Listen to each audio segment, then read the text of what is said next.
I'm Jo Avery. And I'm Lynne Goldsworthy. Today's Wednesday. We've got the Thread House here all ready and set up. I'm so excited for today's show. It's going to be amazing. As you can see, we've transformed the studio into the Thread House Gallery. Hey, hey, hey. It's going to be a jam-packed day today. We've got so much going on, but we had to start the show by showing you the gorgeous, colourful studio. I can't wait. We've transformed it. So, are you ready? Welcome to Sewing Street.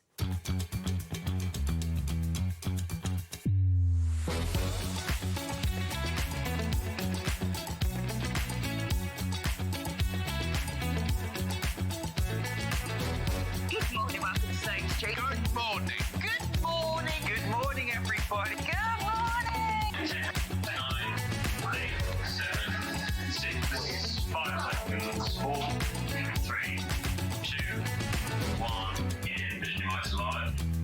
Oh, it's going to be a good day. It's going to be a good day. I can feel it in my bones. I haven't been here for ages, but I have been watching. Did you watch yesterday's show? Oh my gosh. If you want to be cheered up, if you need a little bit of a giggle, watch John Scott's video from yesterday. It was so funny. His nudie knits. Oh my gosh, we've been talking about it this morning. It's so funny. Anyway, that's by the by. As John would say, we have got the most incredible day today. I mean, it's actually a little bit overwhelming. There is so much going on. Normally I'd start with an early bird, but we started over there to show you the Thread House, the gorgeous, colourful academy that is the Thread House. So those of you that remember Jo Avery, back from Sewing Quarter days, I mean, it's been so long since we've seen Jo Avery.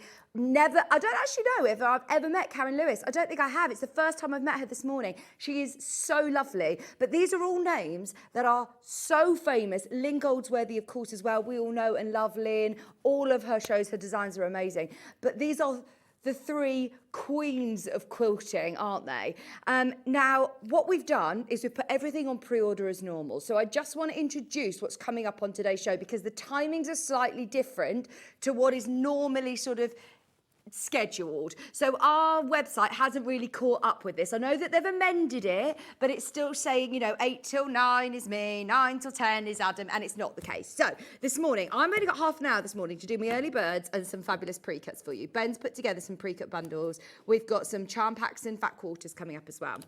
Then 8:30, literally in half an hour from now, the amazing, gorgeous, talented Adam Brooks is going to be joining me with the Fiona Hesford pattern, the Sewgirl pattern, Elsie. Now, Elsie's already had a lot of love, but we have never demoed this pair of trousers before. It's the first time that we've had a really good deep dive into the Elsie pattern, which will be coming up with Adam. He loves it. He says it's really straightforward make, brilliant trouser pattern for anybody who's after a really good, I mean, I love them. The wide leg trousers, gorgeous. So they're going to be coming up at 8:30, whole hour with Adam until 9:30. And then, as I say, the three queens of quilting, Jo Avery, ahead of her book launch tomorrow, Lynne Goldsworthy and Karen Lewis are all going to be joining me. All three, yeah, live in the studio. It's going to be chaos. But it's also going to be lovely. You know, we've got a whole hour and a half to really chat to them, get to know them, talk about their sewing journeys and their careers and the incredible platform and community that they've created over the last few years. And it's the first time it's been on Sewing Street. The Thread House is a subscription that you can get, an annual subscription to all of the lessons, all of the one-to-one videos, the Zoom calls, the show and tells. There is so much that we've got to talk about in that hour and a half. So that's going to be coming up. I mean, just look at the set, the quilts, the smaller projects, the cushions, and how you can really just broaden your horizons of your quilting journey. What I love about the collab that the three amazing creative ladies have put together is that they're all very different. So if you buy a subscription to somebody's sewing course, you learn their skills. Whereas with the ladies, Jo and Lynne and Karen, they're also different. They all bring something really different to the table. And you've got those expertise at your fingertips with their subscription. Now, I just need to let you know as well, one second, I'm just going to have a sip of my water. I've got a frog in my throat already. if you go to the website, you can already start getting involved in the subscription. If you are aware of it, maybe you were at Festival of Quilts. Did you see Jo Avery's gallery exhibition? It was amazing. So if you're already aware of the 3 absolute queens of quilting, then, and you're already like, yeah, I'm signing up. If you scroll down past our pre-cuts, past Adam's show, here you will find the 2 different options. So there is this option here, which is your annual pass. We're actually crashing that to the lowest price point that anybody's selling that subscription at the moment. We've got a Sewing Street special, which is £189. If you want it, you can proceed to the checkout, purchase now. You'll only pay £189, and you won't pay any P&P if you don't buy anything else today, because obviously there's nothing physical coming through to you. But there's so much to talk about in that show. That's why we've given it a whole hour and a half. There is also the term 2, which is about to start in September, 1st September. So that's also going to £80. You're going to save £20 on that. So there's options, but you basically get a term free by getting the annual pass. We will dissect it all, talk to the fabulous ladies as well at 9:30. Then, so that's until 11 o'clock. That takes us back to normal, because I don't know why, just doing an hour and a half special throws us all out, doesn't it? So 11 o'clock, Adam will be back, dressmaking lovers, a classic fleece. Classic. And this isn't just a fleece for you. This is a fleece for your loved ones. This is a fleece for your husband, for your wife, for your nieces, for your nephews, for your grandchildren. There's children's sizes on there as well. And let's face it, we all need a fleece. Do you know what I'm thinking straight away when I look at that? My embroidery machine. I could have embroidered that cow pocket beautifully. Now, Adam's really zhuzhed it up. You can put the patch pocket on, you can leave it off if you want, you can just do your classic fleece. We've got bamboo toweling in that show. We've got some really fun fabrics as well. If you're making them for kids, it's going to be a brilliant, brilliant hour at 11 o'clock. And if it doesn't get any better, I mean, honestly, it almost is like Christmas come early today. We've got so much going on. Carla Bagshaw is also going to be joining me. It's my first Sewing Street show with her, and I absolutely love her. She calls me her little weirdo. I don't know why we'll ask her, but she's always like, oh, you're just my little weirdo. She's coming up. I don't know why Mike's agreeing, like, yeah, I see it, I get it. I don't get it. I'll ask her on there. But she's going to be joining me with the ScanNcut. I've never seen the ScanNcut in action, and I know I'm going to get hooked. So it's going to be a busy show. Shall we start today with the early bird special?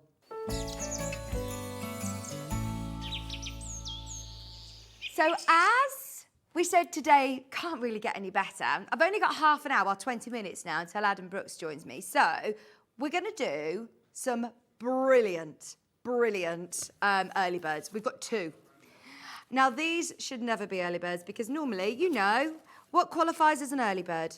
Something that's existing in the stock, something that, you know, is one of our favourites, something that doesn't normally get discounted maybe, or something that we discount. This is never been to air before. This is literally brand new fabric, and we're early bird discounting it. I think during the midst of the planning of today's show, which, trust me, it's been weeks in the planning, months in the planning for Ben and the upstairs team, but I've been preparing the show for the last couple of weeks. And so this first half an hour has gone a little bit to the wayside. So we've just decided this morning, they've forgotten to put us an early bird in. Let's pick out just the brand new pre-cut, and should we take it to an early bird price? These are lovely, aren't they? Absolutely lovely. Now you're getting 16 fat quarters. 16 fat quarters for $59.99. If you think about the meters of fabric, bear in mind that's a meter. So you're getting 16 fat quarters. So that's 4, 8, 12. So that's 4 meters of fabric in total, isn't it? That is amazing. The blue's gorgeous. You're getting oranges, purples, pinks, turquoise. Oh, isn't that gorgeous? Getting loads of fabric, and you're getting the whole range. The thing that we love about pre-cuts, and I mean, you're going to see that throughout this whole show, is the variety. Bearing in mind, look, today we're launching the subscription of the Thread House Academy. And look at the colour palette that we've got here. And look at some of the designs that we've got going on in the studio today. How perfect. If you get yourself today's early bird, the fat quarter, and you're getting ready for the subscription, bearing in mind we're about to start the next term, which launches, it lands actually on the 1st of September.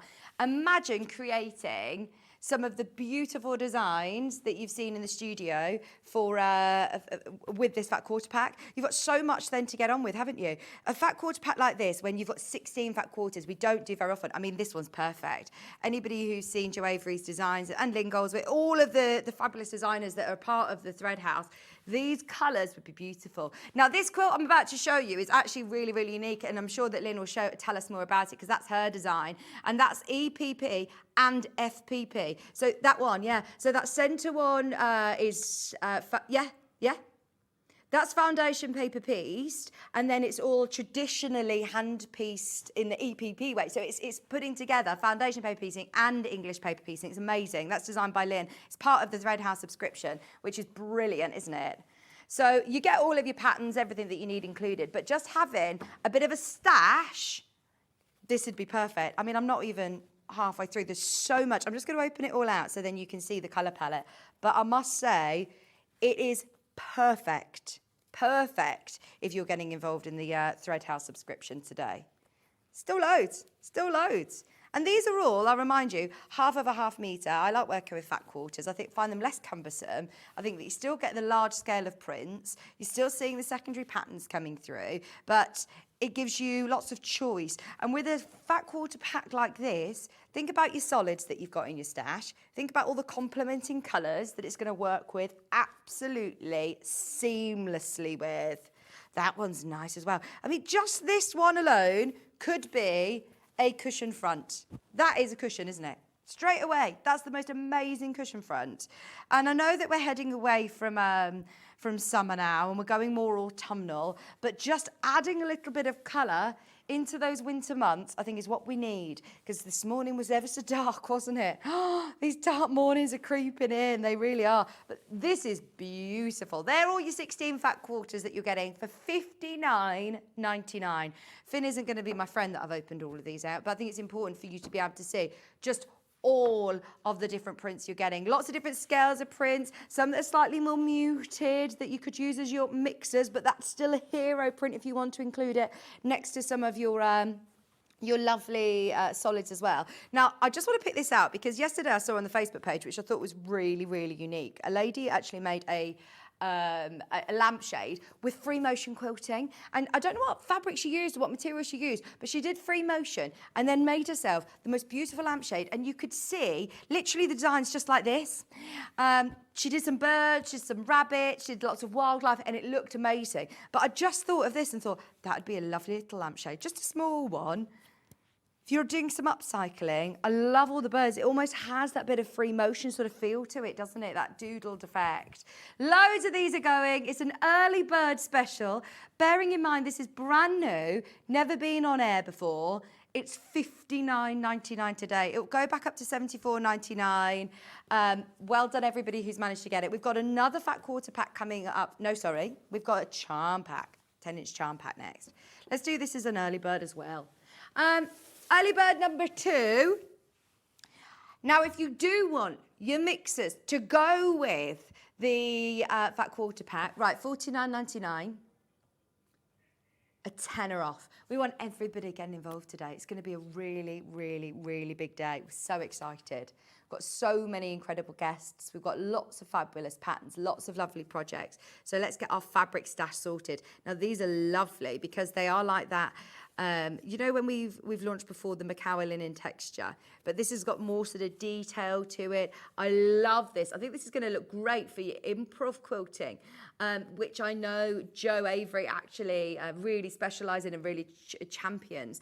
At $39.99, anybody who's already part of the Thread House Academy, please will you message in. We want to fill that show with lots of lovely messages, or for anybody who's ever done any workshops or courses, online courses or in-person courses pre-COVID with Lynne or Jo or Karen. If you've got any Karen's fabrics, we want to hear from you. We want to send them lots of fan mail today.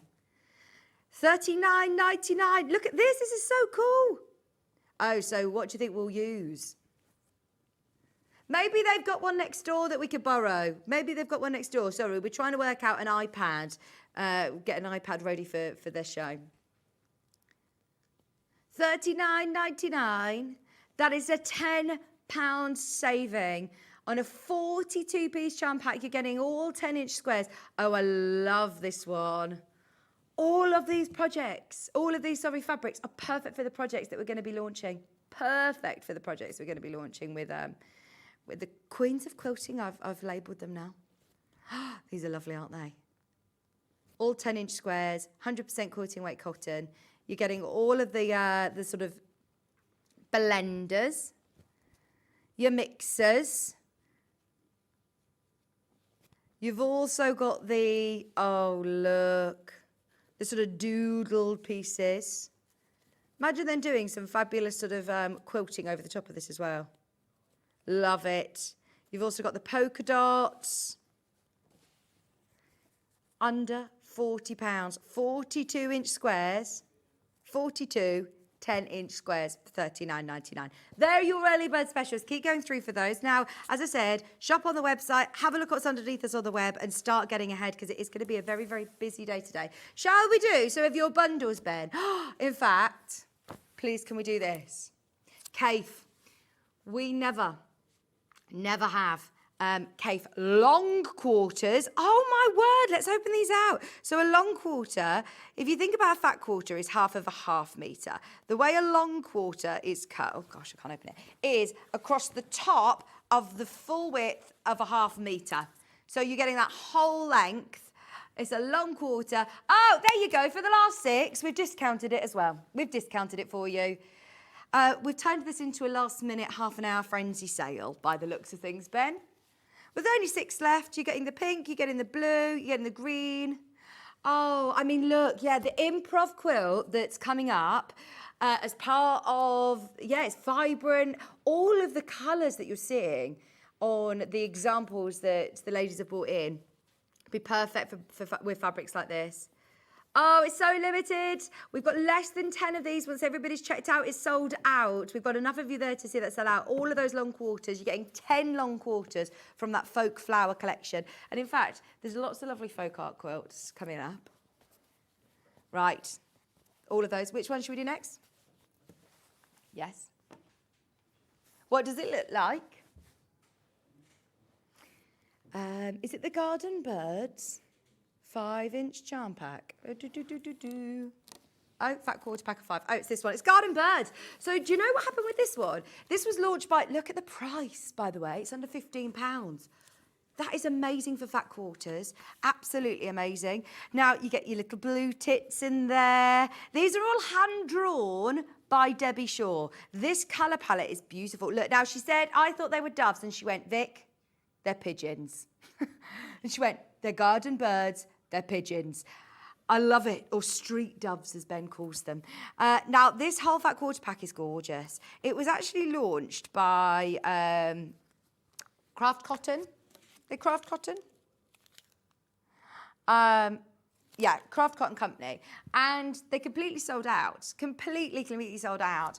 And we actually launched, relaunched these. We recommissioned them. And we're the only place that bring them now. So you can't even get these on Debbie Shaw's website. You can't buy these anywhere else. The only place that you can get them is here at Stone Street. And they're under £15, which is a brilliant price for a fat quarter pack. And it is honestly stunning quality cotton. Look at the watercolours and the colours that Debbie Shaw's hand-drawn. The amount of times nowadays, you know, that you'll see everything that's AI produced and it doesn't just have that authenticity, does it? It lacks a little bit of personal touch. This is brilliant to have Debbie Shaw's fabulous collections relaunched. The very last 20 of these, well, 16 now, all 5 fat quarters. And this colour is so on trend. I love this chartreuse colour with that beautiful plum. And in the background, you've even got lots of little leaves. You've got this hand-drawn vine with your garden birds. You've got a great selection of different scales of prints there. For under £15, all of this collection was priced so low. I actually think that when we recommissioned this, it was the price points that were, you know, that they used to do years ago when this launched, like, you know, pre-COVID. The prices of cotton, the price of everything, let's face it, have changed dramatically. We had 20 of these. We've now got 10 left. 10 left, half the stock is gone. You've got to be quick for your pigeons. Under £15 a day for your pack of 5 fat quarters. They're lovely, aren't they? Street doves, da da da da da da. That's your new tune. Sorry, I'm not allowed to do any more because we have to start paying royalties to Debbie Shaw, Street Doves. That is gorgeous, isn't it? I love the colour in the background. It's like a putty background tone. It's lovely. Putty. What did you think I said? Oh dear. 5 fat quarters. Well done, everybody. They'll go today. They will sell out today. We've got less than 10 minutes till Adam Brooks joins us, everybody. And we've got the Elsie Trousers coming up. Shall we do Philip Jacobs? There they are. I think everybody needs a pattern like that, don't they? You know, the 2 that we have today, they're like your capsule wardrobes. Don't get me wrong. I love the lovely floaty dresses, the beautiful, you know, occasion dresses, whereas they're essentials, aren't they? Essentials. Philip Jacobs. Now, as I said, I don't know what's happened here, but Ben's kind of turning this into a bit of a clearance hour. This should be $32.99. It's now $27.99 for Kaif. Oh, really? It is busy, busy. Just so you know, already, how many people have signed up to the subscription? That's amazing. Loads of people are already getting involved. If you have, if you were already part of the Thread House Academy, yeah, let us know. We want to hear more about it. We're so excited to have a whole hour and a half to dedicate to it. But all of these fabrics would be perfect. Absolutely perfect. $27.99, $32.99, down to $27.99 just because. Now you're getting a pack of 20, which I actually think is brilliant. We've started doing these sort of half packs of charm squares, which gives you one more, you know, more scope to be able to get different collections and more in your stash, but it also just dips your toe in without paying, you know, over £50. $27.99. This is absolutely gorgeous fabric. I love the Ladybirds one. Ladybugs.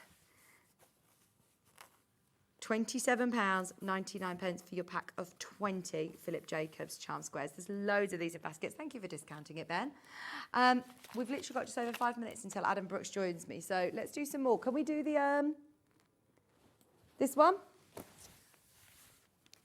Whenever we talk about shades of blue, it just goes wild in the arts. And what we've put together is a collection of, these are all from different collections. These are all different designers. You're not going to get a random mix. You're going to get these actual fat quarters that you're seeing here.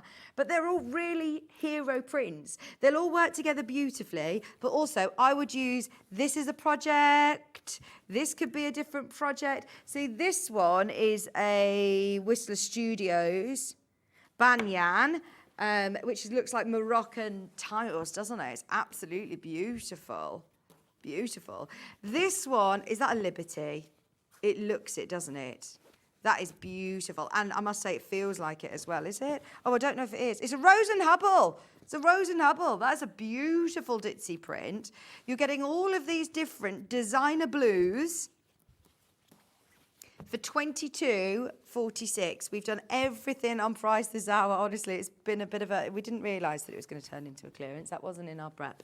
But Ben's just decided willy-nilly. That's why you've got to tune in on the live shows to see these deals. That one's beautiful as well. All of these lovely different shades of blue. What's my price per fat quarter now, Ben? That looks like a Lewis and Avery one. What's the price per fat quarter? That's lovely. Beautiful. £3.20 for designer blue cotton fabrics. Today, just £3.20 a fat quarter. £22.46, supposed to be £26.46. Every little helps. Hello, Jane. Oh, good morning. Oh, she's in Sidmouth. Love Sidmouth. The harbour hotel there is amazing, isn't it? I've never been personally, but my mum's been to Sidmouth and she always sends me pictures from there. She's not stayed there, I don't think, but she's always said, Vicky, you'd love it here. Hope you have a lovely holiday and stay with us if you can today, Jane, because it's going to be a fab day. Come say hello to me on Facebook. I've got the iPad running now, so we can make today really nice and interactive. Come and say hello. Thanks, Finn. Thank you, Finn. Okay. Should we fit in a couple more? I've got these lovely ditzy prints of Liberty. Liberty, darling. Oh, what a stunning colour palette as well. Emily Bell, Wiltshire Shadow, all of these little ditzy florals, your posy prints. Stunning. Spring, beautiful Liberty. Right, do you know what? Again, just because it's the last 13, do not need to discount Liberty fabric, but we've got it under 20 now for you. Hope that sways your decision, just to make sure everybody is there ready and involved for our fabulous show. I remind you, Adam Brooks is going to be joining me at 8:30 in 5 minutes' time with the Elsie Trousers. Let's try and run as many graphics as we can for you. This is the woodlands. This has got hedgehogs, little trees, little ferns, and then you've also got your owl, a lovely little deer, a squirrel, a fox. Now, as we're moving into autumn, these are all the sort of fabrics that are going to be lovely for a plique. Bearing in mind, this is something I know that we shouldn't be crashing because we're literally moving into autumn.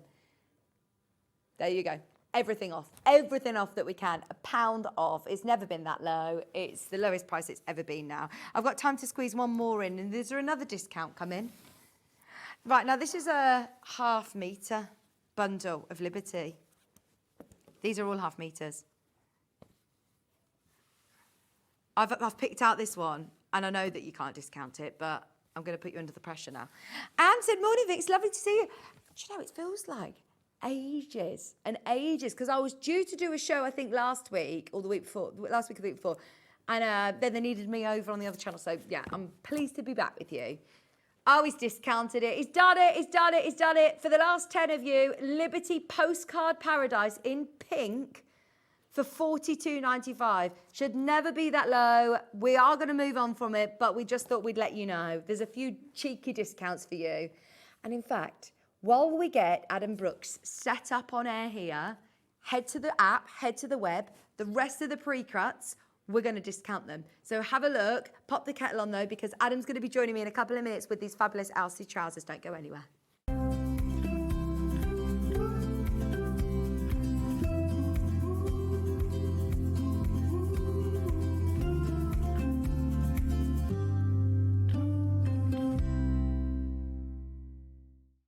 Missed a show on Sewing Street? Don't worry, you can catch up on all the action from the past week on our website. Just head over to sewingstreet.com and go to TV Guide and pick a day, then a show up to 7 days back from the Today tab.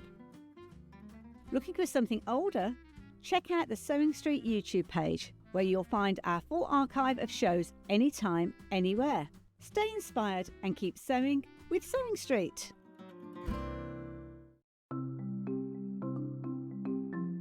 Subcutting is a really useful technique that we use in patchwork for cutting one piece of fabric into strips and then subcutting them into smaller strips. It makes the whole patchwork process quicker and easier, and I'm going to show you how to do it.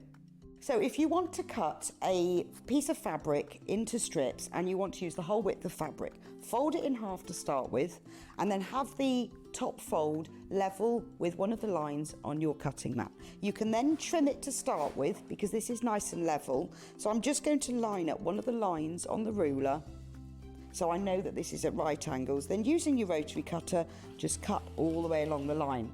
You can discard that piece, you don't need that. Now I'm going to cut it, say I want to cut it into 2-inch strips. If it says in your pattern cut 2-inch times width of fabric, line the 2-inch mark up on your ruler and then cut it, and there's a nice 2-inch strip. Now with subcutting, you want to cut this strip into smaller pieces. So 2 ways of doing this: line up the strip on one of the straight lines, and say I want to cut it into 2-inch squares. Again, I'm going to trim the end off just so I've got a nice right angle, and then lining up the 2-inch mark, I'm going to subcut into 2-inch squares. So you can work 2 inches. If you then put the 4-inch mark, make sure you keep the lines on the top of your ruler parallel. So I've now subcut 1 strip into smaller pieces. If you want to subcut more than 1 strip, you can do this all together. 2 ways: you can either lay them on your cutting mat like this, one on top of the other, making sure they're nice and level, or if you've got more than 2, because I wouldn't cut through more than this number of layers together, put one below the other. Just make sure that they're all nice and straight and even. You can put them in a row like this. So I can now cut 1, 2, 3, 4 strips at the same time. Again, trim off the end, making sure it's nice and level. Discard those pieces. And if I wanted to cut them in maybe into 4-inch pieces, so I've got 2 by 4 inches, I can cut through all those 3 layers in one go and then carry on.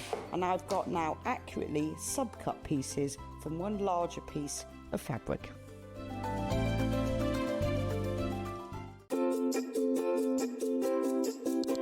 I'm Karen Lewis. I'm Jo Avery. And I'm Lynne Goldsworthy. Want to say hello or ask a question to our guests? Then send a message to the studio. You can also keep in touch with our social media pages. All the latest news, events, product launches, and much, much more. Search Sewing Street.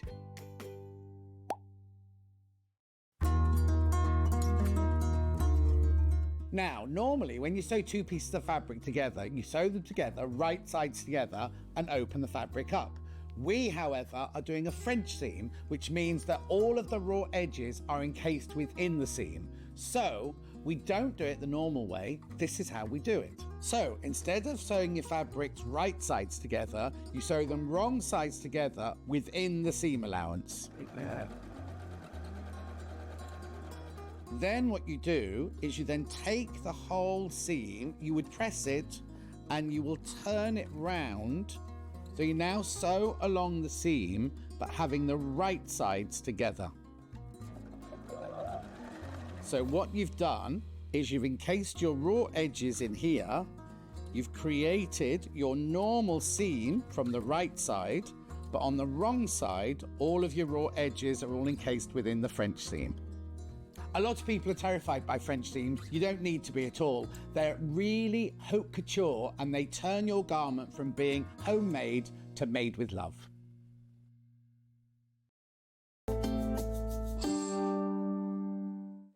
Hello, welcome back, Adam. How are you? Hello. Oh, it's lovely to see you. It's lovely to be back. I've not seen you for ages. I know. Well, I hadn't seen John in ages, and I was on my last couple of shows with him. Yeah. So that was fab to catch up. Now I'm catching up with you. Yeah, lovely. How have you been? All right, actually, Good. yeah. I'm all good, keeping busy. We're in photo shoot season at the Pantomime Company, so I was there yesterday. Oh, so has it all been getting announced who's in the shows now? Yeah, so I was with Richie Anderson, who's appearing in Leicester the other week down in London. Sue Holderness. Oh, Marlene from Only Fools and Horses. Oh, is yeah? singing. She's fabulous. What a class act she is. Fantastic. It's Oh, I brilliant love to hearing see all her. of the Yeah. stories, the So- banter stories. Yeah.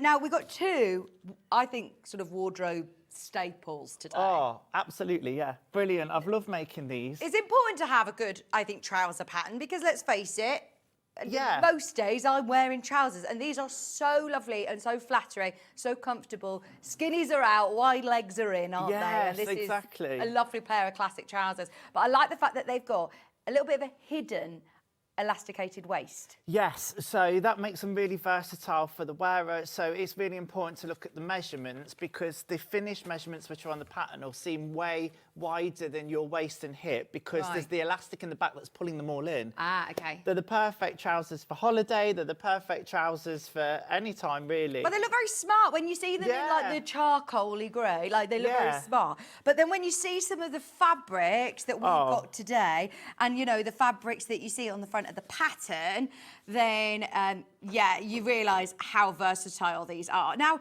what is the length of these? Because I'm chalked, and I'm thinking, are these designed to be sort of cropped, or can I have So them there's full two length? lengths. There's a crop length and a longer length. On the pattern, there isn't a shortened lengthen line, but when I get the pattern out in a moment, I'll show you exactly where you could put one and lengthen it, or shorten it to where you want it to. You know, a great little hack on these kind of patterns. Well, I shouldn't really say it, but if you wanted to make a pair of shorts, you could do it. You've got the pattern there, as long as you're not interfering with the crotch seam and anywhere near the hip or anything. You'll be fine. You could hack them.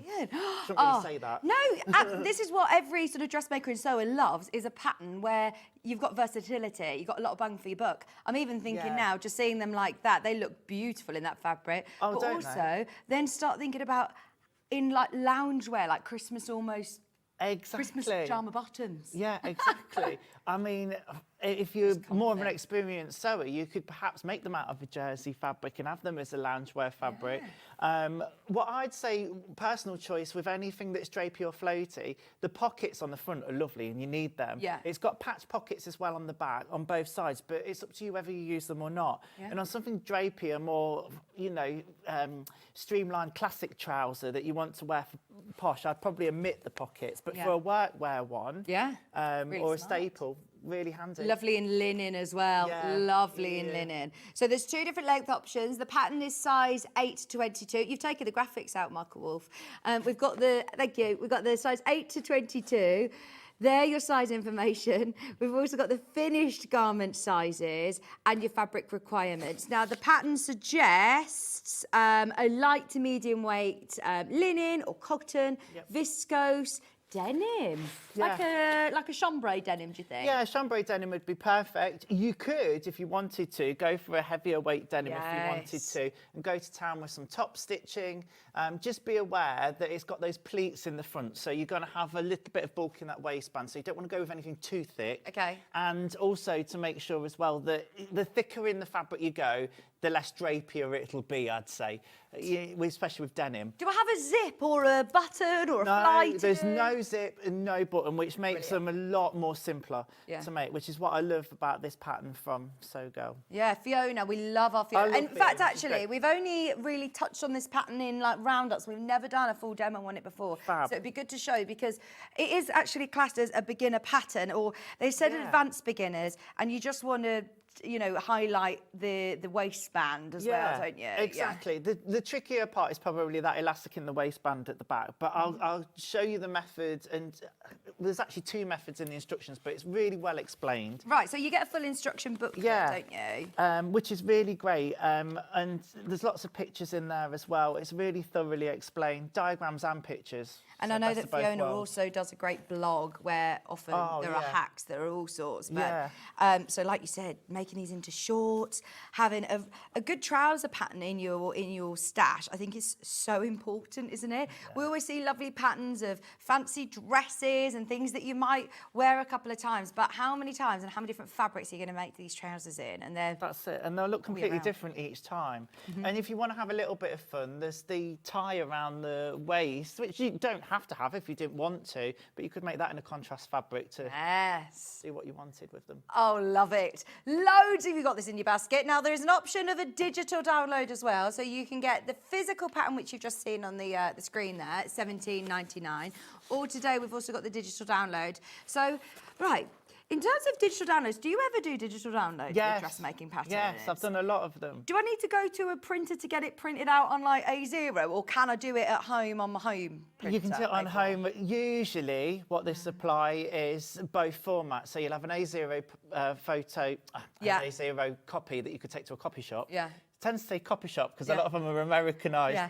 But a print shop, or the A4 ones at home tend to be where you have to piece it together. Yeah. But usually they're quite clear in the instructions. And the most important thing with that when you print it is that you follow the printout instructions that they usually give you, and it's to print to actual size. Yeah. And the biggest tip I can give you there is most of them come with a box that kind of has a measurement And when you print that first test page out, make sure that measures what it says. Right, okay. On my ones that I used to do, I probably put like a 5 centimetre box. Yeah, yeah. And you'd make sure that it measured that, and then you know that the pattern is to scale. Yeah, before you start printing out 40 Yeah, pages. exactly. But it is actually a brilliant one to have as a digital download, because that means then if your pattern gets a bit tatty, if you want to come back to it, you don't need to print your instructions off. You could just have those on your tablet, on your phone, or on your computer. Yeah. And then you can print it off as many times as you sort of want. That's it. Now, we do need to be careful about how much paper, you know, in today's world, but actually, being honest, and in my world, I just need to print a pattern, cut it and go.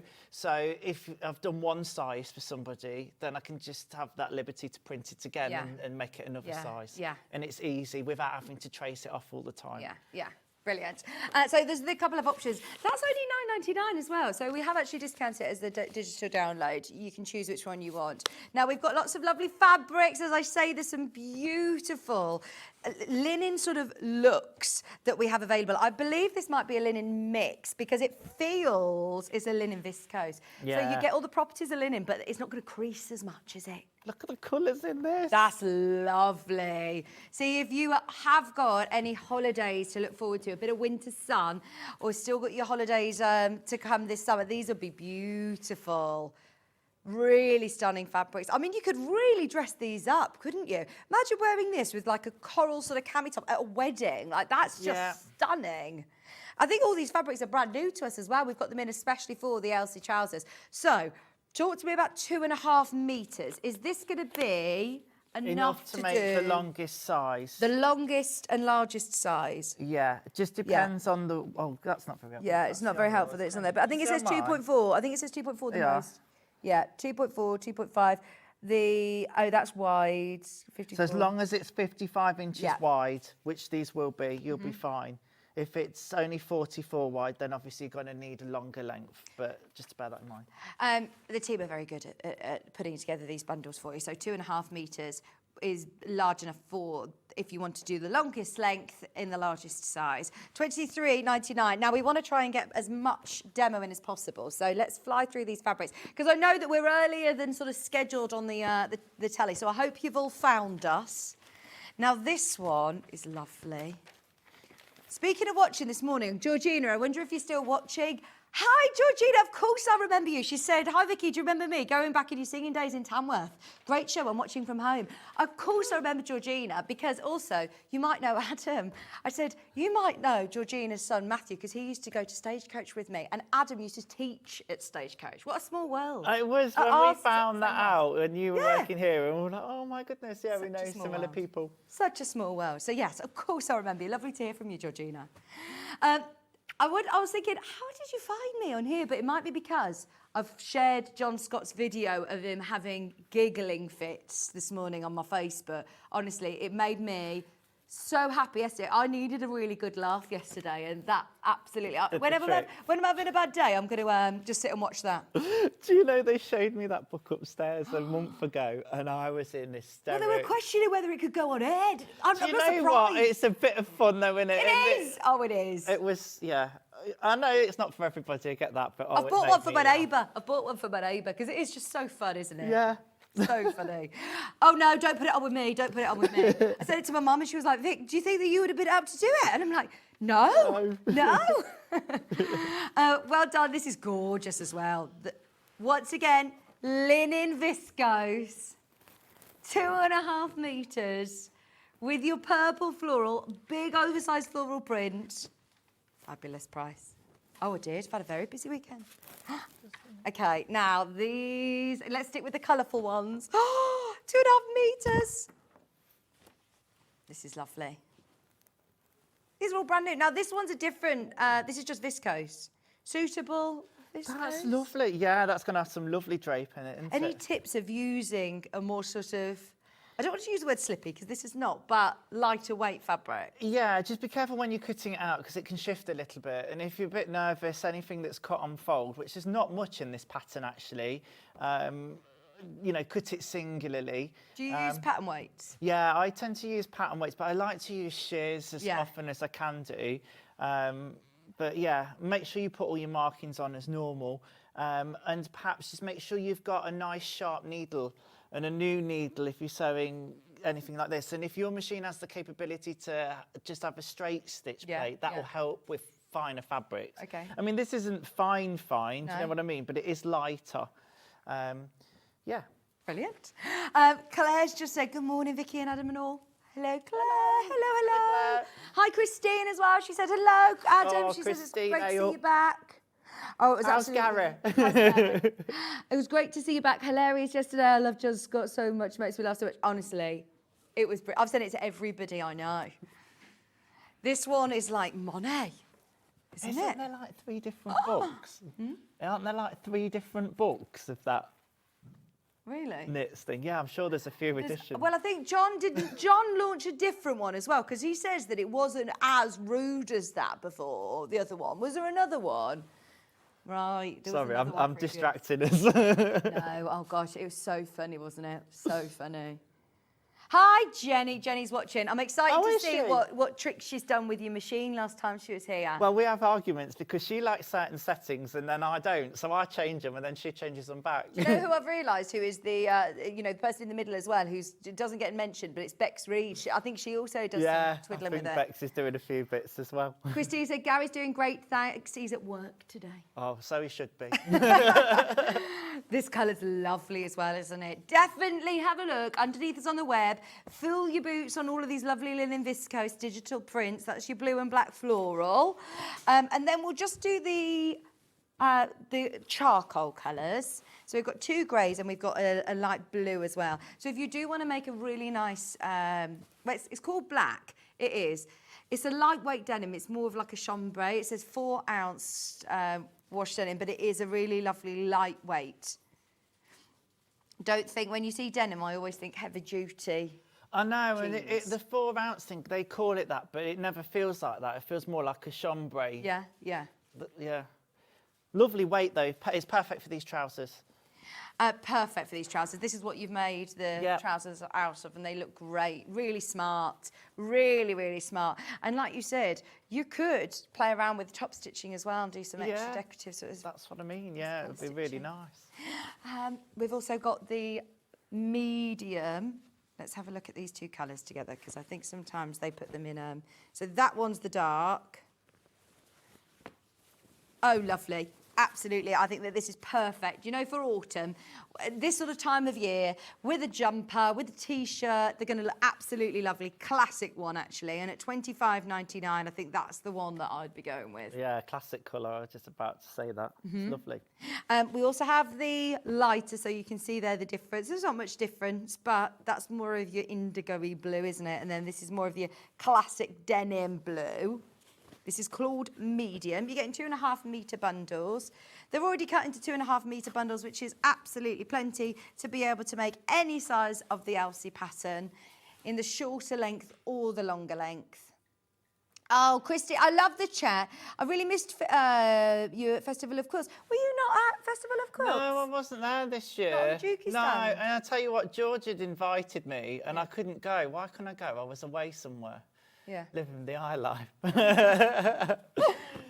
Yeah, unfortunately, I couldn't make it. Oh, I didn't make it either this time, and I know I heard it was brilliant this year. So yeah, we missed you. Right now, if you want the pattern, it's available as a physical and digital. This is your physical pattern. Loads of you have checked out on this. Well done. If you've got it in your basket, now is the time to check out. Remember, you get all of your pattern pieces and your full instructions as well. And we're going to have a little bit of a demo. What are you able to show us, Adam? Well, I'm going to do the front pockets. I'm not going to do the patch pockets today because I've done patch pockets before. But I'll try and vary it up. And then I wanted to try and get a little bit on the construction of the waistband and give you a few tips and what might help. I won't get all the way through the waistband because I don't think we'll have enough time and I need the trouser made up. But I'll show you how it'll go together with that elastic at the back. Brilliant. Yeah? So pockets, I love anything that's got a pocket, and they're good size pockets. Fiona always designs patterns that have got pockets. Yeah. Oh, and I like the fabric you're using as well. I know, it's nice, isn't it? It's lovely. For anybody that cruises or goes on holiday, and all these types of fabric are just perfect because they'll fit nicely in your case. Do you still cruise? Do you go on holiday as a cruise? Do you know what? I did once, but it was more to visit a friend that was working on a ship. Yeah. But we've seen a cruise, right, that goes to, now let me get this right, goes Thailand, Vietnam, and goes from Singapore, I think, to Hong Kong. Oh, wow. And it sounds amazing. The only problem is they run that cruise in December. Oh. And it's my busiest time. Oh, yeah, panto. So I need to retire from pantomime, don't I? That sounds amazing. So I've got my pocket pieces. I've got my trouser fronts here as well. I'm just giving them a quick press because they've got crumpled in transit. Now, you'll see here we've got this curve, and that curve is going to match up to curves on my trouser fronts. Let me just move that out of the way so we can see a little bit better at the minute. Okay, so what I tend to do, a good little tip from me to you, is lay out your fabric pieces symmetrically, especially when you're doing things like pockets or things in twos, because it'll just help you visualise it. This is my front piece. We've got to put some pleats in as well, so I'll quickly do that. I just need some pins. But it'll help you visualise it a lot better. Now, one thing to not get confused at with this first bit is because we've got the pocket inset a little bit, you've got a curve there and a curve here. Now, it's quite obvious to some which is the crotch seam, which is the pocket. But at a quick glance, and if you're new to dressmaking, you think, oh, well, that looks a little bit small, and then start sewing that like it's the crotch. Don't do that. But, you know, it's always good to pay attention. Pleats in the top, there's some notches, and you're just going to match them. If I can find my notches on here. Yep, there we go. I've put the notches in with some little snips, but you can mark them with chalk or a heat erasable. Just make sure if you're using things like heat erasable that you've done a little test on a little bit of an offcut of fabric to make sure it does erase. Wonderful. Do you ever overlock your pieces before you construct? Yes, although on this pattern, it asks you to finish the seams off together. Okay. So, in this case, no. And Fiona's really good at telling you when to finish off the pieces. It says it in the instructions. It'll just say, and finish, which basically means finish it off with your chosen method. Now, as we always say, that could be on an overlocker if you've got one. It could be with a zigzag stitch. It could be with pink and shears. It could be with an overcasting stitch. All the usual suspects. Right, you're going to want to make sure these pleats go the correct way as well. So the pleats want to... Oh, do they all go away or towards? Away. So I've done them the wrong way, but I'm doing them right now. Here we go.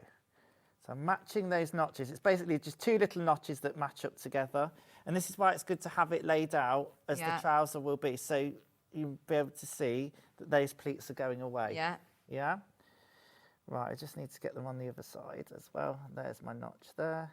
And again, now I'm just going to mirror image that. Yeah. Which is, again, anything you're doing on one side, you're doing to the other, quite often in reverse. But if you've got it set up like this, you're doing a bit of a mirror image. And then I'm just going to baste those pleats in, okay? Okay, so you're doing that within the seam allowance? Within the seam allowance. So your seam allowance all the way through is 1 centimetre, or in old money, 3/8 of an inch. So I'm going to probably do about a 5 mil baste on this. Okay. Underneath the machine we go. I'll just put my foot down there. If I start knobbling my knee underneath... You haven't got your knee lift? No, because I use it a lot more than I ever used to at home now, because I just find it so automatic. much quicker. If you So if my knee starts going... You don't cut to a break because you need the loo. Yeah, it's not that. It's just because of muscle memory. Do you know, it's strange. I've probably stopped doing it now, but the amount of times that I've been on air and the director will say, Vicky, you're right, you need the toilet because you're dancing around, but it was because I'm so used to rocking the babies like this. Oh, and now, yeah. I don't do that now, it's stopped. It's just muscle memory. But yeah, if you start, your leg starts going, I know what it is. Thanks for warning me. What you want to make sure as well is that these pleats are sitting nice and flush with that top waistline. What I mean by that is the raw edges of the fabric are nicely together. Quite easily they could become a little bit misaligned. I'll show you in a second when these pleats end up coming off here. Again, these pleats just add a little bit of flair, which means it's lovely and suitable for drapey fabrics. It just adds a little bit more fullness into them as well. A nice little design feature. Lovely. So yeah, all my fabrics lining up at the top with Yeah. those pleats. Yeah. Make sure that happens. Okay. Right, let's go on then to doing the pocket. So again, I'd go back to my cutting table and I'd lay my fabric out. I say cutting table, that's if you're lucky enough to have a designated cutting table at home. It might be a dining room table. Do you have a sewing room in your house? 'Cause I know do, obviously yeah. you go to work and you sew all the time. Yeah. So you do have a sewing room? I do, yeah. I'm really fortunate. And I needed it, to be honest, because I do a lot, obviously, for here and then outside of work as well. These pockets literally just match up with the curve. They're that nice big smaller pockets, curve. aren't they? Yeah, they're great. You just want to pin them together and you're going to sew them at 1 centimetre seam allowance. Do it on both sides as well. Yeah, so I'm really lucky that I can just close the door on my room and it can leave it as messy as I want, and then every now and again I have to have a tidy up. Do you know what? I love going into a nice clean workplace and having it all nice and organised and tidy. Is it ever organised? Well, do you know what? Yeah, I tidied it up after I'd made the samples for today. But then you can bet your life I'll go in and look with loads of fabric out and cutting, and I just need to get on with something. And before you know it, it's chaos again. But I think that's part of being a creative. So don't beat yourself up if you see these pictures on Instagram with beautiful sewing studios, all immaculate. Yeah. Listen, that's not a used studio if it's like that, or it's just been taken after it's been tidied up for Instagram or social media. Oh, or well, guys, whatever. how long have I been here? And I've been saying so long, need to start. I really want to do, you know, my sewing. And I've got my embroidery machine now. So it's now the how are you time. finding that? Yeah, I've got one. So I've literally been starting to, because Kieran was like, well, where are you going to do it? And it started off on the dining table. And I'm now trying to clear a space in my garage so I can do it. Anyway, I had... I've got some storage for crafts bits, and I said to Jo, I'll send in some pictures for your show next week. And honestly, it was embarrassingly bad. So I went on to the ChatGPT and I was like, can you transform this into a beautiful craft room for me? And it looked amazing. I was like, right, that's my inspiration now. I've got my picture of how I want my garage to look. Isn't that bonkers that you can do that? I know, it actually terrifies me. I'm not gonna lie, I don't use it very often because it does actually scare me. But it is good for things like if you think, right, actually I want to transform my craft room. Like this is a picture of my garage and it was just chaos with like everything everywhere. And so now I've got an idea of how I want my craft room. Kieran did even apologise to me and he was like, I'm so sorry, I want to design something like this for you. I was like, we've got time, the kids are still little, but now, yeah, I'm excited for my new crafting room. So I want to hear more about your embroidery machine because it's exciting when it's one of those, isn't it? Yes. You can get hooked so fast. I am hooked. I feel like I'm about to launch like a new clothing range or something, the amount that I'm doing. It's brilliant. And do you feel with every piece, it's customary, you have to sit and watch it stitch out? Yes. The amount of times I talk about it and say, oh, and you can leave that to sew and you go off and do this, or you can carry on, you know, you leave that to do the stitching. But you can't, you watch it. You have to watch it. It is fascinating. So clever. I'll tell you what we're doing in the next bit, then we'll chat some more. Loving this.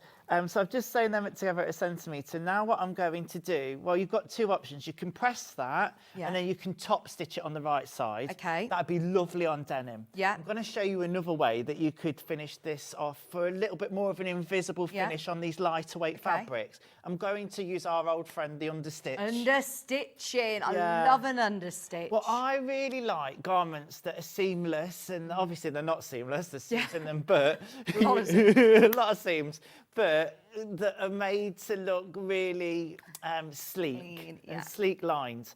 That's my preference. And on lighter weight fabrics, I think this is right. So where are you sewing to understitch this? Are you sewing on this side or on the inner pocket? So I'm sewing on the pocket bag. On the pocket bag. Yes. And just how far from that line, from the seam? About 1/8 of an inch, millimetres. I basically use, this is why I like a straight stitch fork, because it's got the fork on it.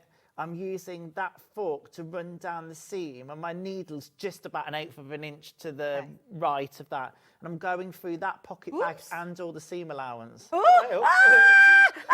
We're on a journey. Where was that going? That's like one of them 360 cams. Have you seen them? Where they stand on the podium. And they all go round, we have no idea what was happening. Oh, we're having fun here this morning. Fun and games. I tend to up my stitch length a little bit to about a 3mm. And then I'm just going to go down here now. So I'm through the seam allowance. You can press this beforehand, but for television purposes, I'm just going for it to show you what we're doing. Now, obviously, it's a curve, and you want to just keep making sure that your seam allowance is to that pocket bag, because you're going through the seam allowance and the pocket bag. We're not sewing on the front of the trousers because this is going to be on the inside, and it's the underpinning that's going to keep the pocket to the inside. Nice. What you can do as well is grade that seam allowance down a little bit to half of its width, so to about 5 millimetres. And what you can do as well is clip into the curves if you feel Ben, you we need can see to. you. Hi up, Ben. Ben's trying to fix the camera. Where is your face? Oh, come on, give him a good shot. Where's his face? I don't even know where his face is. I don't know. It's there behind you. He's here, but he's not here. What camera were you on then? There he is. Sorry. We love Ben. Sorry, Adam. Do you know when I presented on it a while ago? Steady. Hang on, was Ben producing you? Ben was producing, and he was, honestly, it was brilliant. I'm saying nice things about you, Ben. Saying nice things. He's now just trying to fix the camera. Technical team's in. No, it was really great support. Yeah, so with your embroidery machine, have you done any of these in the hoop projects? So I've been on TikTok a lot, and I've been watching lots of different things. So I've been doing what they call floating. Yes. The embroidery. Oh, Ben, by the way, sorry. Can I just show you what Ben is doing? We've asked for, technical support, and look at what he's doing. He's literally got the camera in his hand like this now. This is fine. Is it fine? Yeah, No, it's not. It's not. We'll carry on talking. But yeah, so I've been trying to do smaller things because quite often you do it, in your hoop, and you can do all your detail. Yeah. But then there's lots of things that might not fit in the hoop. So now I've been finding ways of like spray adhesive, using the 505 spray and spraying it to the hoop, and it's still like do floating embroidery. And do you know what? That's really useful if you're embroidering anything like velvet or fabrics that what we call will burn. Yeah. You can get like this is Go gonna, on. no, I can't say what I was going to say. The hoop might burn the fabric. Okay. And what that means is when you take the fabric out, you've still got the mark of the ghost mark, hoop. right? Yes. Right, so that's when you wouldn't use the Yeah, top of so the if hoop. you're doing something like velvet or something, floating is the technique. Yeah, and then would you use like a clear stabiliser on the top of it as well? Yeah, really Phil. good. Especially, So excited. do you remember when I did my Udis? Yeah. I embroidered some of the pockets on them, and water soluble on top of fleecy And fabrics did you embroider it and before stuff. you constructed it? Yeah. Because doing a pocket, I'm trying to work out how I do it without... Yeah, so if you're push the back that embroidering way. already made up garments, it can be quite tricky. That's the advantage if you're a dressmaker and you're making it. You can embroider the fabric first and then position your, say if it's a pocket piece, absolutely perfect. So it's sat Let's exactly do a where collab. you want it. You only So we do a collab. You've only lived down the road. Send me I a know. half-made project. I'll embroider it. And then we can put it in. Oh, it's so much fun. Oh, look at embroidering. this. Oh, sorry, I don't think we've got an overhead actually, have we? So we might need to just show it to Finn. We will in a second, but you've just understitched this and it just gives the lovely cleanest line. Oh, here's the camera. Ah! There it is. Yeah, Oh, it does, dear. and it's perfect. Now, listen, bearing in mind, I haven't graded that seam allowance down. I haven't clipped into the curves. No. And look, perfect curve because of the understitching. It does Perfect. help with this weight of fabric as well because it's a lightweight fabric. Now what we do is take the other part of the pocket and we're going to match that up with the outside curve. There we go. So that's the one for the other side. Things become apparent really quickly when you put them to it. So it's just this outside curve that I'm going to be sewing. I'm going to just pin that in place. Yeah, your stabilisers in embroidery is so important. I'm learning, it's a bit of a minefield. But like in dressmaking with your stabiliser, I've used a bit of interfacing because the pattern suggested on the front waistband.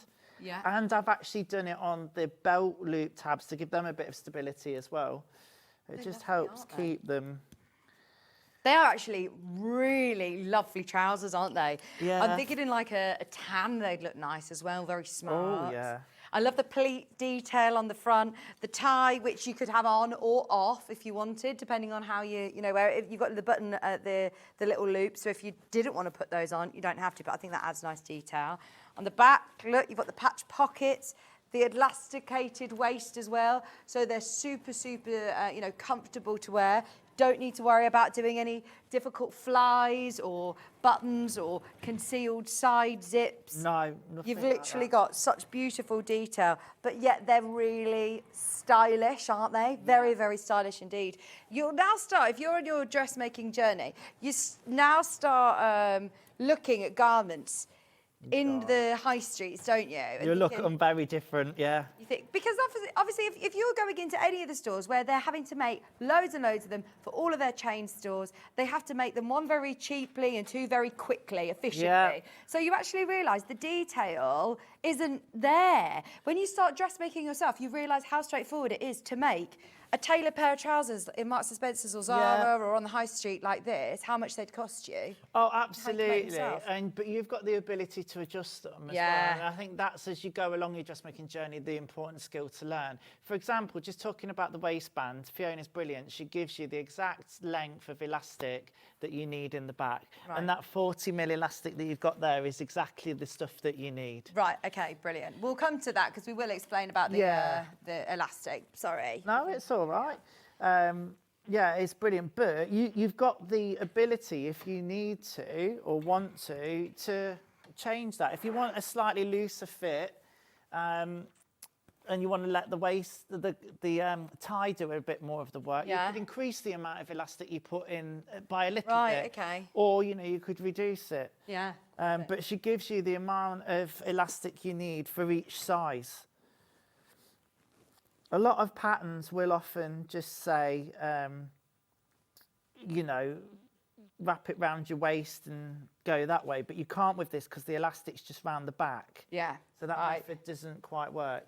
Now, as I was saying about in the instructions with the finishing off, I've just sewn that pocket bag round that curve. It's probably easier if we haven't got the, if I show you here, I've just sewn around that curve, that outside curve there, matching up both pieces. I'm now matching the side seams because I've now got 3 layers of fabric along the side seams, but I want to treat them as one piece. So I'm going to base them at 5mm again, and I need to do that at the side and at the top. So I'm just going to lay that flat. Now, take your time doing this bit because the pleats are now in play. Okay. And it can distort it a little bit, but it should sit perfectly to the top, which it is doing, which is great. What I would have done before this stage, and Fiona says it in the instructions, is to finish off the outside of that pocket bag. So that curved seam I've just showed you, I would have finished that off as well. And I'd have done it on the overlocker. But as I say, whatever method you want to use to finish your seams.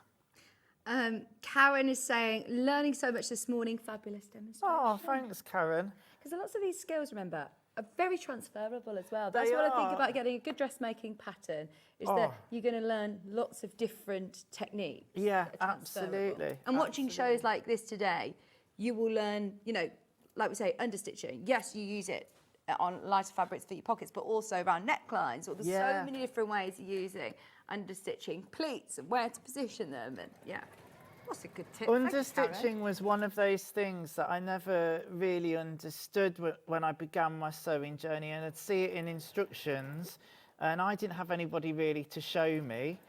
And as a youngster at the time, we didn't all have mobile phones. Like when I was 14, I couldn't just go on Google and look it up. Yeah. Now you can, and it's a lot more visual.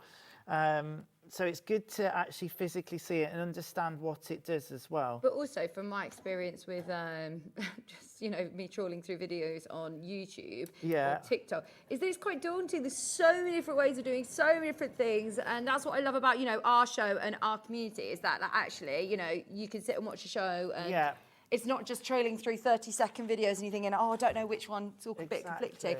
Can you make it in a heavier fabric for winter? Yeah, absolutely. And I'm just thinking as well, you see that crop length and you think, that's definitely a summer trouser. Yeah, but when you see the picture on the front of the pattern, you think that's on your holidays, but summer. Actually, can you imagine if you did make them in more of an autumnal fabric? What about a cord? Yes, a nice needle cord, but more of a challenging fabric to work with because it has a nap. Okay. But absolutely doable, if you're a bit further on in your sewing journey. But if you work with a nice high boot, That would look lovely. That's Or a what- denim. that's We what said a I'm- heavyweight denim. Yeah, Look absolutely. lovely. I'd definitely suggest it. He says, I'm going to get a razor in the break. He says, I'm so sorry, I need to. Then, Gillette, the He best says, "I that meant Ben to can do get. Of a bronze. Gillette, the best that Ben can get. He says, he's like, honestly, you've given me a compliment because he says, I was actually thinking the need to do that last night. And now he's sitting there like this. He's going to get a scarf. He's going to have to get a scarf because, yeah, we were all thinking it and you just said it, Karen. Love you. Thank you. Oh, Karen, good morning, everybody. I wish I could just have, if I could have one wish, it would be to spend a month watching Adam at work. Oh. As a beginner, I'd learned so much. And also work on my giggle muscles.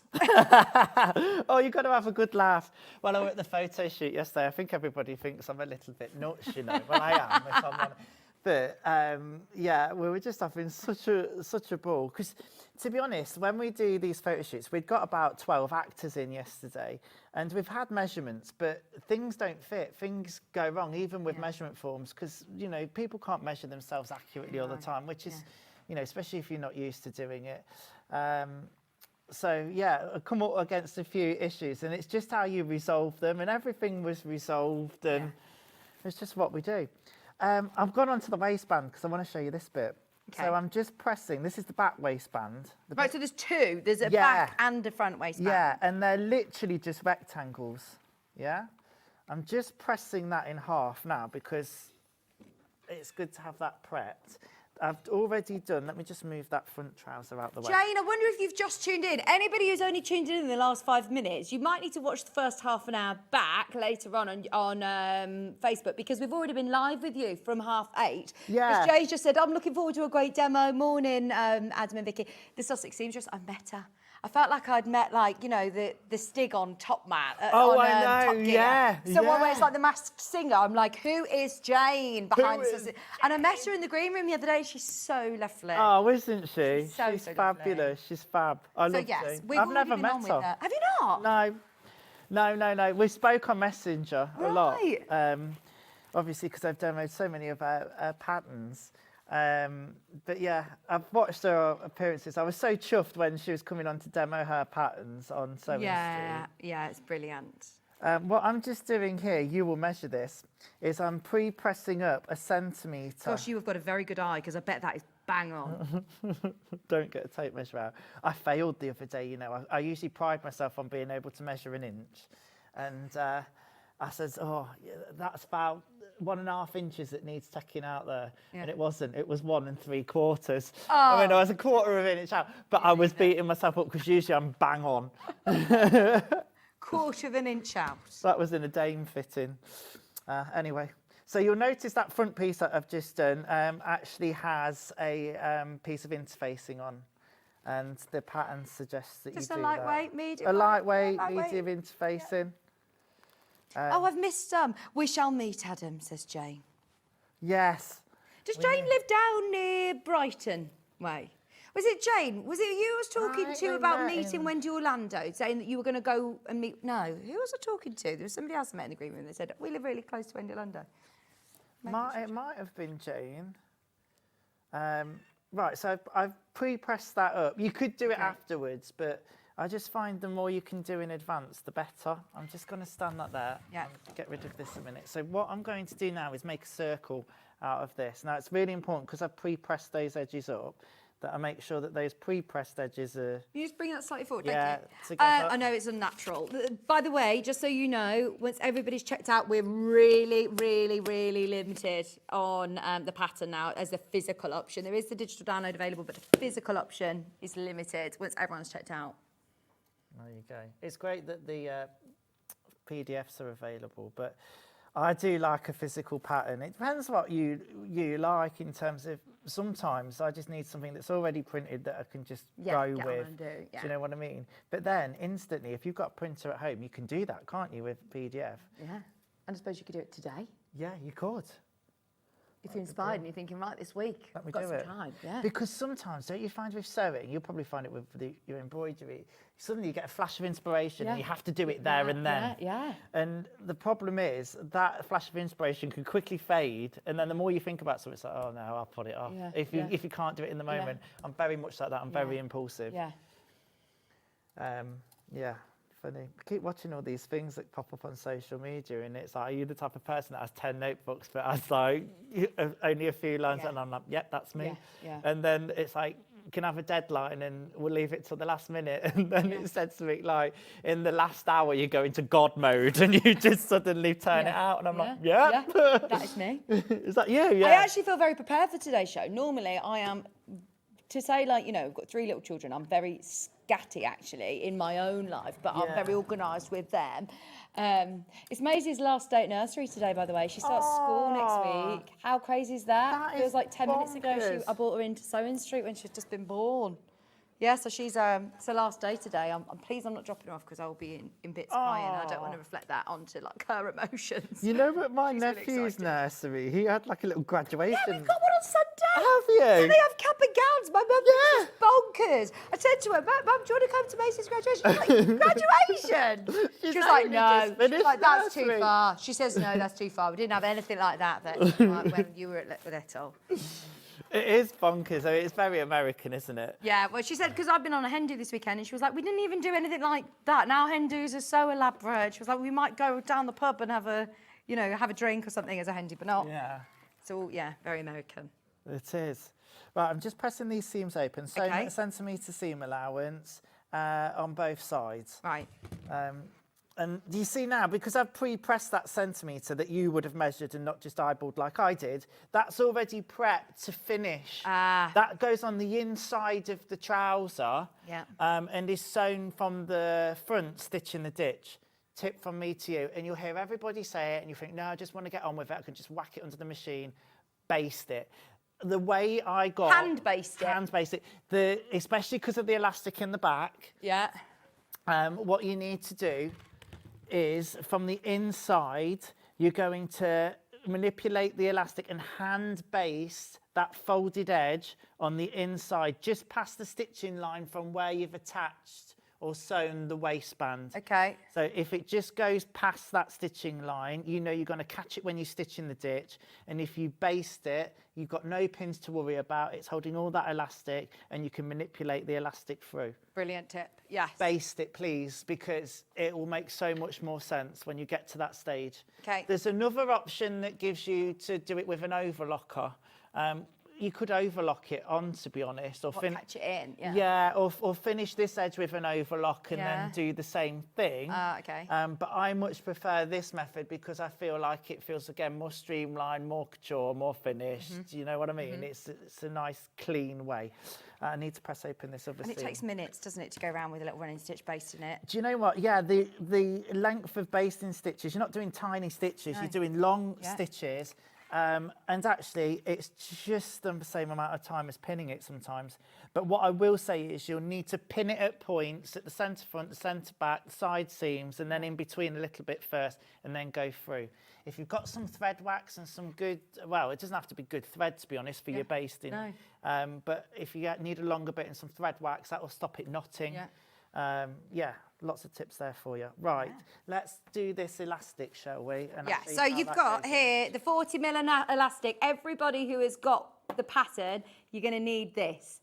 So add it to your order. It's only $1.99. The problem is we've only got 42 of these packs. So the fastest 42 of you can get this. I'm presuming a lot of you have already got these on the pre-order page, but you're getting a whole metre there. This just sits around the back of the waistband.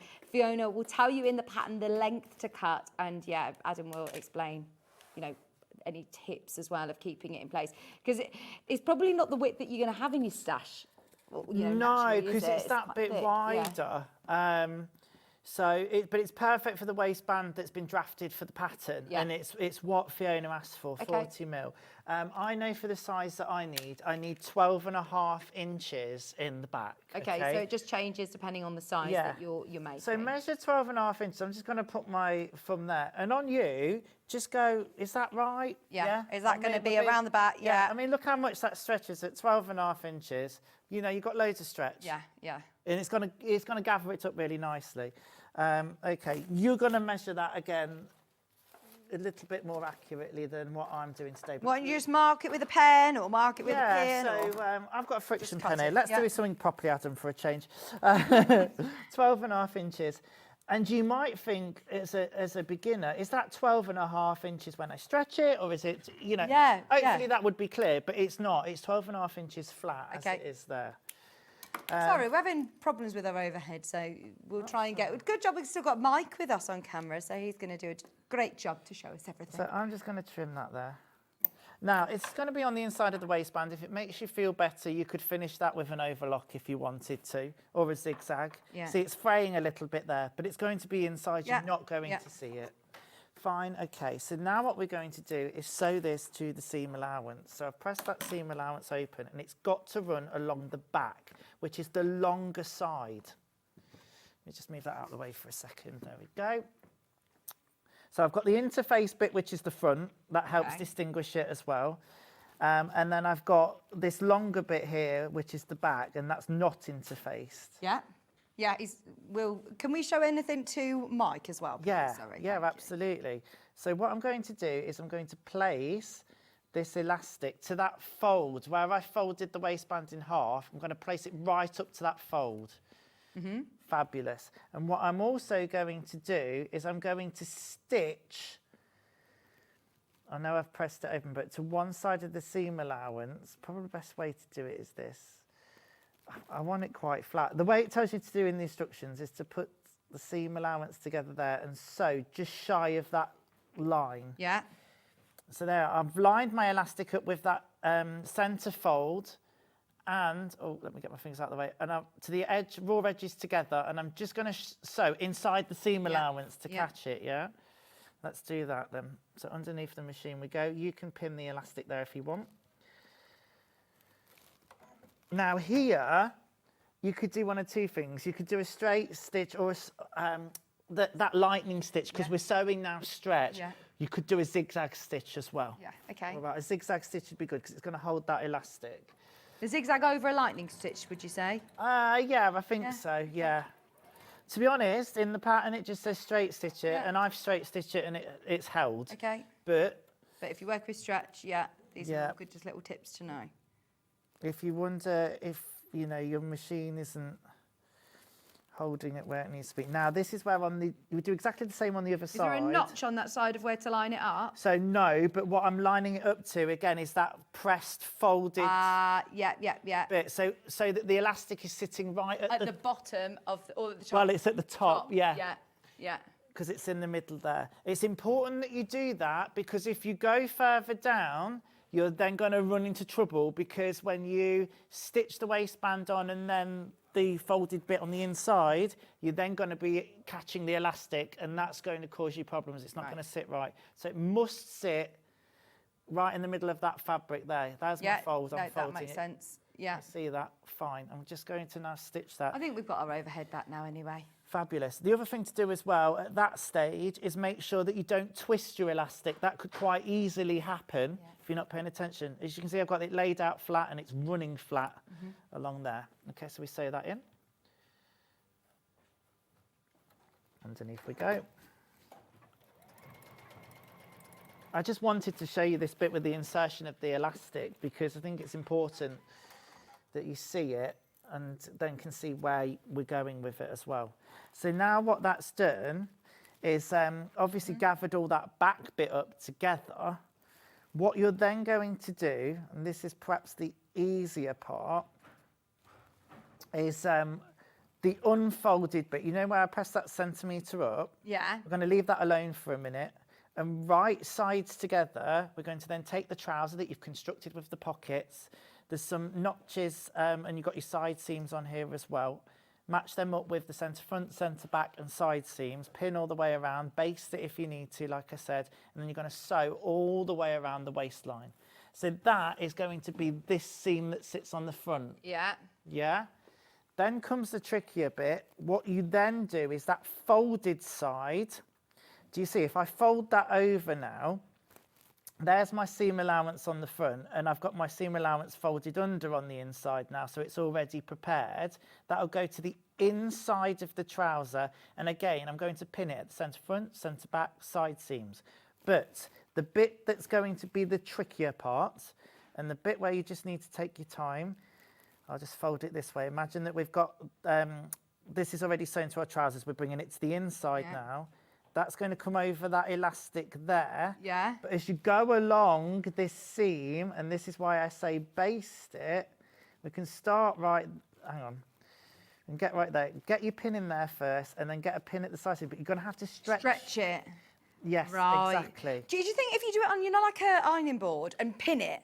Yes. So it's stretched That's out a and really then start good tip. pinning or like placing it. Really so good it tip. holds apart. Yeah, that's all you need to do is to be able to hold it apart. And then once you've got your pins in there, it's okay if it then gathers and comes back up that way a little bit.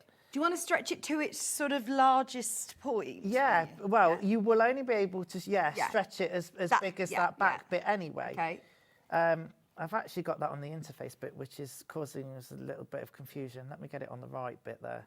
So you've got all that fabric and you're going to stretch it. Once you've got it pinned, again, this will be to the trouser. Yeah. You're then going to baste it, okay? And you're going to run those stitches along that folded edge and just past where you put that initial stitching line. Right, I'm with you. So that then when you stitch in the ditch on the reverse, and for anybody that doesn't know, stitch in the ditch is basically to stitch in the existing seam line that you've got on the front. Yeah. You get a stitch in the ditch for, or just take it slowly through there. And if it's past that original seam line, you know you're catching it on the back. But it's so important to baste it. Baste it, especially with the elastic, because once you've got it basted, you pretty much will see the trouser then, and the elastic's going to sit inside. And also, you're going to see you've got more control with a hand needle. You know that you're not catching the elastic.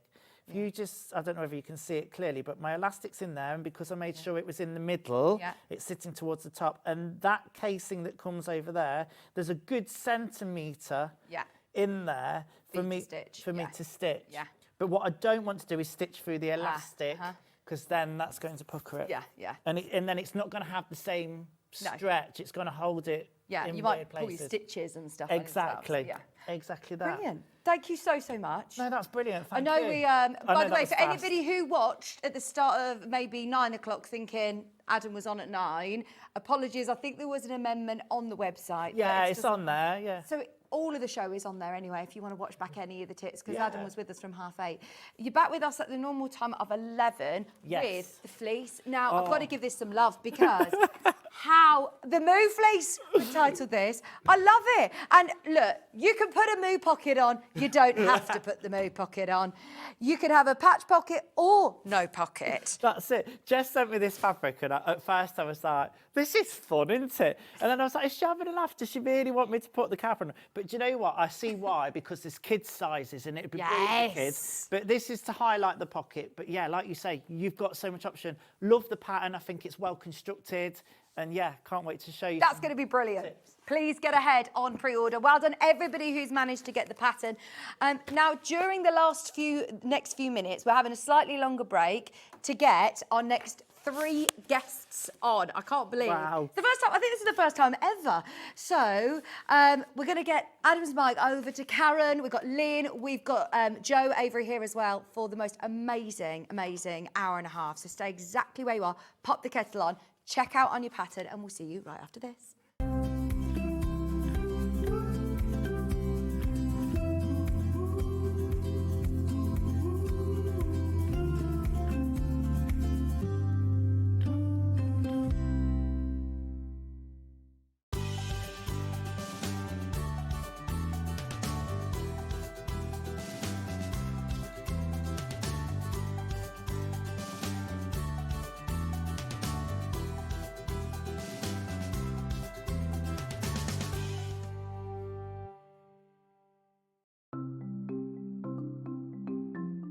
Subcutting is a really useful technique that we use in patchwork for cutting one piece of fabric into strips and then subcutting them into smaller strips. It makes the whole patchwork process quicker and easier, and I'm going to show you how to do it. So if you want to cut a piece of fabric into strips and you want to use the whole width of fabric, fold it in half to start with, and then have the top fold level with one of the lines on your cutting mat. You can then trim it to start with because this is nice and level. So I'm just going to line up one of the lines on the ruler so I know that this is at right angles. Then using your rotary cutter, just cut all the way along the line. You can discard that piece, you don't need that. Now I'm going to cut it, say I want to cut it into 2-inch strips. If it says in your pattern cut 2-inch times width of fabric, line the 2-inch mark up on your ruler and then cut it, and there's a nice 2-inch strip.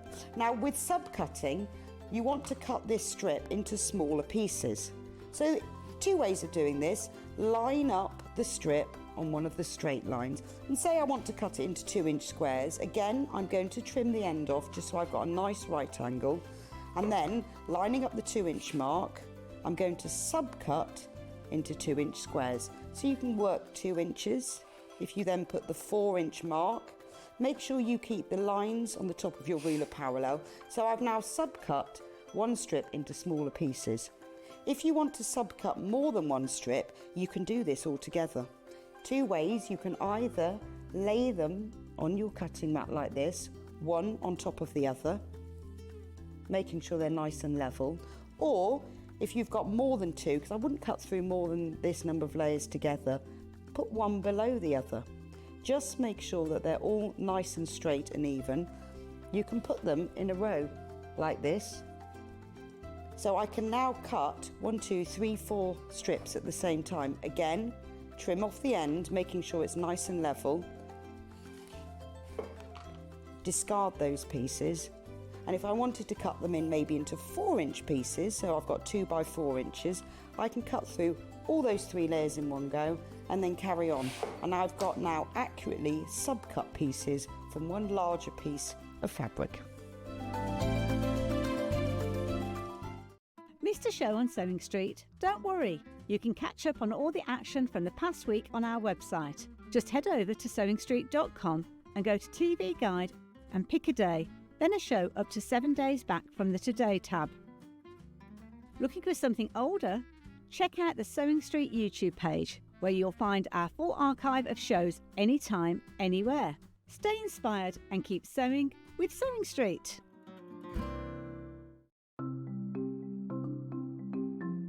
Subcutting is a really useful technique that we use in patchwork for cutting one piece of fabric into strips and then subcutting them into smaller strips. It makes the whole patchwork process quicker and easier, and I'm going to show you how to do it.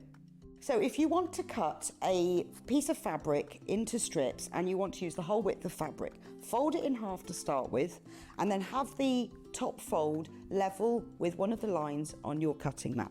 You can then trim it to start with because this is nice and level. So I'm just going to line up one of the lines on the ruler so I know that this is at right angles. Then using your rotary cutter, just cut all the way along the line. You can discard that piece, you don't need that. Now I'm going to cut it, say I want to cut it into 2-inch strips. If it says in your pattern cut 2-inch times width of fabric, line the 2-inch mark up on your ruler and then cut it, and there's a nice 2-inch strip. Now with subcutting, you want to cut this strip into smaller pieces.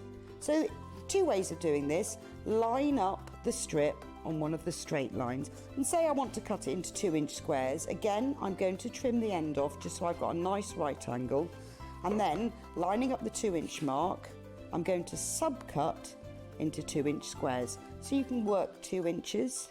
If you then put the 4-inch mark, make sure you keep the lines on the top of your ruler parallel. So I've now subcut one strip into smaller pieces. If you want to subcut more than one strip, you can do this all together. 2 ways: you can either lay them on your cutting mat like this, one on top of the other, making sure they're nice and level, or if you've got more than 2, because I wouldn't cut through more than this number of layers together, put one below the other. Just make sure that they're all nice and straight and even. You can put them in a row like this. So I can now cut 1, 2, 3, 4 strips at the same time. Again, trim off the end, making sure it's nice and level. Discard those pieces. And if I wanted to cut them in maybe into 4-inch pieces, so I've got 2 by 4 inches, I can cut through all those 3 layers in one go and then carry on. And I've got now accurately sub-cut pieces from one larger piece of fabric.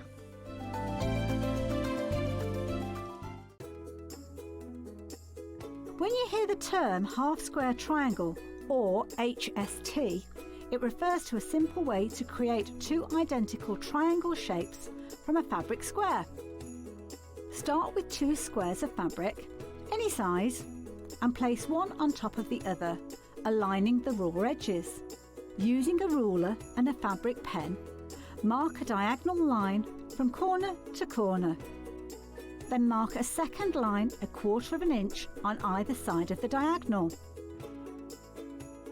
Pin the fabric together to keep it secure, then sew along the 2 outer lines that you marked. Now carefully cut along the first diagonal line you drew. Press the seams flat using the heat from an iron. Use washi tape to align your ruler and trim away any excess fabric. And there you have it. Your half square triangle is ready to use.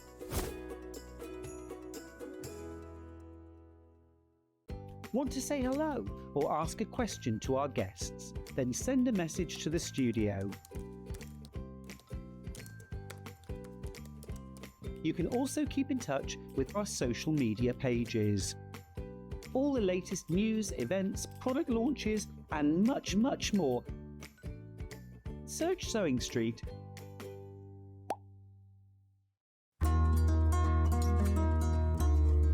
Now, normally when you sew 2 pieces of fabric together, you sew them together, right sides together, and open the fabric up.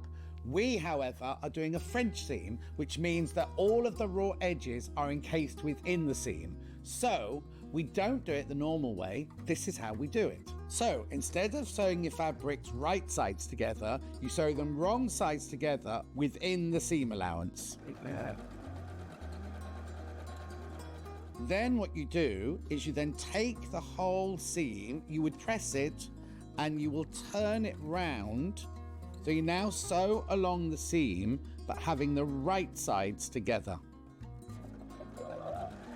So what you've done is you've encased your raw edges in here, you've created your normal seam from the right side, but on the wrong side, all of your raw edges are all encased within the French seam.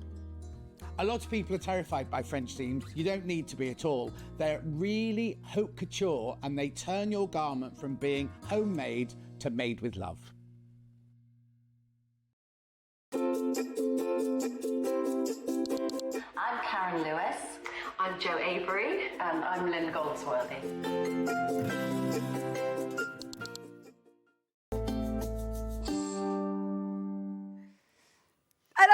Welcome back. I promise I haven't just lined you all up like you're all in a school assembly. Awkwardly.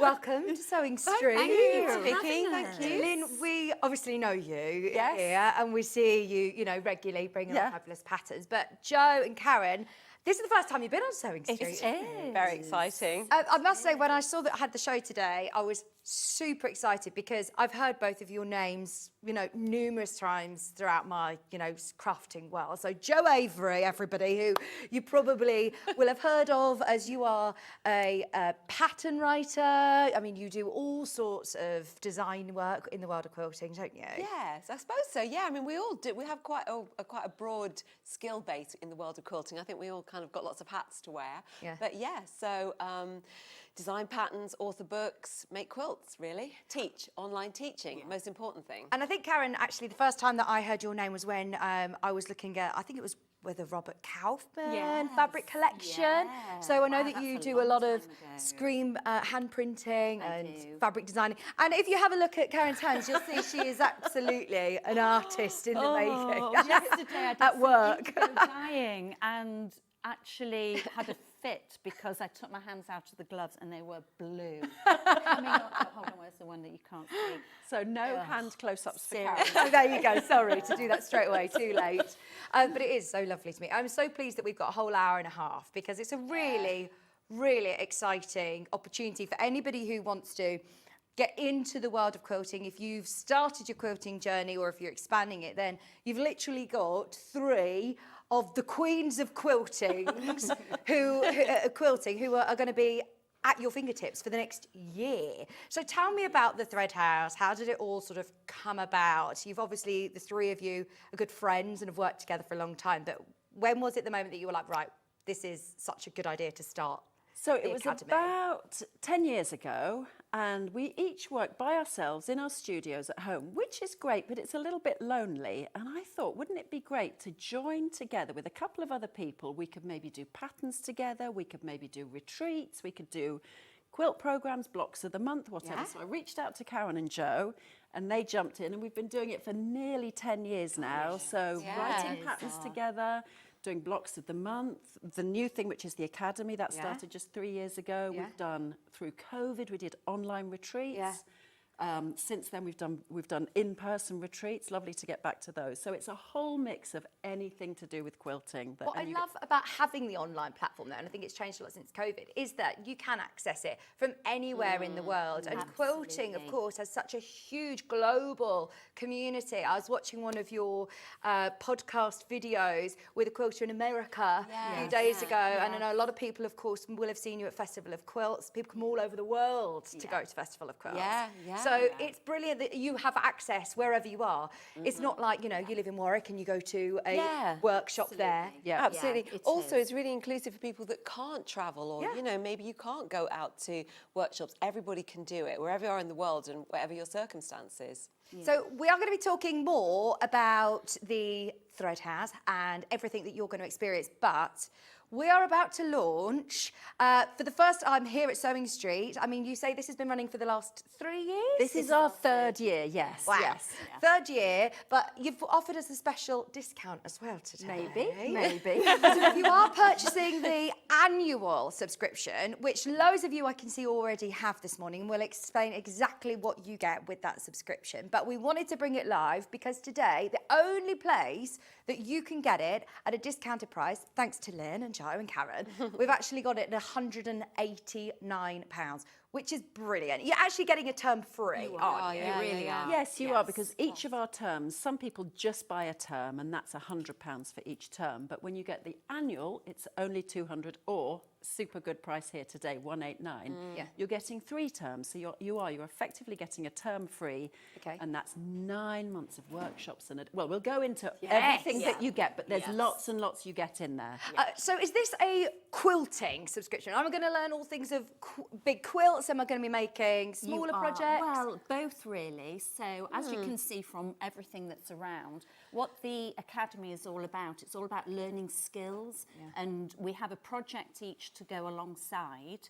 And what we try and do is say you can make this big quilt, or you can maybe make a little thing with it. Take the technique and make something that you want to make. So if I buy today my yearly access, where is it that I am, where am I getting involved from? Because this is all pre-recorded online videos, isn't it? Everything is pre-recorded, and the advantage of that is if you're not available on a Saturday morning at 10 or whatever, it doesn't matter. Wherever you are in the world, whenever you access it, it's there waiting for you. So this year started back in, was it May? Yes. May was the first. And even before that, because you get thrown in our additional free taster weekends, so you're going back to May and you can work your way through those. And then our second term starts on Monday at the beginning of September. So you'll be kind of launching in with us at the same time into that second term. But you'll also have our previous term sitting there waiting for you. And then it just rolls out monthly from now on. And so what does this look like? Can we have a look, in fact, at the website? I am the designated come on in. iPad person. By the way, we've transformed the studio into almost like your exhibition at Festival of Quilts, Jo, isn't it? We want to show you everything. We're going to go through all the different quilts, all the different techniques that you're going to be learning through the terms as well. But when you purchase and hit purchase today, you'll get direct access into the Academy website, which is Exactly. filled full of knowledge. Absolutely. And I love the fact that you all have lots of different expertise as well. Even though straight away when you look at this, there's lots of colour, it's really beautiful work, but also you all bring something a bit different. We have very different styles. I tend to be more traditional. Karen tends to be more kind of cool, modern, and Jo is like a head full of creative ideas. Like there's some kind of Charlie and the Chocolate Factory going on inside her. As well as having different style aesthetic, we also have our own special areas of expertise. Yes. So, you know, you're getting such a broad amount of expertise from us. So Karen will be really good at all her hand stuff. My thing is improv. And then you're into like FPP and you know, EPP and traditional piecing. So every term when we have our different theme for the term, we've each got something to bring different to the party. It's brilliant, you know, especially at that price. I mean, that's for the whole year, and you're going to be able to dip in and out. If you're thinking, oh, I'm away for a few weeks, what am I going to miss? You can access it wherever you want. And if there is a certain skill that you want to learn, like improv quilting or FPP or quilting, you know, you've got all of the different experts at your fingertips to be asking Exactly. And if you're working, let's say today you're working on something from the beginning of the year, we have these Zooms, twice a month we have Zooms. Wow. You can come to the Zoom, you can tell us what you're stuck on, we'll all talk it through, we'll give you thoughts. Often the other people on the Zoom, you've got a big group of quilters chatting and sharing ideas. With the community. The other right way to access help and to show and tell is through the community, which is amazing because everybody interacts with each other and people have created and made these gorgeous, you know, friendship groups meeting from all over the world. Would you say it's best to have a little bit of experience to join the Academy? Generally, we think so. Having said that, we've had complete beginners join us, and what we do when we do our workshops is we take you right to it. I will be sitting there with a ruler saying, now you cut this, now we take it literally step by step. So there's no particular reason you need to have a wealth of experience. Having the online classes means you've got the time to do that. You'd never be able to do that in a workshop because you might be able to show stuff, but people can't actually. We try and schedule these monthly workshops over weekly periods, even though you can watch them all at once if you want, but we call them week 1, week 2, week 3. Right. So they're kind of divided into these 4 sections. We can show you. Let's have a look. So when you sign up, will you get a login? So you get a login. This is our homepage, and from here you go into My Library. So that's your library, and that will contain the classes you've paid for or the products you've paid for. Now, because this is my login, I have absolutely everything. So I've got loads and loads of products. And you can see, for example, that was our first year's annual pass. But I'll stop there because this is something that you will get if you buy the annual pass or one of the term passes, which is access to our community. So I'll pop into there and show you what that's all about. Do I have to be part of Facebook or on social media to access it? On our website. So it's a really safe, really safe, secure, private place, just for people who are, just for the students. And in fact, that was one of the things we liked with the way we set this up was because a lot of people now don't want to go on Facebook or they don't feel safe or comfortable. But this just sits within the website. And it's kind of a chat group and you can share photos. So, for example, somebody has shown a photo here of some work they've done towards one of my projects. And then other people will chime in and comment or will have questions. I love that. It's lovely. It's very... and if somebody has a question, we might answer it. One of the other people might answer it. They all chat amongst themselves. It's a really nice way to kind of keep in touch. And I suppose you do have people all over the world. We do. So different time zones as well. Exactly. We wake up sometimes and click on and go in the community and there's been whole streams of things going on while we're asleep and it's just so lovely. You can also share news here and we've got different circles. So there's a kind of show and tell one and there's a news one and an ask us one. But however, they all come, they all kind of merge together if you but want we did to. that so that if somebody wants to ask us a question, I couldn't work out how to do this. They can ask us through the community. We encourage them to email us and probably get quite a quick response. They can go through the lessons. There's a comment section and we'll respond to that there. And we're also, it's not sort of hard and fast rules as such. So for example, where we've done a project and I've provided the templates, we've got one lady who finds it hard to work with her hands. So she said to me, well, can you do some FPP templates for me? We'll always do things like that. Oh, fantastic. Or people were like, you know, could you do a colouring sheet for this quilt? Lynne will do that. She's brilliant at all these things. Oh, amazing. So we kind of change react the to size what... of things. You've had people say, Absolutely, like, I you would love size- to yeah. do this in this scale. Can Yeah. you? And Resize We're like, it. sure, we 2 love seconds that. later, Lynn's put the templates on. We for try. Well, we Nice. love it Yeah. being really Be as helpful as interactive possible. and getting to know the people who are in the group. And we get to know them on the community, on the Zooms, in their comments. So it's very... And it's as creative for us, isn't Totally. it? You know, we Oh, see some I of the get things great that ideas from people the have students. done. I mean, they give us loads of ideas. Yeah. They're so creative. It's amazing. And the Zooms as well are all recorded. So, you know, obviously, again, because we're all over the world, they're usually at 4 p.m.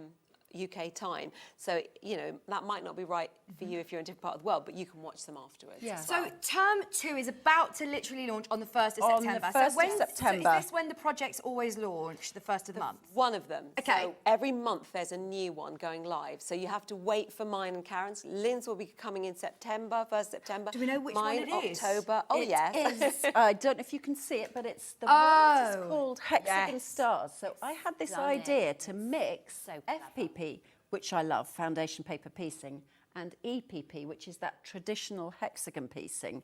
So what you do is, and I take you through this step by step by step, so slowly and carefully. And do I get the pattern? You get the pattern, you get templates, you get weekly videos. I mean, everything you need is in there. There are lots and lots of templates for this. Okay. So those are already waiting for you. If you go in today, you can already get the templates and download them and print them. So those are ready to go. Yeah, because Right, so you get a prep sheet. Yeah. Or you get a prep So you've got sheet. 2 weeks Exactly, to prep your exactly. class before it launches on the 1st of the month. So there's always something Yeah, to quite do. often we'll do a prep video as well, and we'll talk people through the sort of fabrics you might want to use so they can get really ready, you know. Fabric requirements, Exactly. how much you need, Any the special fabrics, do the tools, whatever. project. And that's FPP and EPP. Yeah, you can't really, EPP you and almost need to get EPP. close to see how clever this is. It's Yeah. super, super clever. And that's the improv one, the 10 green bottles. This is the FPP and EPP. that we're Exactly. talking about. These are this term's Amazing. projects coming up. So that's mine close up there, where you can see that you may be able to see that it's all made up of hexagons, but Yeah. within most of the hexagons there is some foundation paper piecing. Wow. It's dead simple foundation paper piecing, but nevertheless, if I can see which one you're on. Are you on It's this very one clever. here? Yeah. Okay, so you can probably see that there is a hexagon, that there is a hexagon. So it's hexagons all the way across. Yeah. But there's foundation paper piecing just to make these little shapes within the hexagons. That's amazing, isn't it? Even just that one project, if you're thinking, right, I love that project, I want to just work on that for the next And 6 that's months. what some people do. Some people just cherry pick what they want to work on. Some people try and do a little bit of everything. We get a real broad brush. We don't mind if you do everything, one thing, half a thing. You don't get in trouble if you don't do No. Apologise. They don't do constantly. They do apologise. Say, "Oh, I'm really sorry. I haven't behind." managed to do.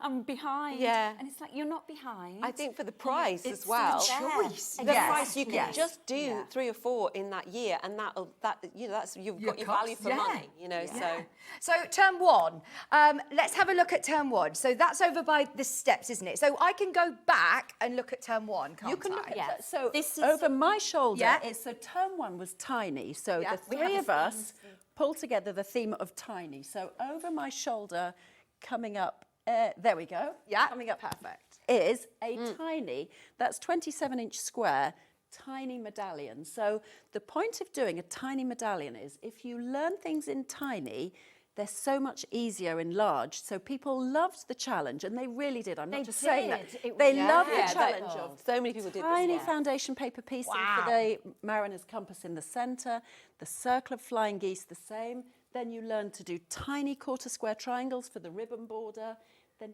tiny quarter square triangles for those stars, half square triangles, and then eventually English paper piecing on the outside. But everything was super small, and that's so great for learning. If you can practice at small, big becomes really easy. So that was the thinking behind mine. Then Jo's. Mine is this tiny improv town. I love this. So this is all improv, but in a very structured way. So a lot of people are scared of improv because it often looks very abstract, but I often try and make it quite pictorial. So you're using very quick strip piecing methods to make these houses. They're super quick to do. You make loads of houses, tall townhouses, fancier mansions, and then these little trees, and then you can just put them together any way you want. So I've sort of squeezed them all together for this quilt, but also you can use them on smaller projects, which we've got over there. Yes, come on over. Right. Okay, so over here, these are again term 1. Yeah, this is term 1, and in fact it's great because Karen can show you her term 1 as well. So you can use your little houses to make things like this drawstring bucket bag, which is a pattern that Karen does and that we did in one of our earlier taste sessions you can buy from her, and even like a little tiny pin cushion. Yes. Oh, I love that. And, you know, I did like a little mini quilt in the class and a pouch. There's so much you can do with this. So once you've learnt those techniques, they're all transferable skills. You don't have to make a whole big quilt. You can just make something small. We always put suggestions for smaller projects. Not everyone wants to make a quilt every month. That would be crazy. Exactly. I mean, some people do, presumably.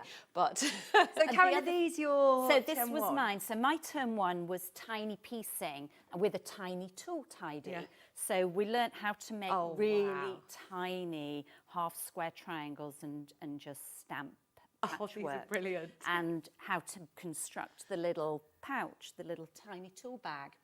And what I did was used one of Jo's little houses and put it on the bag. So what we try and do and encourage as well is that you don't have to do Jo's in isolation. You know, the skills that you're learning in Jo's class you can put together with something of mine.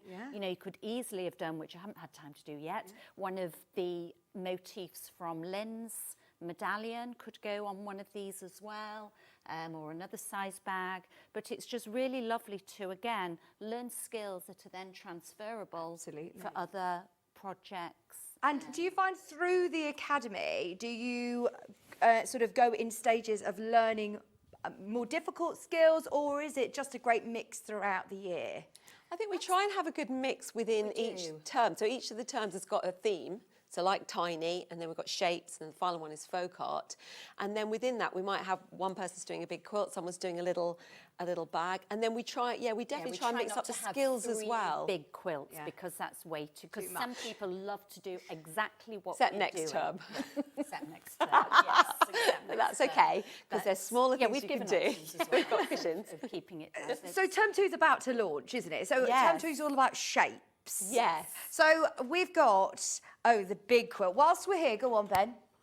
Term 2. If you just want term 2, you can just buy term 2 today. And you do get the early bird offer, which you're going to get 20% off, which is an extra £20 off, which takes it to just £80. So if you just want to dip your toe in, do I still get access to the community page? You do, yes. Do I still get the Zoom? Yes. You do. Okay, Yes, brilliant. you absolutely And this is what we're going to be working on in term 2. So, Lynne, this is your quilt over here. This one is Karen's. Karen, Yeah. right. Karen This is is right next to mine. the cushion that's a smaller version of the same thing. Okay. So, you don't need to take on a huge quilting project. Exactly. You could also incorporate it into a smaller cushion. Exactly. So what I did was, that skill set has got half square triangles, it's got log cabins, it's got curve piecing, it's got hourglass blocks.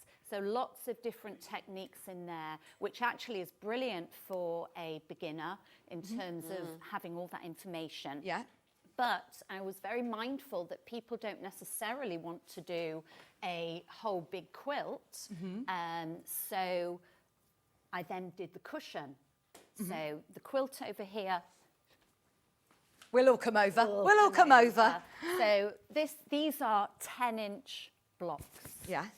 So they're big blocks, which is brilliant because then it comes together really quickly. I mean, this is a massive quilt, You've got an isn't it? 80-inch quilt, but it comes together seriously in no time because of how big the blocks are. And we learn how to use curves here as well. Piecing, so drunken path, quarter blocks. I mean, that is amazing, everything. isn't it? Yeah. Look, I mean, it's hard to see the scale of it when you're on the telly, but look, you can literally see here. It is huge. Or you can go tiny and do the same thing. So I was very conscious that people might not want to make a huge big quilt, and I designed exactly the same, but in miniature version. And so it's got exactly the same number of blocks, reduced down, and make something more manageable. Make a cushion, make a little mini quilt, whatever it is. Maybe just do some of them and put it on a bag. You know, you don't have to do the exact project every time. You can take what you want from it and do what you want. So as you can see, there's so many different techniques and classes, the community, which I think in itself, as Jo said earlier on, is brilliant value. But also, we haven't spoken about the fact that you also get, in addition to all of this, access to a block of the month as well. So this is the current quilt that you're working on with the block of the month. And you all actually are part of this one, aren't you? Yes, so the way it works is at the end of each term, so that every term has 4 months, and in one of the months is Jo's workshop, one is Lynne's workshop, one is Karen's workshop, and then the 4th month in this year is the block of the month. So you'll get a block from Jo, a block from me, and a block from Karen each term, and then it goes together to make, either you can make this quilt, or we'll also have suggestions for using the blocks, if you want to really go for it, for a much, much bigger quilt.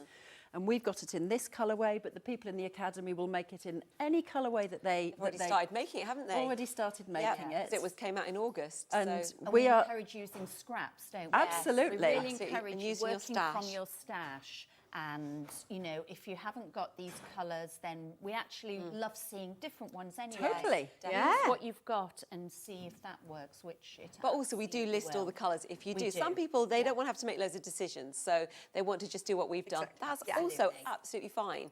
The other thing that's happening in our extra month, as we call it, is we're doing studio tours, tutor studio tours. So Lynn's just done...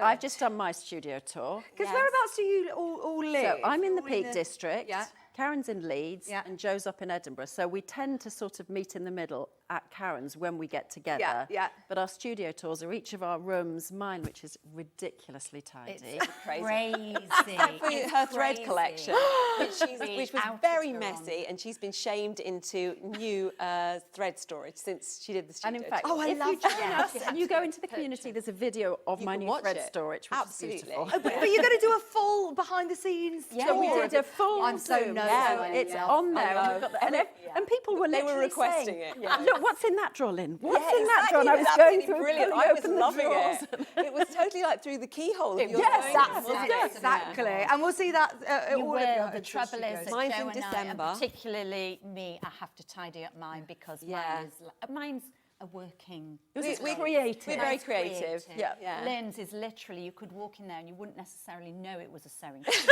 It just looks like a beautiful, pristine room. It looks like someone who doesn't make as many quilts as Lynn does. Really. So a bit surprising. All of the videos that you do, though, are all ready, recorded. Everything's very, very clear. There's no sort of technical interruption. They're all pre-recorded. So you can stop, pause, rewind, fast forward. Exactly. And there's a lot of Yeah. close-up work. So Exactly. as Jo said, if you were in a workshop, you're not necessarily seeing somebody's hands do stuff. And we have people say that they'll rewind and go back and have a look closely again and see what we... So you can physically see us doing every little step of the way. We literally do every single step on our videos. Not so much with the bomb. No. That's normally things that we will have covered in the other. Exactly, yeah. If we haven't covered it, then we would do it. But I mean, if it's just sewing very simple squares together, then, you know, we'll just give the pattern for that. So.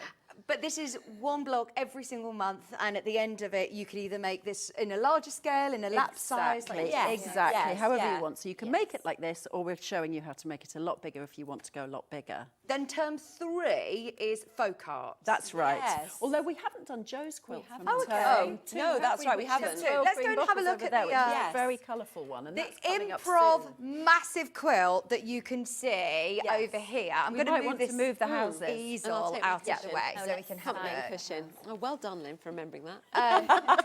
improv quilting tends to scare a lot of people, Jo. Yeah. And I'm here to hold your hand and help you with that. So what I do a lot of curved piecing, and I have taught a few things already improv. You know, obviously it's our 3rd year, so we're trying to find something new every time. So I thought, let's not do any curves. Let's try and do some squares. The idea behind this is that we're just going to learn lots of different motifs. So there's a kind of wonky checkerboard thing. The bottles, it's called 12 green bottles, this. These are the bottles. And then we've got some improv triangles here. And that forms one block. And then that's repeated 4 times, and then there's the corner block here, and then we do a wonky cross, and we do a different method for doing the triangles using a freehand foundation piecing, and this which I call coral beads, and then the middle kind of mixes those up. So actually all you've got here is 3 different blocks, and then you just repeat them. But because they're improv, they all look a bit different. Improv's very forgiving. You know, if you are new, I think it's quite a nice, gentle way of starting things. And I am going to make another quilt. I'm going to be recording these videos next week, so I'm going to make another quilt alongside it. But because we always like to do something, also just to show a difference in, this is obviously very bright, modern, solid fabrics, and maybe people want something softer. So I did this one to show that you could use, these are lovely kind of linens and wovens, and it's much softer palette, and that's really just a smaller version of the quarter block here, the corner block, and makes a lovely cushion. It looks lovely, doesn't it? It is, and as I say, a lot of people get a little bit scared of improv quilting, but actually having your guidance, we're going to be learning so many different skills throughout all of the terms. This one's a brilliant quilt, and again, transferable skills. Exactly, really you're going to learn a lot about construction that's going to help you when you are doing more traditional piecing as well. Because you can pay, look, I mean, we're at £189, which is, by the way, exclusive price at the moment to Sewing Street. So you can't get that price anywhere else currently for the Academy. Go on, Ben. Ben just said, I've just heard up from Hayley. I don't know whether you know about this. No, we don't. Have you just heard? We could actually go to 179. No, that's incredible. That's incredible. Wow. This is Sewing Street actually taking the hit. We know how amazing the value is. Wow. You get so much content, an incredible community. For everybody who already has paid 179, don't panic. Sorry, 189. You've got it at 179 as well, which is amazing. We want to get hundreds and hundreds of people all getting involved, and this is now opening up that access. There were so many of you who got it in your basket who I know were really, really interested. So fingers crossed, that means that everybody can take the leap and go for it. And that's a whole got stuff year to show access. you as well. We haven't shown you everything. Oh, that's why we got you for an hour and a half. And today, taste so a I'm so weekend. pleased. So just again to recap, once you've got that access, how long can I watch these videos for? If I think, oh, I loved how we did the EPP and FPP and I want to go back to that, can I watch these videos again and again? Absolutely. You can watch them all day, every day if you want. We basically say that you can watch them for the lifetime of the Academy. So whilst we're doing the Academy, they will stay with you. Even the following year, it's still in your library. It doesn't disappear at the end of the year. It just will be there until the Academy doesn't run, which hopefully will be We for plan many to go years. for years to We come. do. Yes, we love doing We're this. loving doing So it. once you've bought it, it's yours. Now, you also do 2 Zoom calls a month. They're also obviously live and Zoom, but you record those. Yeah. So if you can't watch them during those events, you can also rewatch those. Absolutely, yeah. They usually go on for about sort of an hour, Usually 45 about an minutes hour. to an hour. And they're very sociable. People I show love us that, things they've made on the Academy.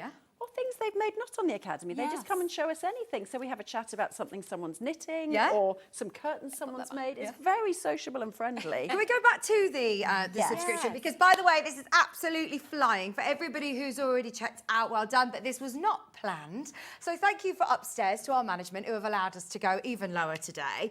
So you'll get access to the full Academy for a whole year, which means you can go back to the previous term, and you can also start on the 1st of September with the new term. Yes, exactly. So you've At your got own things pace. waiting for you, or you can work along with us starting from September, whatever you want to do. Brilliant. So I'm starting off here, and I'll show you when it comes up on the website, which is you'll start at the homepage. In fact, let's start at the homepage so you can see where you go once you've got your subscription. So here you are at the homepage. You'll have a sign in, so that will take you in, and you've got at the top My Library. And if you haven't signed in already, then it will prompt you to log in. It will do, it will do. So once you go to your library, it will have in there the products that you have bought. So anything you've bought today, you will also get the community as well as the products you buy today. And what I'll do is I'll scroll down. I've got every product in mind because I'm the one who runs the website, so I need to make sure I know what's going on where. Do I need to pay any extra for the things like the templates or anything else? No, everything comes in. So 2 weeks before a course starts, you get the templates, you'll get a sheet telling you what to buy. As Jo said, we quite often do a video at that point because you might say, well, these fabrics work well, or you might think about these fabrics. So quite often it's good to have a video, and we do where we need that. But no, everything's included. Yeah, occasionally we have, there's nothing extra. So templates are available for the print out and cut out your own templates. Occasionally, one of us might have ready-made and ready-cut templates that are optional to purchase as an extra, but you don't need to do those to be able to do the project. Brilliant. Everything works from the templates in the... So let's say we went to... This is the annual pass for this year. So you'd go into that and you get a bit of a welcome from us and information about finding your way around. But always, you know, I say to people, if you get lost, just email us. We'll help you find your way around because we get lots of people who get stuck or lost. And then we're going into, mine was the first project in the first month, so the term was tiny, and it was that miniature medallion quilt. You'll have a bit of an intro on what you're doing. Then, as I said before, 2 weeks before, and I'll show you how that works, you'll get your supplies and templates lesson, and there'll be a document in there, possibly also a video, depending. So that's, you know, this is what you're making, these are the fabrics you'll need, these are the templates. So if somebody wants to get those not everybody has a printer at home if you want to get those printed out. So that's all, everything that you need templates-wise and fabric-wise, so that you can shop ahead if you want to. Brilliant. So that all sits at those tiny little templates. Those are for the little quarter square triangles. Madness. Notes. Jo and I haven't done we haven't. We do try and do each other's sometimes, but and at least a little bit of it. Is that you're all so different? Yes, we all have different things, and we all learn from each other as well. Oh, yeah, we which do. is really great. Never stop learning. We all learn from each other, which is really great. So then going into the thing itself, I mean, as we said before, we normally have 4 weeks. So your workshop will be divided into 4 weeks. There was a lot in the miniature medallion. So you've actually got 1, 2, 3, 4, 5, 6, 7 lessons. But actually some people made the whole quilt. Some people made all but the last border or the last but one. People do what they want to do. Exactly. They don't necessarily do. So let's say if I just go into week 2A, for example, and then you've got a video waiting for you there, which you can expand up to big if you want. Oh, that is brilliant. And that'll then play, and I'll be taking you through step by step where you are, what you're doing from here on. Oh, there are my hands. And there'll be volume as well, and I'll be talking you through this. So you literally see step by step. We show you exactly what you're doing at whatever point. So much better than always having it. You have a written pattern as well, so you can work through that. But this actually shows you where you are and what you're doing. When I've been to a workshop or a class before, I've been a bit overwhelmed and daunted by, you know, a large class where I'm thinking, I didn't quite hear that. Yeah, exactly. What did you do quite there? And I don't want to ask, so I'm like, I'll just skip over that. And then, you know, you pay a lot of money for a retreat, for a workshop, for a class, especially with yourselves. And sometimes you go on a class and then you come home and you leave it for a few weeks and you get everything out. You can't remember what you did. So this way, you can just replay us. And some people like to just have us on in the background while they're doing other stuff, like a podcast. They just like to listen to us chatting on about what we're doing. You know, we're comforting. Fantastic. And sometimes entertaining. Is that everything in term 2 that you wanted to mention about? We've done term 2. Yes. The things that we haven't done that go within the annual pass are the fact that you get these bonus projects, which we'll talk about, and also that we've got term 3 to talk about. So we've got more stuff that goes in with the annual. Term 1 that we've got. That we've done term 1. Yeah, but we've done term 1. Miniature shapes. And I also need to mention that you also get a taster. We can do that now. We can show you what brilliant. So we're kind of over here for our Taster Weekend project. Okay. So we're going. What happens is that at the beginning of the year, before the year starts, we do what's called a Taster Weekend. So if somebody wants to come along and have a go, see how it works, that is free.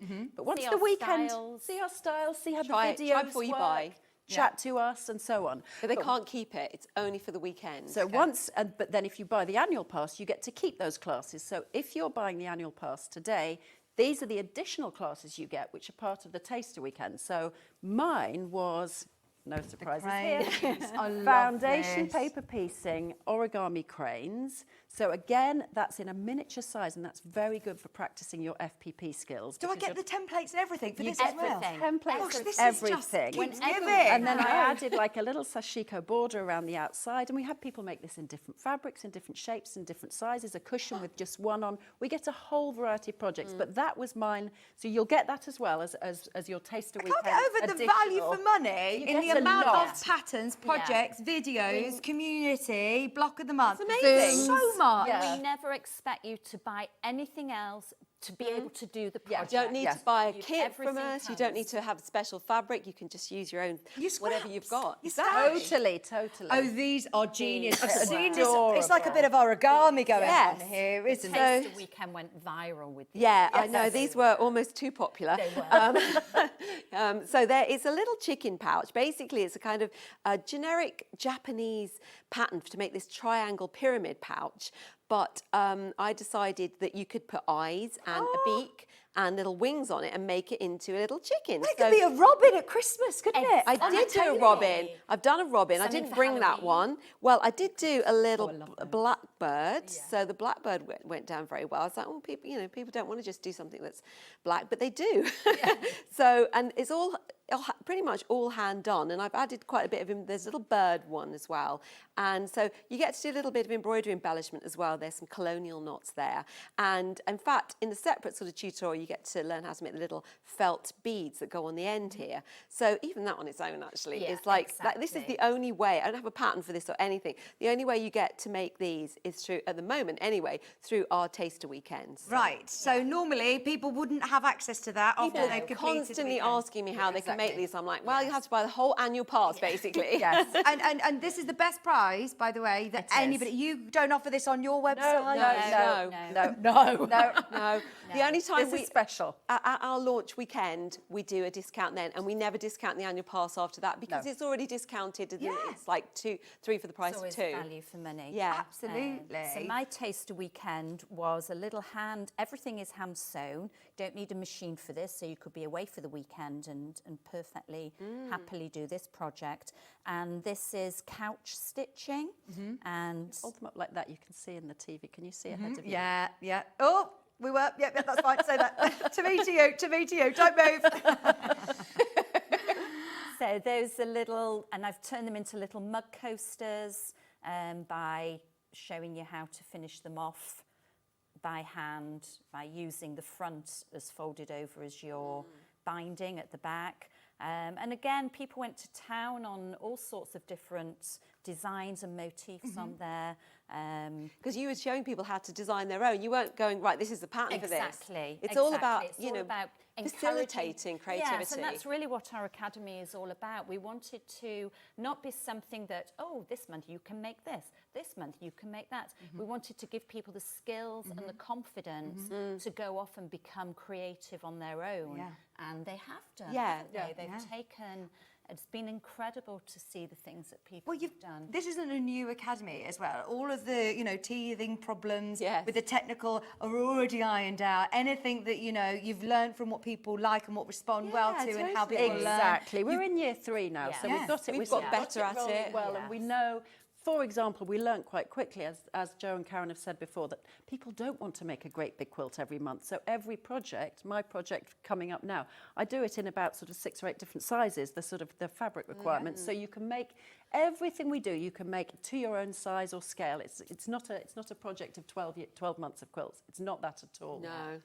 Now, before we go on to term 3, there's still so much to talk about, by the way. There's still loads. We're just going to remind you how everybody can shop and how everybody can get involved, because I know how many people have got it in their basket. I remind you, we've still got 45 minutes with Karen, with Jo, with Lynne, so please do so. And any questions that you have, please do get them in whilst they're here. And also, anybody who is already part of the Thread House, we'd love to hear from you. We'd love to hear from you. If there's anybody watching this morning, that would be As long as you have something nice to say. Send in your messages. Don't put potential new academy members off. No, everyone loves the academy. There's so many of you joining the academy already this morning, but for anybody who's got it in the basket and haven't yet checked out, this is how you do it.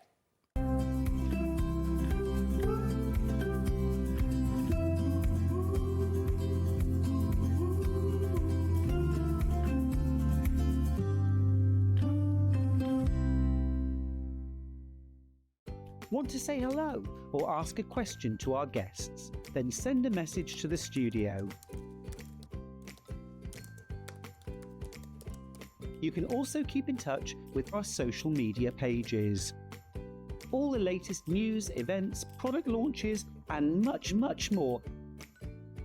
Search Sewing Street.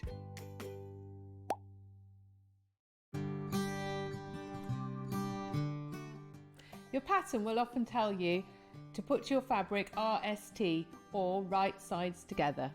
This means that you put the right side of the fabric with the pattern on the inside and sew on the wrong side of your fabric. Then when you turn it round, you can't see any stitching. Fold your fabric so that your pattern is on the inside, i.e. right sides together.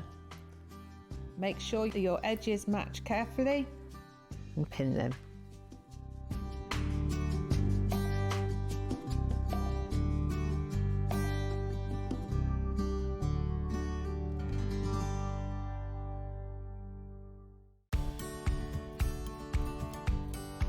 If you're using a pattern that's quite bold and you know that you want the centre back to run down the middle of the fabric and to have it identical on one side and the other, how do we match it up?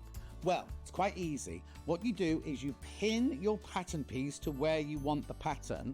Then quite simply, you take a pen and you draw around the motif. You're only cutting one layer out now. You're only cutting one side of the back out now. You draw around your motif with your pen.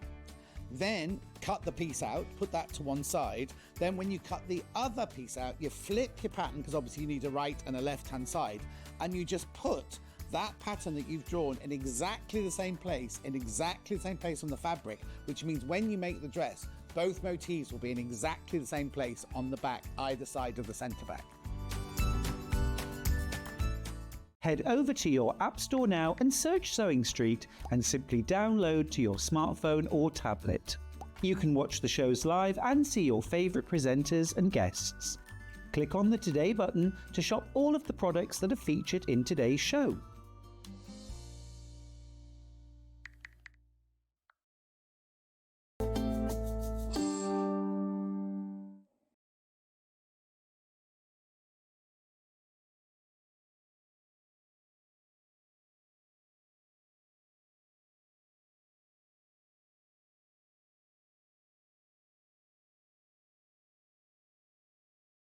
Jo Avery and Karen Lewis, all here, talking about the amazing the Thread Academy. I'm being really conscious that I'm saying this right. The Thread Academy. The Thread House. Oh no, I'm so many wrong. The Thread House Academy. Anybody who has just tuned in, can we just do a brief overview, Lynne, of how exciting it is, of, you know, how many different projects people are going to be able to get involved in and the skills they're going to learn? So if you subscribe to the annual pass, which is a fantastic discount here today at Sewing Street, then you get 9 monthly workshops.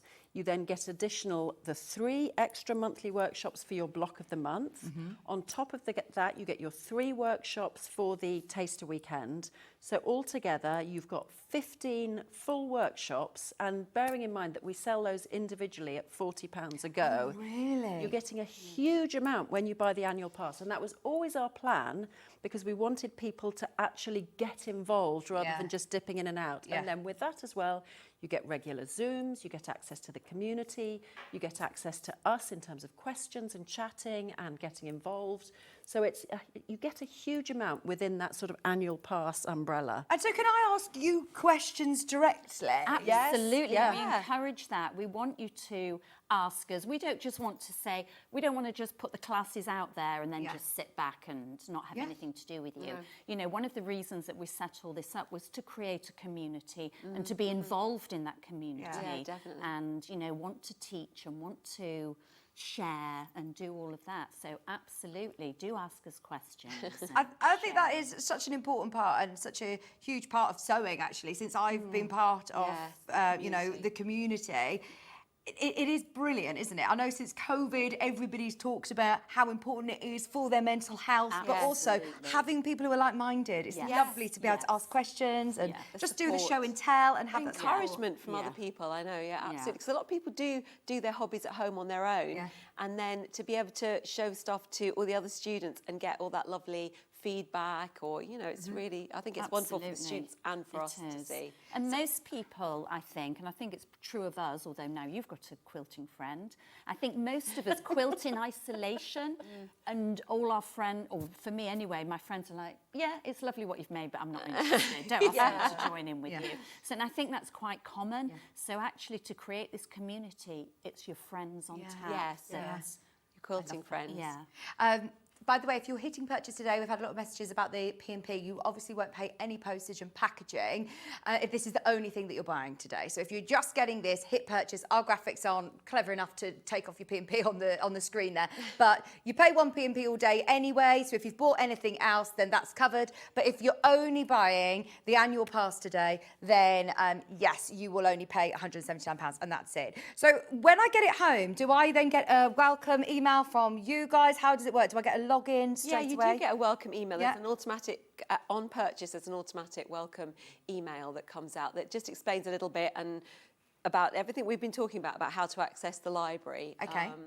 And then the other thing we do is we send announcements. So, for instance, when we've got the Zoom coming up the day before, we'll probably send announcements reminding people with a link to the Zoom. So and anything we've got to tell you, anything important, we'll do one of these announcements, which comes in an email, or you can go to the website and look at all the announcements. Brilliant. And if you have any glitches, I quite often have people will just email. Our email address is on the Academy website. Just email us, and if it's a technical glitch, it'll come to me and I'll sort you out. So sometimes we have somebody who can't access their yes, don't be afraid to ask. We're always there to help you out. Exactly. I hope we've covered this question, Anne, but she said, I'm excited after payment, what do I do next? So now I'm just waiting, is it? Or what do I do if I've ordered right now? Once she's paid, then we'll be liaising with you so that we get your list of names to go onto the website. And once we've got those names, and then the emails will be generated. So as soon as you're joined with us, the email will be generated, which will come to you as soon as we sort that out between us. This is new to both of us, so that'll happen very soon. You will then go through the email to create a login.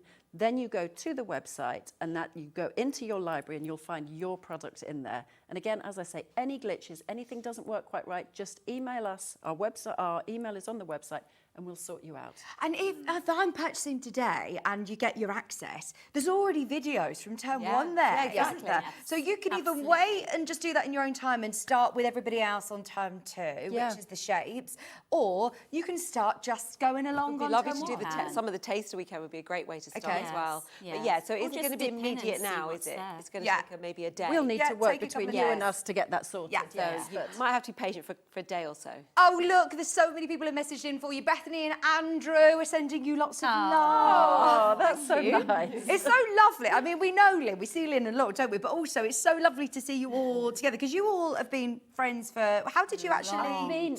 We met back in the old days, so back when it was blogs, 15 or so years ago, and when it was Flickr, which was the predecessor to Instagram, and then a kind of a whole new community grew up of quilters connecting all around the world. I ran 15 years ago London retreats with some friends of mine about 15 years ago that these two came to and taught on. And so that's how we all really got to know each other over those years. But it was the start of that sort of internet quilting community was how we met each other.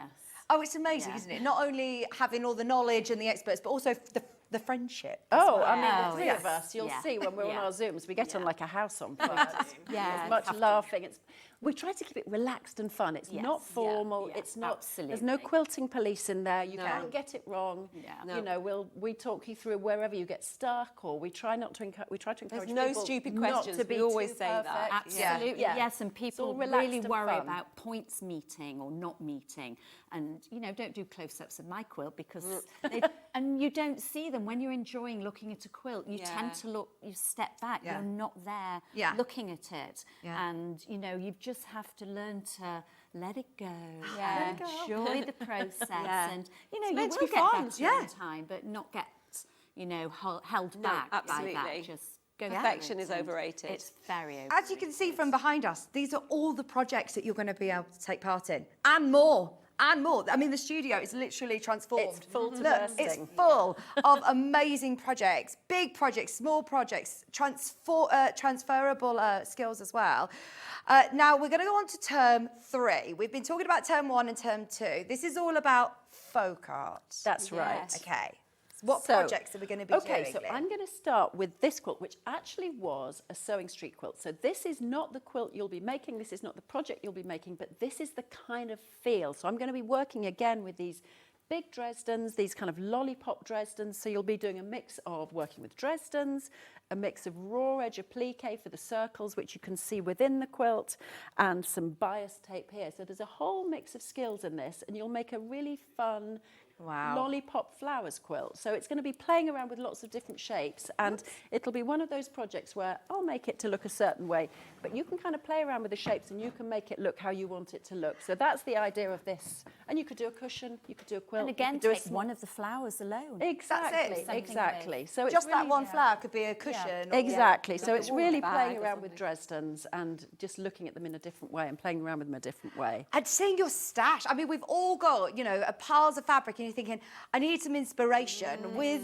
the Academy, you've just got bucket loads of inspiration, and the value for money is crazy. You're saying it's £40 normally a class. £40 a class. So with the annual, as well as getting the 9 months of our workshops, you get an additional 3 months of block of the month workshops, a block of the month patterns, and then you get the 3 taster weekend projects. So you've got 15 projects in there. Wow, as well as then the Zooms twice a month, did you say? Exactly. The community that Exactly. you're building, and that safe space as well. It's Yes, not, for you know, chatting part of and- a random Facebook group. No. It's all within the website. So Yes. we don't go anywhere near Facebook for this. It's all self-contained. Normally, it is £200, and if I go head to your website, it is £200. Yeah, it is. And after midnight tonight, it will be £200. This is an on-air special. Oh, let's have a look. I've done several years with the Thread House, and it's all as they say. I dip in and out, but having it all there lets me pick what suits my mood. Thank you, Paula. That's so nice. I like that, because that's the kind of our thinking behind it is dip in and out. It doesn't. Some people take it as an academy and they work their way through everything, but some people just dip in and out when they've got time. And sometimes on the Zooms, we might have somebody who's done something last year or the year before that they finally finish and they want to show it.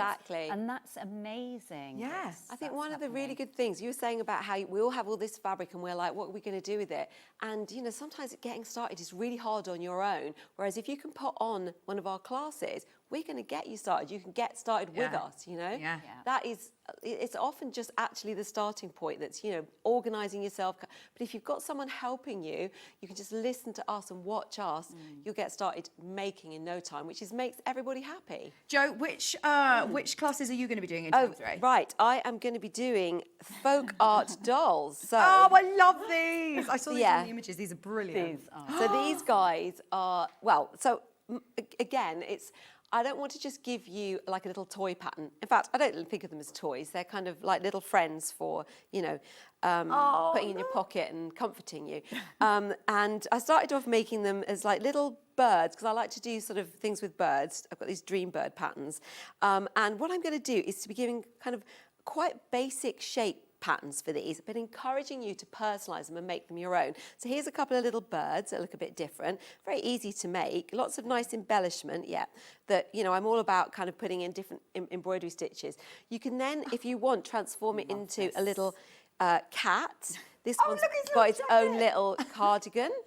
If you like, this is great for, I like to knit socks, so you always have some sock ends wool that you need to, and I'm just going to show you what he looks like underneath his cardigan. It's all right, he's got a top on, he's fine, he's not naked. And he's got a little, he's cute. And then you can do other things, for instance, if it's Halloween coming up, and in fact, this is coming out after Halloween, so you have plenty of time for next Halloween. You can make scary dolls as well. So this, you can have lots of fun with this. I love making these as scary as possible. So when it comes to the class, I think I'm going to try and do a bunny. And also, I'm going to be doing... Oh, don't tell them. Oh, do Hey. tell Oh, them. go on. No, tell us. I'm going to do actual folk art dolls of us three. Yeah. So there's going to be, and then if they annoy me, I can, get revenge on them. You're with going to do pins. Pincushion. Does it do a pincussion? Going to do one of Vicky. I could maybe. See how we carry on, maybe. Yeah. But look exactly like me. So there's going to be folk art, Karen and Lynn and me. Oh, So that should be fun. fantastic. There's a real great sort of, huge amount of skills that you're going to be learning. It's not just, right, you are going on an FPP journey. No, we do try to cram lots into the workshops and all different sort of, even if, you add a bit of quilting here or you add a bit of embroidery or embellishment, we try and cram lots into each project. And is it completely different to year 1 and year 2 that you Yes, do? totally different themes, different Yes, projects. I mean, absolutely. sometimes obviously the There'll be skills some come back FPP again. and there'll be some Exactly. FPP, but in a different way. Yeah. Definitely. And then behind you, Lynn, we've got Karen's Let's swap folk places with art you, Karen. project. Yeah, so this is my Mola-inspired mini quilt. Yes, I love and this. Mola is where you layer up fabrics behind. So you haven't just got, some of them we've got just one layering, but here you've just got layer upon layer, here, all those bits over there. What is this? It's not, is it called reverse applique? It's reverse Right. applique, yes. So it's a technique that we actually haven't done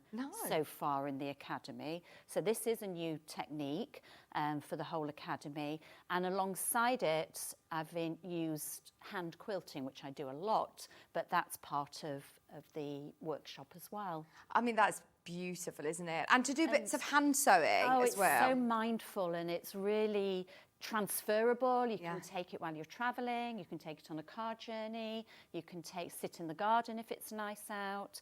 And it's, again, the pattern that I've designed, you can just take certain parts of it and just do those. You don't have to do a whole complete. You could do that as a cushion, you could do little coasters, all sorts of things. Now, don't get too overwhelmed by this, because this is all spaced out over a year, but we just want to explain the amount that you're going to be able to dip in and out of, or, as you say, treat this like an academy and have something to aspire to, you know, week on week, term on term, and your skills will grow.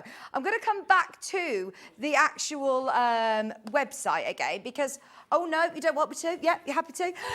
When we go onto the website, you'll get your personal login, which you'll be able to then access all of these pre-recorded videos. The Zooms are recorded as well, so you'll be able to have at your fingertips those expertise, which you can watch time and time again for the whole life of the Thread House Academy. So you're going to be able to come back to these later on. You're going to be able to get involved, you know, at any point of your sewing journey. Yeah, absolutely. And if you want to have a look, what we have is a classes page, and we've got one for each year, but this is our classes page for this year.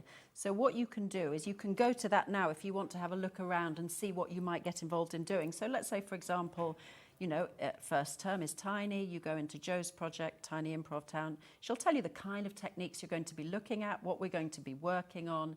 It'll show you her version of the big project or a little alternative project she's done. She'll be talking through how you go through it week by week. So if you're thinking about this and you really want to have a good look around and see what you could do, go to our website and go onto the classes page. And there's a I'll show you this picture now. Yes, there's a graphic coming up. Wow. I do each year, which is to sort of put together pictures of us. I mean, we do this second row, second from the right. You look like ABBA. Well, we were supposed to look like Charlie's Angels. Oh, okay, yeah, sorry. Except we had quilted jackets on, which we did in the second year, and we were each carrying rotary cutters. So that was But this is a kind of picture, overall picture, and you can see as well, we've talked before about the block of the month doing a bigger version, and on the bottom row, second right, there's a sort of blown up version. So if somebody wanted to make a really big quilt out of that one, that's an option. But this just gives you kind of a snapshot of what you would get through the year. But obviously, as well as what's in there, you would also get the Taster Weekend classes in addition, which you get as a sort of bonus part of the annual pass. I mean, that's brilliant, isn't it? There's so many different projects, and start doing it in different colour palettes as well. There are patterns in the classes that you're going to come back to and use time and time again, like the little houses. You know, if you're going to do a little wall hanging for someone who's moving house, you'll come back to that, time and time again. Absolutely, yeah. This Dresden as tiny well. little tool tidy. That's a great present. Put like threads in it, or little notions, or tools, or little toiletries. That's a lovely Some of our present. students have made loads of them, haven't they? Yes. They've been making them like in a production line. Yeah. Oh, those little bags. Honestly, even I had fantastic fun going, oh, what am I going to put in them to dress the set? It's like, oh, your pin cushion. This would be a great little bag to put all your quilting clips in. Absolutely. Oh, rising clips. Yeah, absolutely. Yeah. Would you recommend starting with the taster event then, when you first get going? Or would you say, right, start with our September term? I think what I would do is go into your library. Okay. Drop into. So let me just take you into the library. So there My would be library. my library. And again, as I've said before, I have so many classes in my library because I'm the one who runs the website. So we've got lots and lots to look at. You won't have all of previous these. years. You'll basically have the taster weekend. So that will appear in your library. So let's pop into that. And you can see there, you can go to the introduction to the classes and you can go into those and have a look and see what you fancy making. So it will also tell you, right, you have completed Yes, like that. Yes, exactly. You've done this Another lesson way or of that lesson. seeing that, as Lynne said, is to go back to classes and to look to the term that we're going on to, term 2, and just click on each of those to see what skills you're going to learn that term. Right. And you can say, oh, I'm not sure I fancy FPP this time. And it might be that you want to do a hand sewing. Right, so then you go back into you go classes. back and see Exactly. So you what turn to- else is there. Oh, it's very and- intuitive, easy Yeah, to exactly. get around And the that gives system. you a very, so going into Jo's, mine, the shape sorter quilt. So again, we talk about what is going to be taught bi-weekly, so you can see, do I fancy that this term? No, I fancy something, you know. So it's a great way of And seeing it's what- spaced out into 4 weeks. So at the start of each week, or is it just, you know... We do that nominally. On the first day of the month, the whole lot lands. So Yeah. if you want to some people just want to race ahead and Yeah. work their way through the whole thing. But if you want to pace yourself, we thought, well, we'll separate it into sections. And in fact, occasionally I've had a month where it's more than 4 weeks, just because you've got lots of small sections and it's easier to do it that way. But it gives people a chance to say, okay, well, I've done that lesson, Yeah. tick that off, I've got that far, now give myself a break. Or however you want to work it yourself, really. If you binge watch a series, Yes. you don't want to get to the end of episode and then have to wait till next week. Exactly. So it is You just keep doing it. And, Yes. I think we were talking about, we're trying to work out a kind of average. And what do we think? Maybe between the whole classes are maybe like an hour to 3 hours? Yes, yes. Yeah, But- so there's yeah. a lot of so it's not a content. little pit stop through it. No. We put a lot in there, and we really do take you through step by step with a lot of close handwork, so you can see physically what you would be doing. A lot of extra information as well. And we Anything hope we can put that's in. not overwhelming. We hope that amount of content it's not supposed to be overwhelming. It's supposed to be value for money. Yeah. So much that we tell you, we don't skimp at what we tell you. We often talk about how we've quilted things. So if we've done a big quilt, I'll usually do a bit about why I decided to quilt it this way, other ways you can quilt it, you know, so, which I think often gets ignored, but it is important. We have a message on screen from Sarah saying, I've been thinking about doing this for a while. Thank you, Sewing Street, Jo, Lynne and Karen. Mostly housebound, so this enables me to learn at home. Fantastic. That's absolutely brilliant. It's, you know, we started in lockdown doing virtual retreats, and this is sort of a kind of a version of that. And if you are housebound, you'll be able to connect with a lot of other people doing this and chat to other people and meet us on the Zooms. So you get more than just the workshops. You get a community around you. So I think when you're working by yourself or crafting by yourself or at home, it does make a difference to connect with other people. Completely and utterly. I mean, You're not kind of having to travel, you know, if you're housebound, you can't, but even if you aren't, having to do all that travelling, you know, just being able to sort of get up on a Saturday morning and go, right, I'm making now. getting everything out, pack and your putting that bags on, and exactly, and then get there and find everything. you haven't got everything because you've got all your stuff you need at home. Now, if there are things that you think, oh, actually, you're going to need a rotary cutter, a mat, they're like your sort of basics. But if there's anything in particular that you need, you do also give everybody a prep sheet. We do. Yes. A couple of weeks before. Exactly, so they can get prepped. But often, I don't think we really ever do anything that would require any special. Well, sometimes I might say, if you have a bias tape maker that's this size, you could use it. But I'll also show you how to make the bias tape without the bias tape maker, so you don't have to go out and buy anything. But yes, the basic stuff like a cutting mat, a rotary cutter, ruler, they're all important. scissors, pins, the things that if you're sewing, you're going to have those anyway. So yes, so there the are majority always of the quite classes. a few hand sewing classes that are purely hand sewing. So some people are like, they don't use machines, they just want to do everything by hand. And we always have classes where you can do everything by hand. Amazing, amazing. I must remind you today, this was not planned.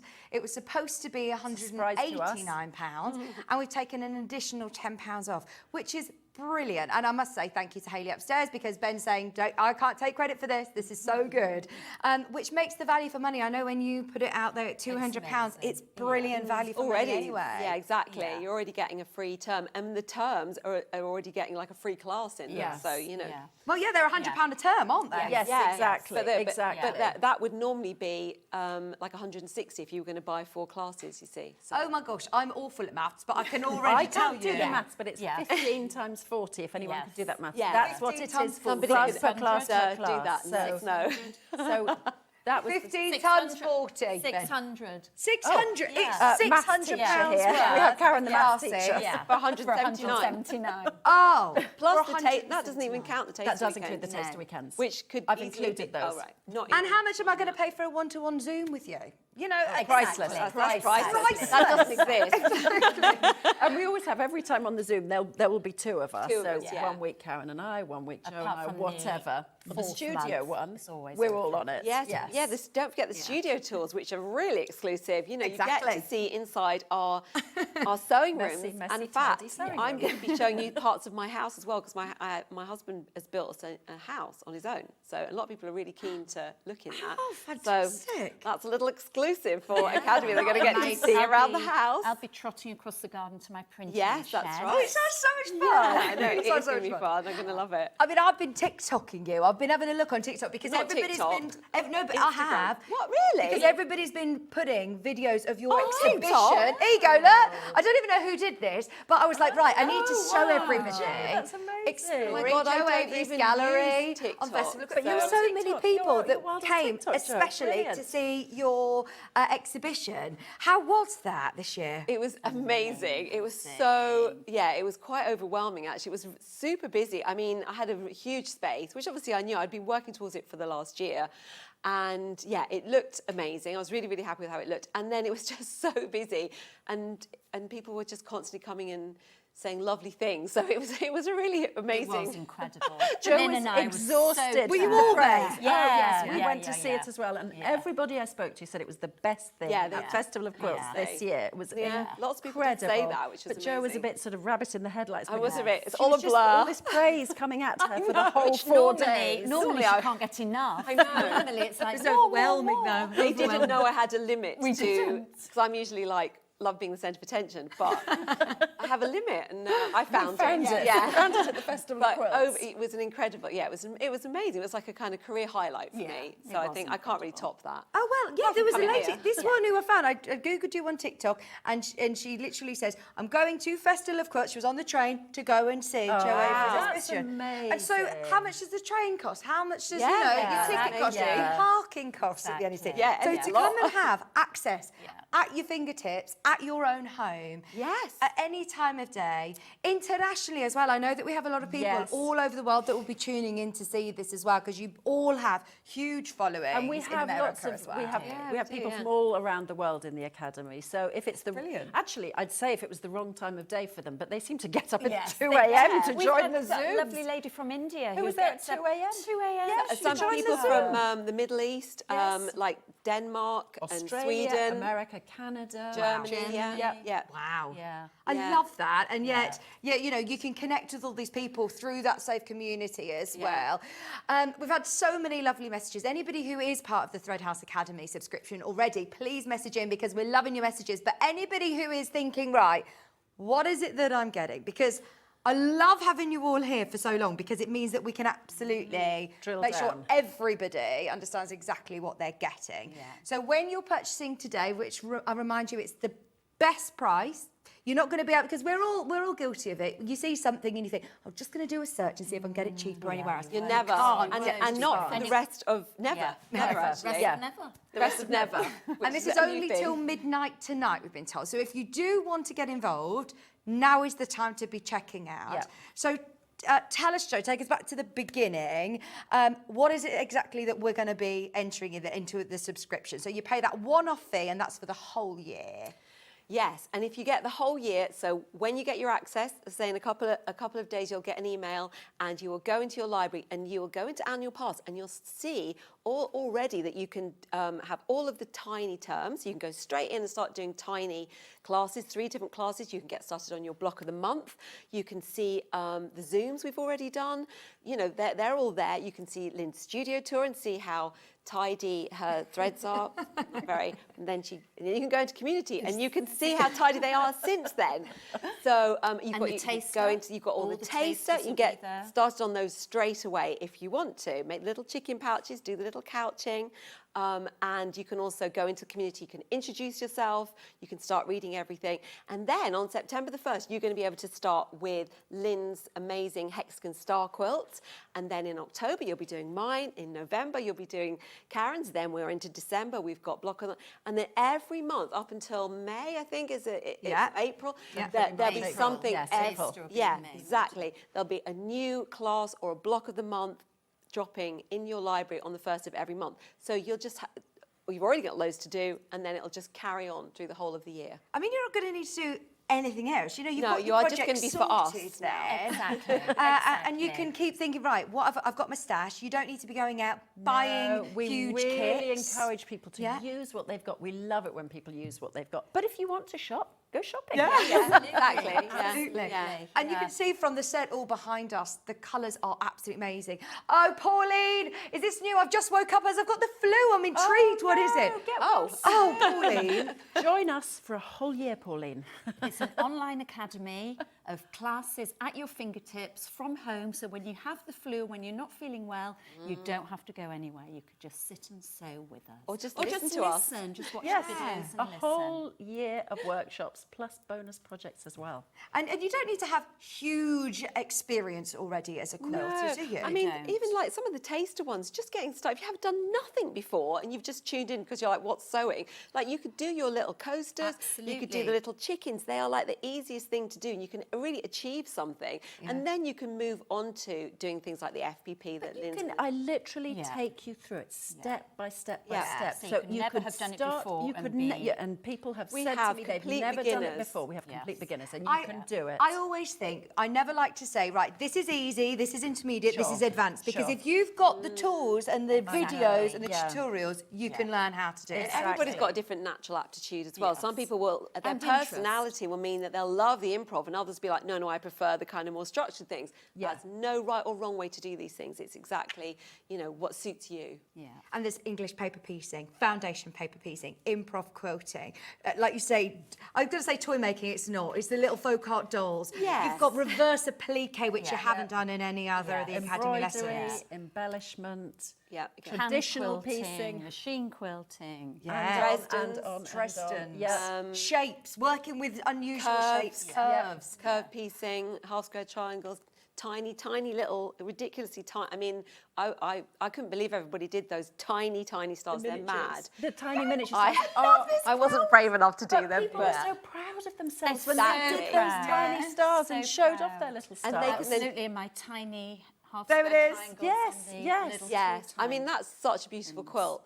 There's so much in just that one class. You have got an absolute wealth. It's like £79 worth. You can start on that this weekend if you want to. You can jump, or as soon as you get access, you can start on that. So but how much? Sorry, if I just wanted to do that, how much would it normally cost me just to get involved in that one class? So we do, if it's one workshop, we would do that for £40. Now that doesn't give you all the extras like the community and the Zooms. That just gives you that workshop. So that would be £40. And in term one, you've already got 3 of those, and you've already got your block of the month. So already there, you've got £160 50 quid's worth waiting. Well, plus the 3 taster weekend projects. So exactly. actually, you've got more paid than for that it just even if waiting you for do you. nothing else. And you've still got 2 terms to come. So we definitely priced it so that the annual is the one that's worth buying because you get so much for your money.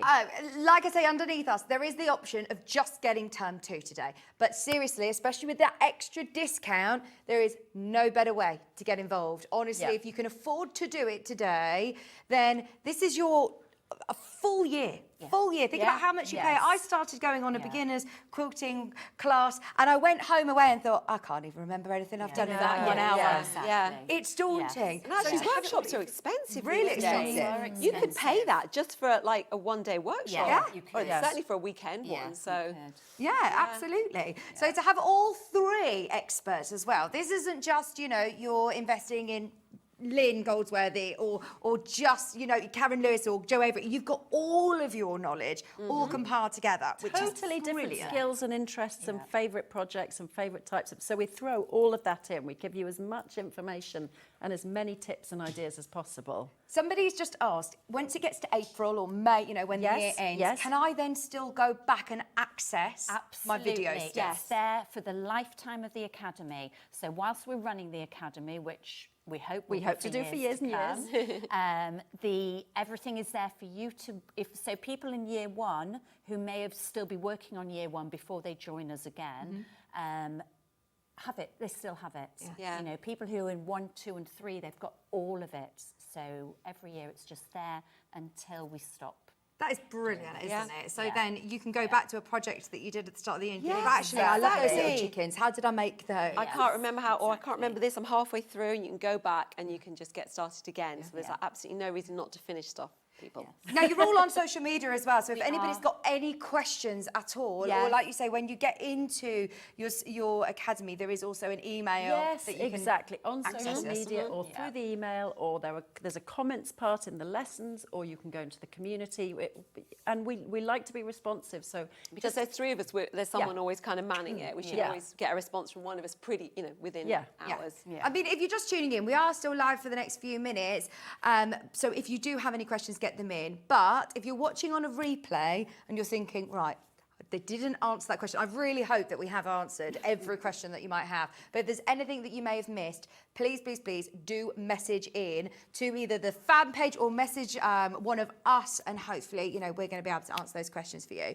But I'll remind you... Or go to the website, find our email and email us. We'll answer you. Thank you. Thank you. I'll remind you, it's only this price until midnight tonight, and that is not there to rush or to press you. It's just such an amazing, amazing, overwhelmingly good deal.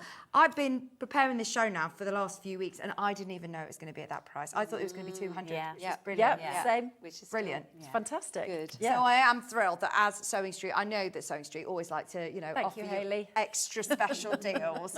But that is even beyond what we expected to do. There are so many of you who have got it in your basket. I remind you, now is the time, though, to get involved. Look at all of those incredible projects. And that's just a dip in the ocean, really, of the content and the access that you're going to have when you're joining the Academy. I remind you as well, it's not part of Facebook. You're not joining a group. You're joining a completely secure group that only sits within the website. Yes. We also didn't say that there's an app that comes with our platform as well. So there's an app a community app, so you can do it all from your phone really easily. So or a tablet. Or a tablet, and add photos Yes. and everything directly from your phone or tablet. And all of the projects come with their written instructions, the patterns, templates as well. So the templates come included. 2 weeks before, and then a written pattern once you get at the start of the month, as well as all the videos and all the templates if you think about how much you need. a quilt pattern costs these days, they're like £10 or something. At least. And you're getting kind of 12 of those for the, plus even if you just bought all the patterns for them, you wouldn't get all of the instructions as well. So Fantastic. If anyone's been charged postage and, this is the only thing that you're buying at midnight, it won't be charged to you. Don't worry, our system knows what it's doing. If you've hit purchase, then you'll only be paying the £179 today. If it is the only thing you've purchased and postage does come out after midnight, call centre, they will sort it out for you, no problem. I don't know if there's anything else that I need to mention? I think that we covered everything, ladies. Covered most of it, I agree. It's great having all this time. Yeah. It is lovely. And I must also do a plug for tomorrow's show because you've got to go and do a lot of signing right now, Jo, because we're launching your book. Yes, exactly, yeah. Is this a TV premiere? Has anybody seen this yet? Yeah, well, because I self-published the book, I've kind of just done all the publicity myself and haven't done loads really, because it was all to do with Festival of Quilts.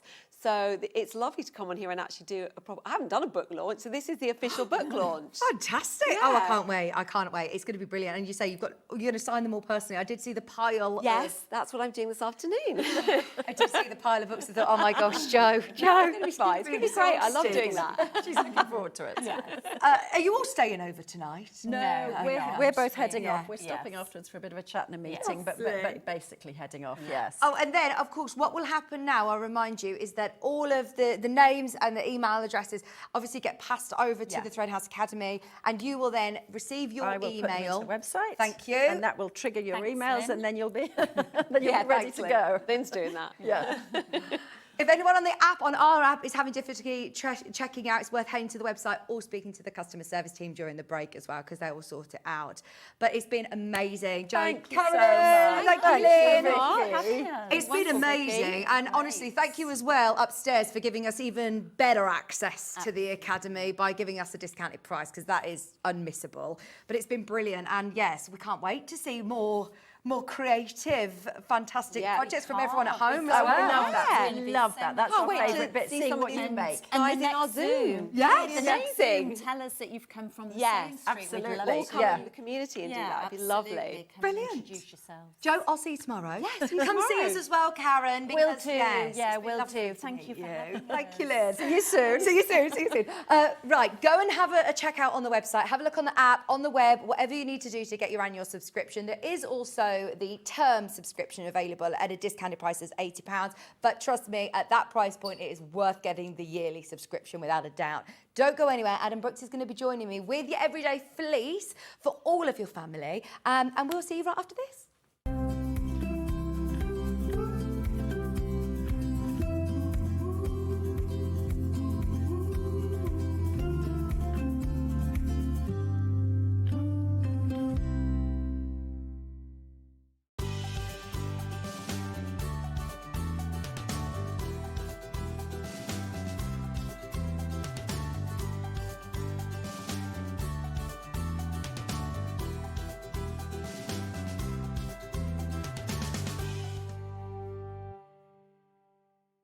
Missed a show on Sewing Street? Don't worry, you can catch up on all the action from the past week on our website. Just head over to sewingstreet.com and go to TV Guide and pick a day, then a show up to 7 days back from the Today tab. Looking for something older? Check out the Sewing Street YouTube page, where you'll find our full archive of shows anytime, anywhere. Stay inspired and keep sewing with Sewing Street. When you hear the term half-square triangle, or HST, it refers to a simple way to create two identical triangle shapes from a fabric square. Start with 2 squares of fabric, any size, and place one on top of the other, aligning the raw edges. Using a ruler and a fabric pen, mark a diagonal line from corner to corner. Then mark a second line 1/4 inch on either side of the diagonal. Pin the fabric together to keep it secure, then sew along the 2 outer lines that you marked.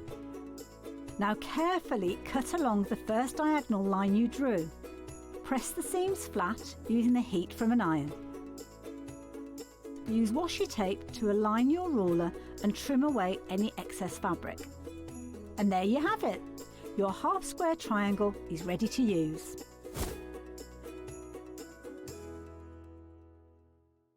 Want to say hello or ask a question to our guests? Then send a message to the studio. You can also keep in touch with our social media pages. All the latest news, events, product launches, and much, much more. Search Sewing Street.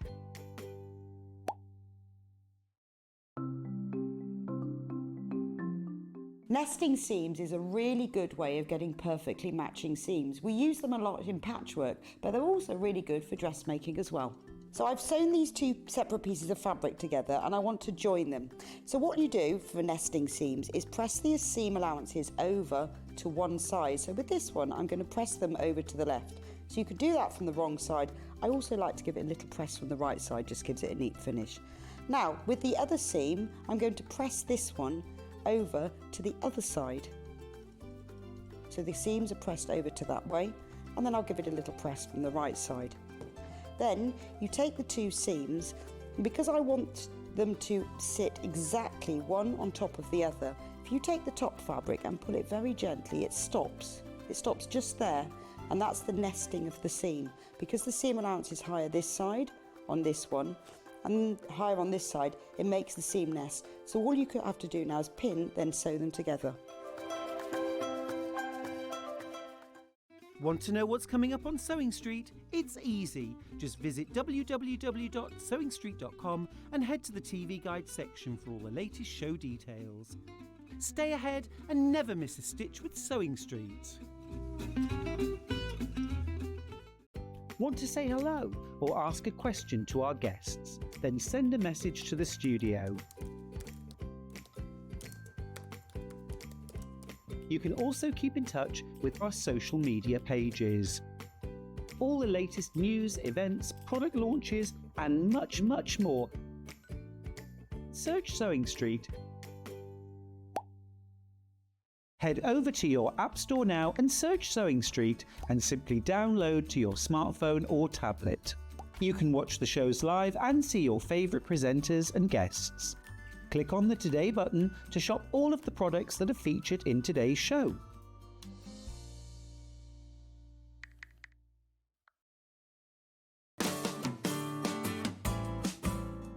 A lot of people get terrified when they see a commercial pattern and they see all the lines, all the dots, all the triangles, have no idea what it means. Well, watch now and I'll show you. So the first thing you're going to do is decide what size you're going to cut out. And then it's really important that you follow that line on every single pattern piece that you cut. As you can see here, they're marked up by a different pattern and also the number. When you first open the pattern, you must choose the size that you're making. And whatever you do, you stick to that size. So all the different sizes have a different marking, either a long dot, a small dot, a dash, a dot and a dash or something like that. Always stick to the same size on all the pattern pieces. And the notches, all of the notches are there for a reason. All the little triangles and all the circles are there to be copied and they must be transferred onto your main bit of fabric. Whenever you see this symbol here, I know it's written down here, but sometimes it's not written. Those two arrows on a square, they are always cut on the fold. And what you do is you fold your fabric in half, you lay this line along the fold mark, and you're cutting the whole piece out in one. And then what's very important, if you want to lengthen or shorten a pattern, don't just add it to the bottom. What you do is you take this line here, and to make it longer, you cut the pattern through there, you open it up by how much you want to extend it by, put a piece of pattern paper behind it, and then redraw this line in here so that it's an even line. Because as you see, the bottom of the pattern isn't a straight line. And if you were just to add to that, it would throw the waist seam. What you need to do is extend it or shorten it from that line, then you keep the waistline. Obviously, I've just shown you the blouse, but the same principles apply for the sleeve. Remember, the back of the sleeve always has two notches, the front always has one notch, and also the skirt, because the notches will match up to the seams that are in the bodice. So make sure you always follow all the lines on the pattern.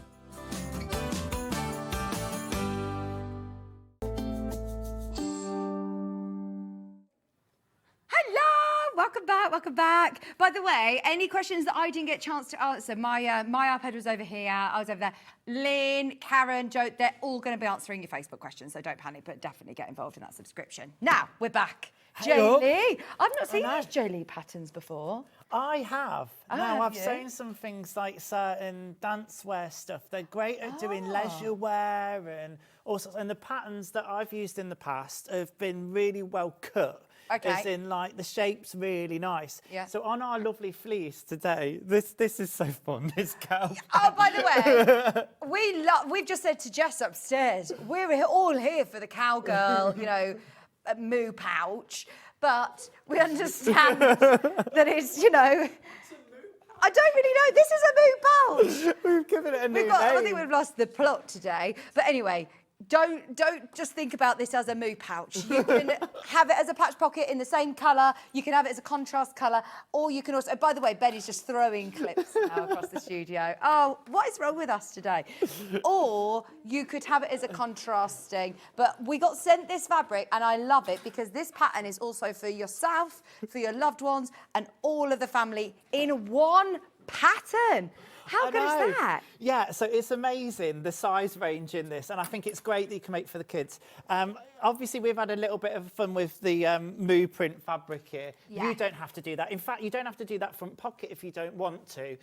But just imagine this for young ones. It would be amazing. You know, there's certainly like Pixar and Disney characters that you could kind of theme and embroider on. And, you know, there's one cowboy in particular I can think of that, you know, it'd be good for that kind of thing.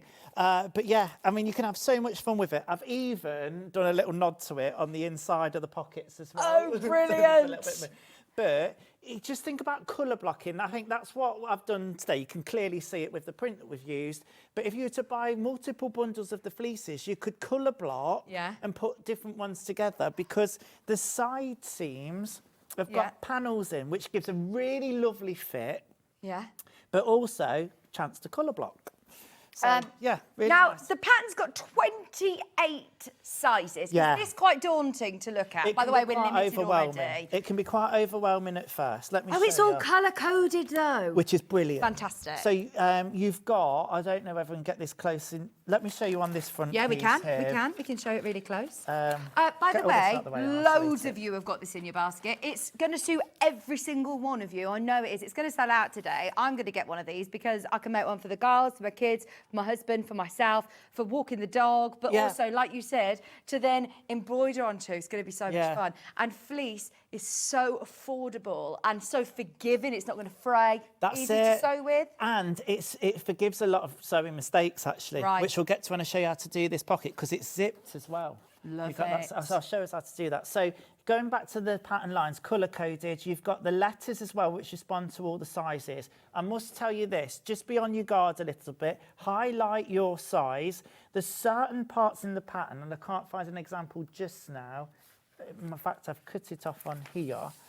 But it gives, like, from certain sizes. So it might say from the size S to size X, you cut on that line. So it bundles some of the sizes on certain lines on certain parts sometimes. Does that make sense? Yeah, yes. So it might not just be necessarily I cut a V, so I'm cutting V round here. Yeah. But then there was maybe a line on the odd pattern piece that would say from S to X, cut this line. Oh, okay. Because it's then up to a certain size stays the same line for things like pockets. And No, things. that makes sense. Yeah. That makes sense. So But it's all colour coordinated. So don't get highlight overwhelmed. it would be my advice. Good idea.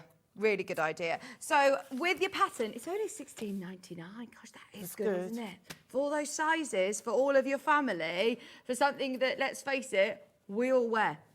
Everybody needs a fleece, even if it's just for around the house, for workwear, for going to walk the dog, just to have in the house. It's starting to get a bit chilly, isn't it? And this is brilliant. But it's not just, it's the attention to detail. Like, you've got really lovely shaping as well in it, haven't you? Yeah, really nice shaping, which gives a nice fit as well. And do you know what? I was excited to say something for once that I can wear. Yes! Because I love making women's wear, don't get me wrong, but this is just something that I'm going to love wearing at work. For anybody that doesn't know, I work for a pantomime company, and I think the cow print is just going to be so apt because we have a number of cows that we hire out every year. Well, they call me that on the daily. About the celebrities. Yeah, no. Speaking of cow print, can we do some of these fabrics? Because look, even if you're thinking, because my girls are obsessed at the moment with 101 Dalmatians. It's the film that's on all the time. I could make them, and I could well, I couldn't put little ears on them because they don't have, but you could then, I've got my embroidery machine, you could do like little Dalmatian outfits. These are so cute for the kids especially. Or if you're Adam and you want to use it as your patch pocket. Look at how many cow bundles are left.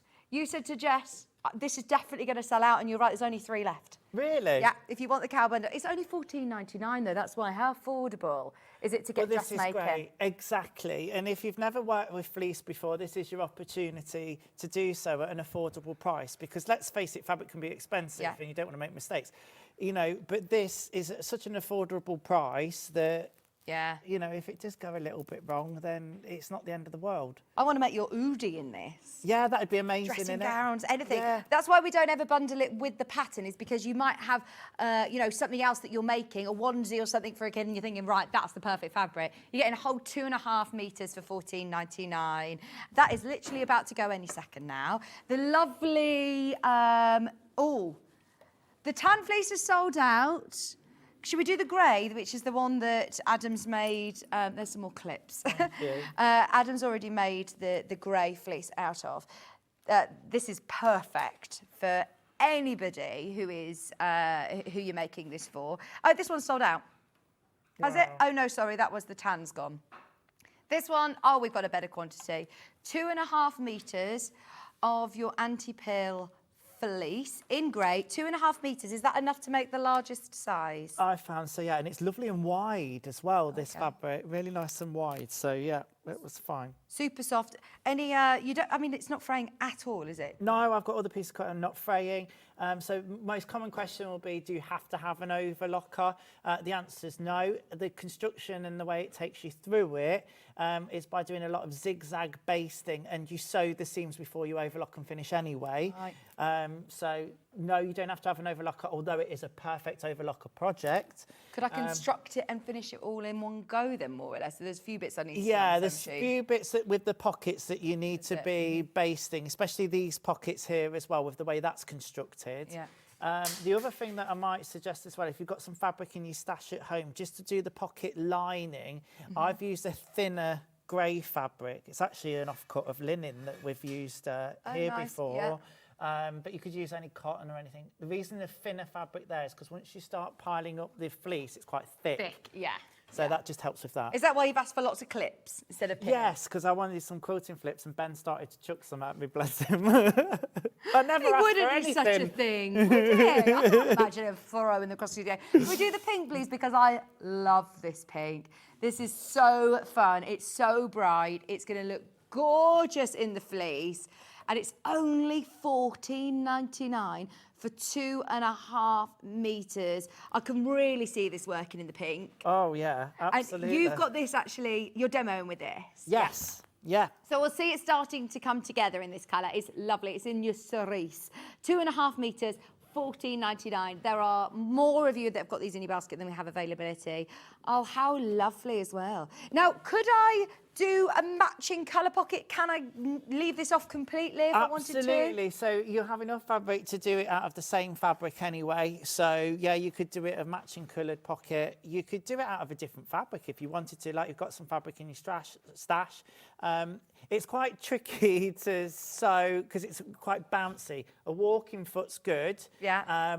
But I'm going to show you how to baste or tack the pocket seam allowance down. It's the word of the day, tacking, basting, isn't it? Well, yeah, we did it in the earlier show. It's so useful. Important. I find when the fabric's got a bit of loft to it, like the fleece has, I can't really press a nice turn like I would on a patch pocket normally. So I tacked it down, and basically that helped me to then control it and place it and sew it much neater, because I can't really press it. No.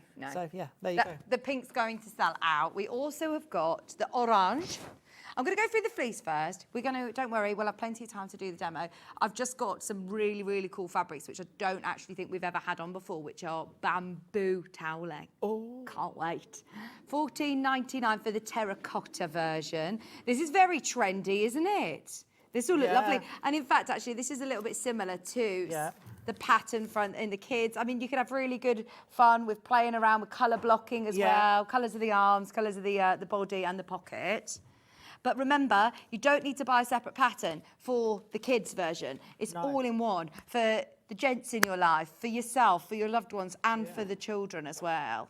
That is brilliant, isn't it? 28 sizes for children and adults. One of the most incredible value for money patterns, and definitely get yourself a few fleeces.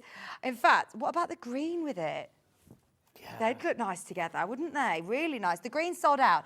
I've also got some teddy fleece. Nice, yeah, that'd work. Boucle. Is it called? What's it? Yeah, what's like called? boucle, hyacinth boucle. Love it. I love it. Mrs. Bouquet of the fabric world. I'm going to put these over here because, yeah, they are big old bundles, aren't they? 2.5 metres, enough to be able to make the largest size. Now, this is really soft. It's going to feel really nice for the autumn. Is it still going to behave itself? Yeah, it's going to be a little bit bouncy like the fleeces. You can't get away from that. So, again, a walking foot when you're sewing on your sewing machine would be really handy. Just to help control the thickness. A little bit, I suppose, like when you're quilting. The same style fabric, but this time in the cream. Oh, see, that's nice. This is going to look a little bit more dressy, actually, isn't it? Yeah, and a little bit on trend. You see these, like, teddy bear type fleece garments. Certainly did last year. Yeah. I imagine we'll see them again this year. And, yeah. What sort of zip would you use with this? Maybe like a... So, the pattern calls for an open-ended, chunky zip. Yeah. I think you could do like a gold zip or something with this one, couldn't you? Oh, wow, that'd look nice. Really quite smart. Yeah, nice gold zip. Or do you know those rainbow zips that you can get? Like, you really have fun with those. Yeah, I love that. There's only 5 of these left. This is your écrou boucle. You've got 2.5 metres, $29.99. Slightly more expensive, but that is giving you a little bit more of a luxurious finish. And then something that I didn't know that we've got even on our web shop. So now's the time to definitely be able to get them. There's 2 different colourways. We'll start with the blue. I love this. Let's have a feel. Oh, nice. Okay, now is this going to work with this pattern, with the fleece? Because straight away I'm thinking of, like, you know, toweling robes, or I'm thinking like, you know, like those towelies that you put on after when you're on the beach or something. Yeah. What am I going to be able to use this for then? So it's going to be very different to working with the fleece, but it's quite stable actually. It's a knitted fabric still. You're just going to have a different feel to the finished garment. But with it being bamboo, I imagine it's going to be nice and breathable. Which way's the right or which way's the wrong way, would you say? I would say that the fluffy... size with the fluffier side, I'd put the right side out. But I mean, it's up to you. You could choose. That to me looks like it's the reverse. Okay. Oh, I love this. Honestly, we never get the chance to do bamboo toweling. So even if you're thinking for smaller projects, at 2.5 metres, you've got... You have keep making me giggle. They're wondering what a towelie is. You know what a towelie is? Like, you put it on the beach to get changed under. Yeah. Like an oversized towel with a hood. Do you know? Yeah. Yeah, no, I know what you mean. Yeah, Ben never heard of it before. I think he thought it was something different. Have you seen those wraps as well? More for ladies, I suppose, when you get out of the shower. And all you'd have to do is hem it and put some elastic and Velcro on the top. Perfect. Could do that. Perfect. This is honestly, it's so soft. $34.99. And then we also have the, what colour would you call this, Adam? Oh, gosh, it's a bit difficult to describe because it's, Mauve? Oh, yeah, it is. Do you know what? I've got it bang on. They've called it mauve. It's lovely, isn't it? Bamboo toweling. So even, right, I'm going down my embroidery machine route now, but I have been looking to source some of this to make just even cutting loads of squares, embroidering them and putting some cotton on the back and making like lovely quality washcloths. I'm going to say, washcloths. Taking your makeup off. Makeup removers for the kids. Honestly, I bought some when the girls were born and they've lasted me literally 4 years of really lovely quality bamboo toweling. Perfect. I mean, that's a massive bundle to be able to do that with, but with your scraps that are left over, there's loads you can do. Yeah. It's beautiful. Just a tip for cutting this type of fabric, I've just noticed it's got the loop on it for the toweling, but it has got what we'd call a nap, if you like. A direction. So, a direction, so cut all your fabric pieces the same way. You should do that anyway, though. I do it as, Should you get into that habit? Yeah, you should, as much as you can do. They are all your bundles available underneath us. Get yourself the pattern, 28 sizes, remember, of children's and adult sizes. Any questions that you have, get them in. Any elements that you're thinking, right, I just want to make sure. By the way, the pattern's about to sell out. We're in single figures for the pattern. about to sell out. I knew this would because it's a staple for your wardrobe, isn't it? It is. And I'm going to say, I know a lot of you have bought it already, which is fantastic. It's one of those patterns that's going to push you in the right way in your dressmaking journey. Because the thing is, we can stick to simple patterns. I'd love to come out and go, oh, this is dead easy to make, it's dead easy to make. And I know I do say that a lot of time, and I simplify a lot of things for people to see.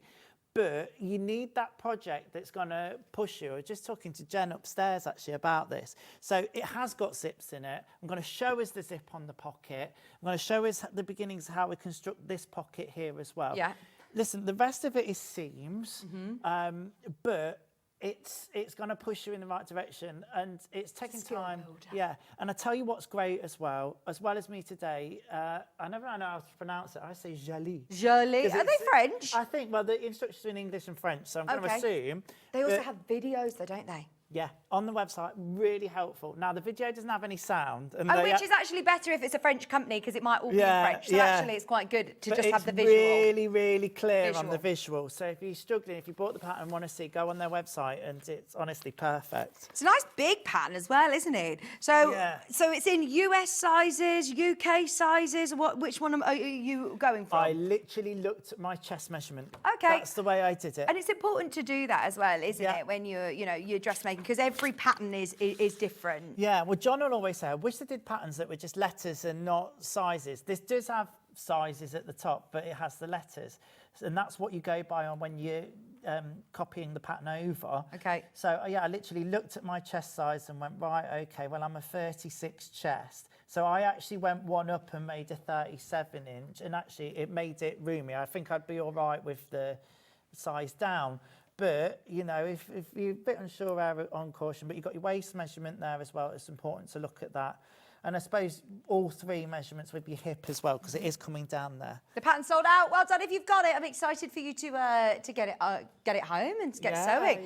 The grey is going to be your main graphic. So which element do you want to show first? Is it? Let's start on this pocket, because it includes the moo pouch, as you've affectionately named it. The reason I want to show you this is because it's got a zip in it, and everybody that's a dressmaker always that I've spoke to, 9 out of 10 I go, oh, I hate zips. I don't like doing zips. Don't want to do zips. Okay, so we're demystifying zips. So let's do the zips. Let's do it. Live on the telly. Live on the telly, why not? I've done a few invisible zips, mainly with Rebecca Reed, actually. It always ends up being her shows with Bex that I end up demonstrating zips for some reason.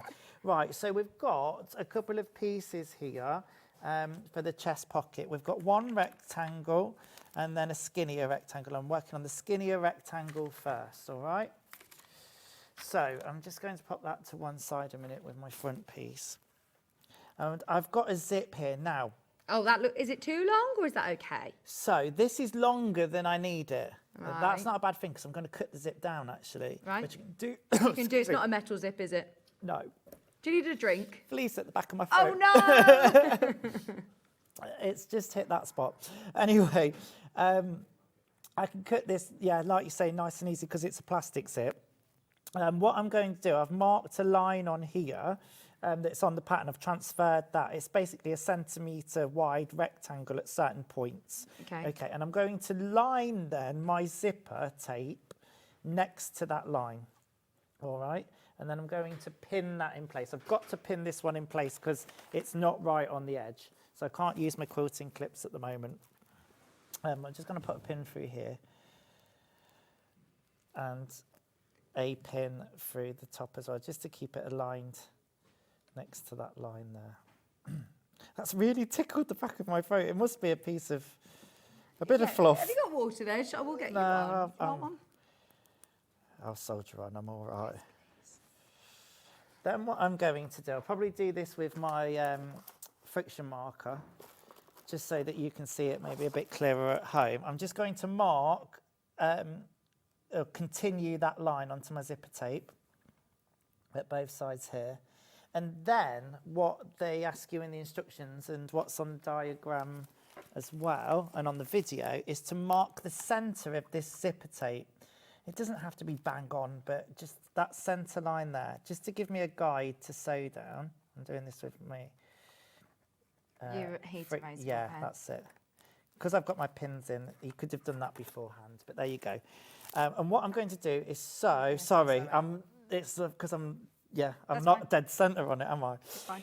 I'm going to sew from this point here to this point down to the bottom. And be quite accurate with that. Yeah. If you've ever sewn a welt pocket before, there's some similarities, Right. all right? So we're going to put the needle down here and we can back stitch and then we can stop here. So let's do that. Underneath the machine we go. What stitch length do you normally work with on when you're dressmaking? This is a really good question. So 2.4 is kind of the standard. Your machine or will default 2.5, to, yes, exactly. When you're working with knitted fabric or jersey, I tend to go up a little bit more. Also, what would be a good thing to take into account as well is your needle. You could use a jersey needle in this as well, and that would just help the stitches form better. Now, have you got a zipper foot on? No, I've not got a zipper foot on at the moment because I'm sewing down the centre of that zipper tape. You're fine. Yeah, exactly. The reason why I believe it's asking you to do this, because we don't actually sew right up to the zipper tape, is to leave a little bit of an allowance inside. Because we're working with a fabric with a pile, we don't want that pile getting caught in the zip. So there's a bit of a chance if we were to sew right up to the zip that you could catch it in. So I think that's why they've drafted it this way and told us to sew a little bit further away, so down the centre of the zipper tape. Let's do that then. So I've got my needle down, I've upped my stitch length to 3mm. You've done a little reverse and you're sewing on that line. Yeah. And you're going to stop directly on that spot. Yeah. Okay. Absolutely. So I'll just slow down as I get to that. I'm in there now. And I can just do my back stitches there. Lovely. So we've got that zip sewn in place. Now, I always say to anybody sewing zips in, when they get a little bit nervous about it, you just think, that's just like sewing two pieces of fabric together. Yeah. That's all that is. Do you think it's the teeth that people get scared of? I the fact that they might... Yeah, a little bit. But when this is nylon, it's not a metal zip, is it? No. So it doesn't matter. It's not going to, affect your machine. No. No. Now, you said that you wouldn't press this, or would you? How? So I'm not going to press this because I'm going to top stitch it. Okay. That's how I'm going to leave that down. An important part in this part then is to take the zipper, pull down to the middle of that line now, okay? Because I'm going to trim this zip, I don't want to then cut my zipper pull off. Does that make sense? Because then I'm going to have the zip's not usable. So pull it down to the middle because that's going to be where the workable part of the zip is. Oh, they've got me some water in there, darlings. Thank you so much. I'm just going to have a quick sip if that's okay. Yeah, absolutely. By the way, the pattern has gone. I'm so sorry, the pattern's gone. But if you do want any of the fleece bundles, they're all now underneath us on the web. That's going to be your main graphics. Okay, I'm just going to get my shears now. So what I'm then going to do is mark a 45-degree angle. Sorry, I keep pulling you. Yeah, it's my fault. Come on keep over. correcting me because I'm forgetting where the overhead is. I'm used to standing straight central there, and I'm to the side, but it's fine. We're good. Okay, so I've got a 45-degree angle now. So this is the bit that's a bit like a welt pocket. Yeah. So what I'm going to do is trim right up to that seam allowance, or that stitch, I should say, right to the end there. Don't go past it, and this is where you need a nice sharp pair of shears. Just in there. I'm not trimming through the zipper tape at this point. I'm just trimming along that line on the fleece. Okay, just up to the stitch. Yeah. Yeah. Okay, so it's given me a little flap there now. All right, and what that's going to be able to enable us to do is create this box shape in a moment for the pocket. All right, so we've done that. The other thing that I need to do, I know I've just said move the zipper up. I'm just going to do it up for a moment. And where that last stitch is at the top, I'm just going to mark on the zipper tape there and there because I want to sew this bit closed. Yeah. It's going to act as the stopper. It's going to be in the seam allowance because I'm going to do it slightly to the side. So now I'm going to put my zipper pull back where I said in the middle. And then what I'm going to do is take this machine. And the reason I've marked it, do you see, I could quite easily skew that zip. Yeah. I'm going to line those marks up and stitch across. Okay, and you find a stitch over the teeth. Yeah, absolutely. Just go slowly, that's all I'd say. This is where it'd be good to have my knee lift. My knee's going. I'm just placing it underneath. You can pin it if you want as well. Down it goes. And then I'm just going to stitch across and back stitch a couple of times. There we go, across and then back stitch. And you see, easy, it's gone over that like no problem. Yeah. Okay. And then what we're going to do after we've done that is we're then going to, that's going to allow us to snip the zipper part. Okay, so you snip that after these lines, that's all secure. Yeah. You're not going to lose your zipper end off the end Yeah, of it. that's it, exactly. What we can do though is we can now bring this round. It's a little bit of origami, this bit. Basically, I want it to sit like that. Do you see how I've brought it round? And now I've got that corner. So this again is where it's like a welt it's going pocket. to have that letterbox corner, So right? that triangle folds under. Yeah, folds under. Let me just trim that thread there. And I'm going to bring it to that side of the zipper tape. Should actually meet up. It does pull it a little bit, but that's okay. And then what we're going to do is we're going to stitch across, if I just draw it on my stitching line, there. Can you see that? Mm-hmm. Onto the zipper tape the other side. Let's do that. So line it up. You can pin it if you want as well. And I'm going to do this on both sides. Under it goes. So yeah, it is a little bit fiddly, but you just take your time with this part. And as I say, this is all in the video as well. It's really nice and clear on Jalie's website. And I'm just going to do the same. But look, what that's done now is given me that angle. Oh, yes. Yeah. Now, this is where I'm saying that fleece is quite forgiving. If you did this on a woven fabric... You would need to get that so... Yeah, so perfect. And the thing is, because it's got a slight stretch to it, it's going to forgive it. It gives a lovely corner there. I'm going to do the same with the bottom side as well. So just flip that over, get your little triangle over that side, and then stitch down that line. As I say, you can mark that line on as well. I'll do it again, look, so we can see it a second time. They are? Yeah. And then in we go. Oh, watch that bit back. I mean, like you say, there's a video tutorial, but if you're trying to read that on a pattern, that's where I struggle with, you know, I need visual help. Yeah. It's those bits that are not necessarily always the easiest to understand from written work. Yeah. But now look, what we've got is the zipper there. Perfect. And it's now closed off. So now it's closed off, I can cut this zipper tape. So I'm going to cut it. You see the point of the triangle? I'm going to leave probably about that amount. So through we go. If you're doing this, you probably don't want to use your best shears or scissors. So you could use, you know, your paper cutting scissors or whatever with your zips.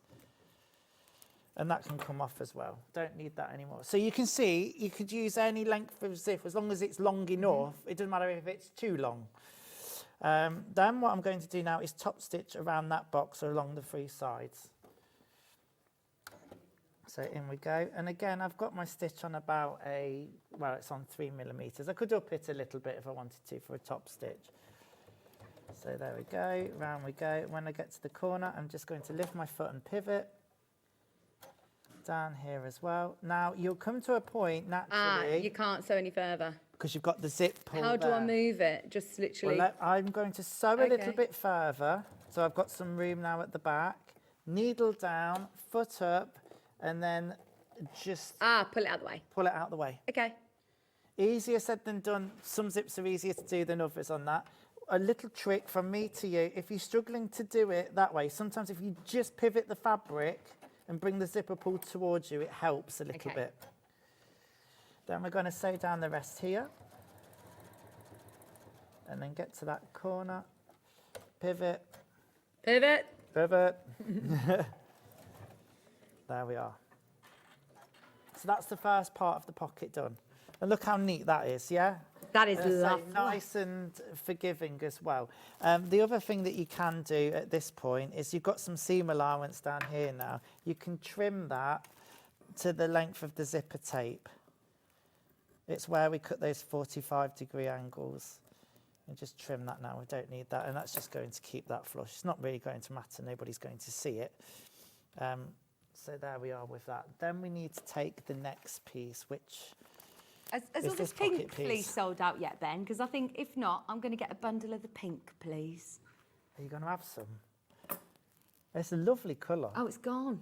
The pink's gone. What colours are left? 9 of the grey. 1 of the bottle boucle. A boucle. A crew boucle. And there is some of the bamboo toweling. Oh my gosh, honestly, you've got to get this. It's so soft. It's amazing. I love this bamboo toweling. I don't know whether we even sell it by the half metre, you know, so just get it if you're thinking of any other projects. It's lovely. The most popular is the navy, and that's so nice. It's lovely. Right, so I've just marked the fold line from the pattern on here.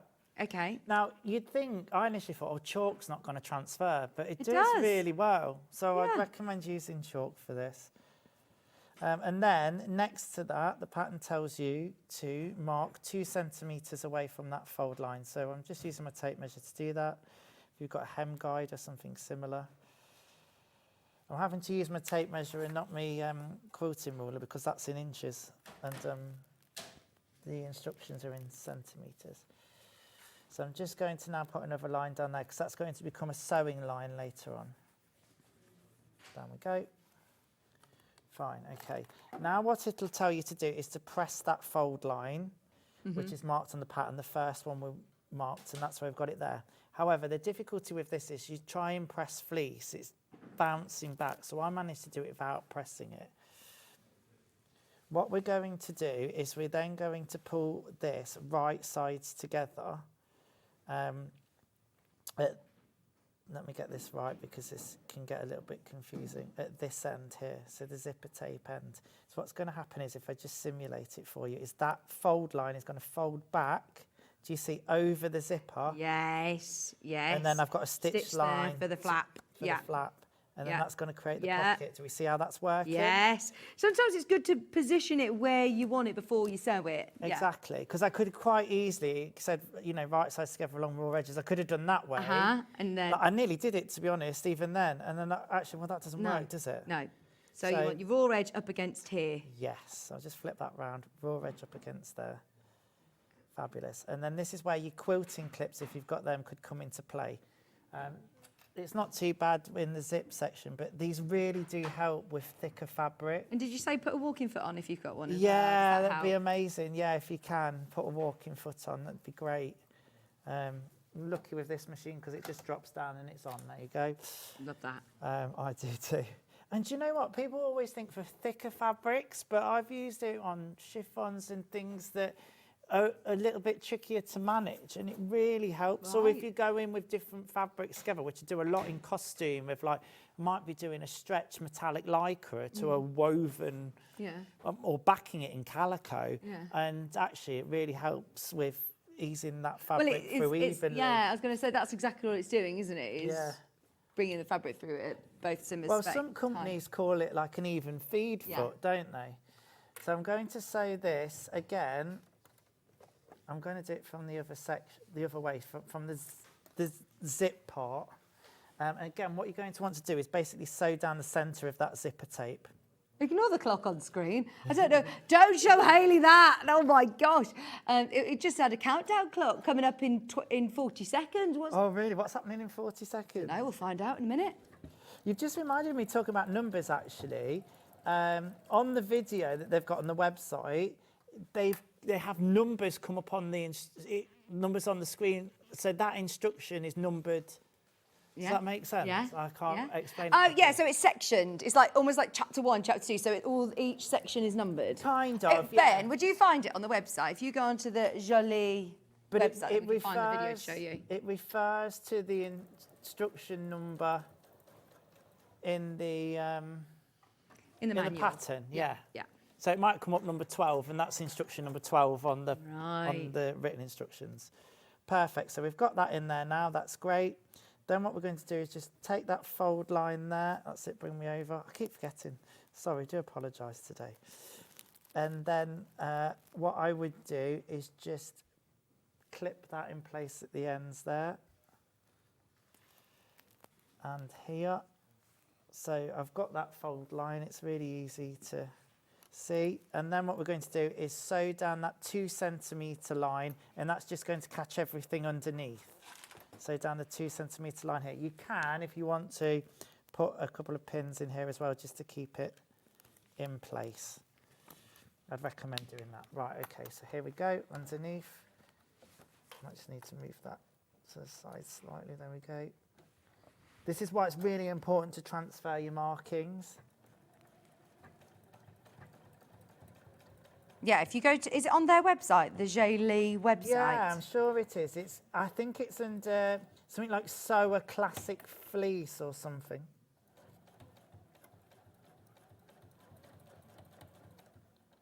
Or if you just... Take it steady, yeah. Yeah.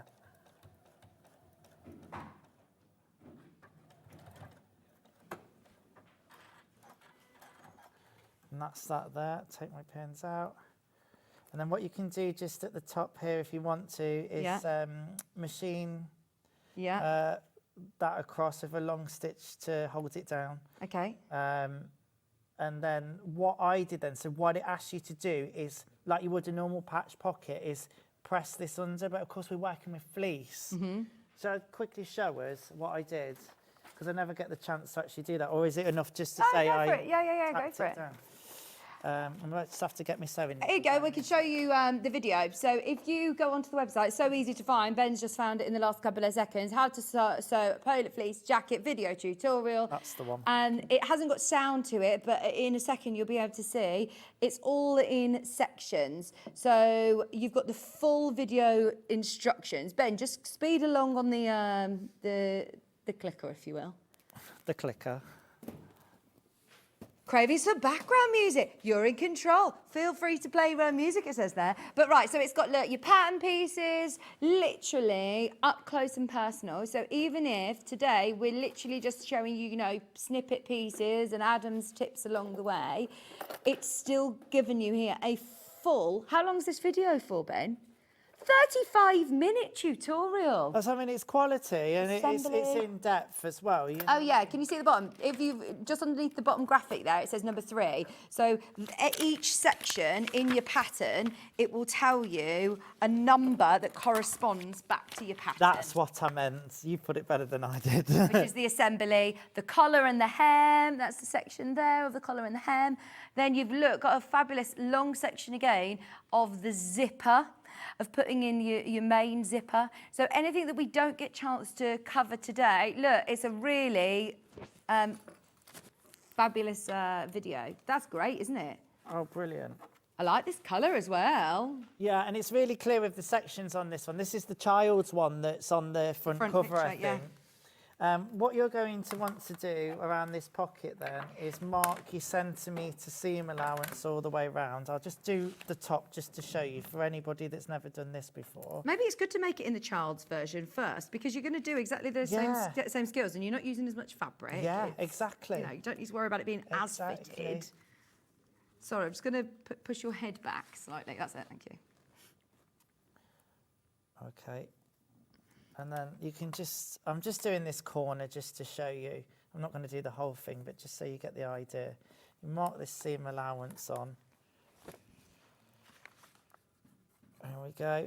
And then what I do down one side here is fold that seam allowance back. And this is what we mean when we're tacking or basting, or I always say, you say pin, tack, sew is the equivalent of mirror signal manoeuvre when you're driving for sewers, because pin, tack, sew. Really, there's a lot of like, oh, it'll take me ages if I'm doing all of that, but actually it can be just as quick as pinning it. It doesn't have to be nice long small stitches. Just do long stitches. And what this is going to do is keep this down perfectly, better than pins will, and trying to pin it on and whatnot. And like I say, when you've got a fabric that you can't particularly press or won't hold a crease, well, I'm just doing this now all the way across. And look, that's holding in place. How perfect is that? For you to then place it onto your front piece. Am I going to have time to show us a little bit of the other pockets? Minutes. Yeah. Fabulous. I'll move on to that one then, the front piece. and explain where it goes. I'd probably be waxing my thread as well because it would just hold it. When you get to the corner, just decide which way you want to fold it over, so it's going to be this way, and just take time just to manipulate that fabric over that way, a centimetre. You'd have marked your line that way, and just catch it down. And there we go. You'll do this a lot neater than I will on here, and then you're on to the next side. Oh. But you see, you could spend ages trying to press it, pin it. This fabric's not going to hold a crease. Tack it down. Yeah. It's going to mean then that when you come, and I'll leave it there for now, you get the idea. When you come to use your front piece, is that my front piece there? There's a marking on the front pattern piece,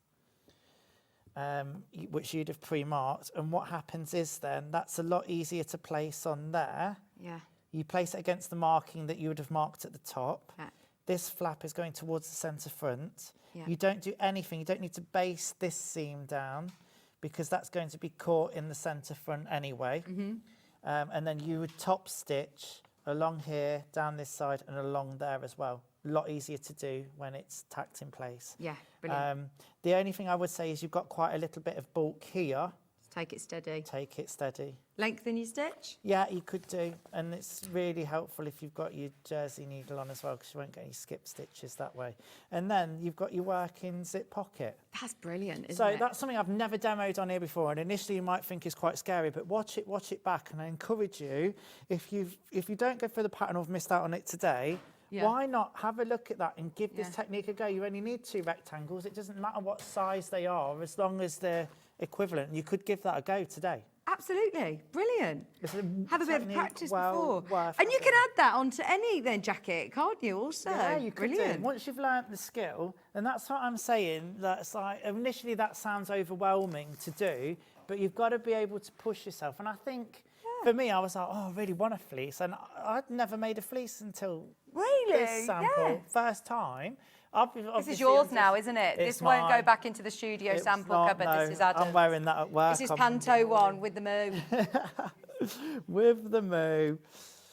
Okay. If I'm going to embroider that, I'd do that before I put it on there, wouldn't I? Yeah. Because the one thing that I'm so excited to talk to Carla about, Brother machines. We've got the ScanNcut on today's show. I've never done the ScanNcut before, but I'm addicted to my embroidery machine. And the whole benefit, I've been watching so many videos as being a dressmaker, is that before you construct it, you would put whatever design you want onto there and then stitch it on. Because a lot of people I've found on Instagram, TikTok, if they've got a pocket that they want to embroider, they unpick it and then embroider it and then stitch it on. So this is great, isn't it? If you're making this pattern, you could really personalise it.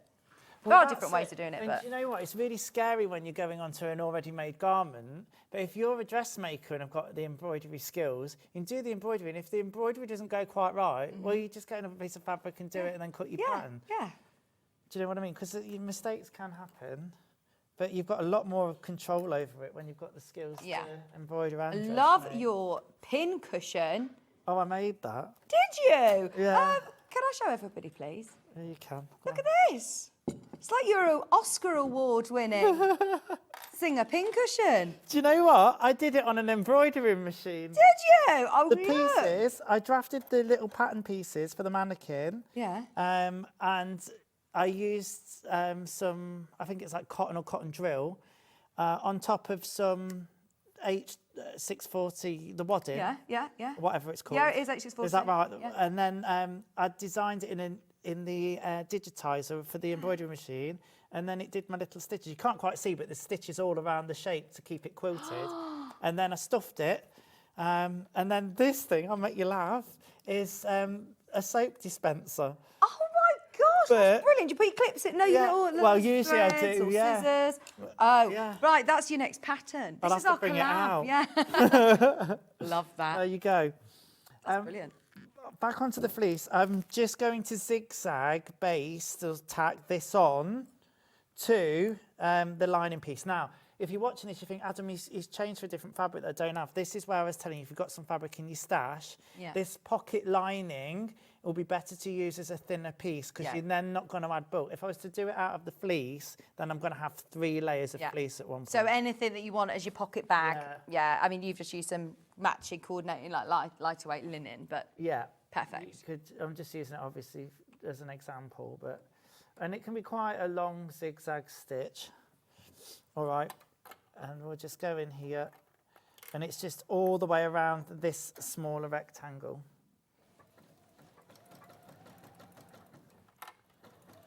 Karen says it's great to see someone using the fantastic Dukey. Yes. Karen says, I've named mine Jack. Oh, wow. Have you named your machine? No, I hadn't, actually. I should give her a name, shouldn't I? Well, I've already decided that she's a she. Yeah. Right, Ben wants to name it Enid. Enid, I like that. Enid.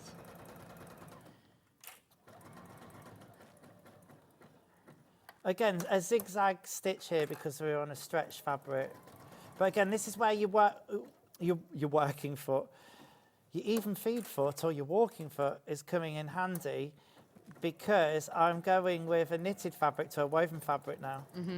So I've got the feed dogs underneath, and then I've got the you haven't put your walking foot on? Is it on? No. Oh. Well, it was doing it all right. Maybe you don't need it.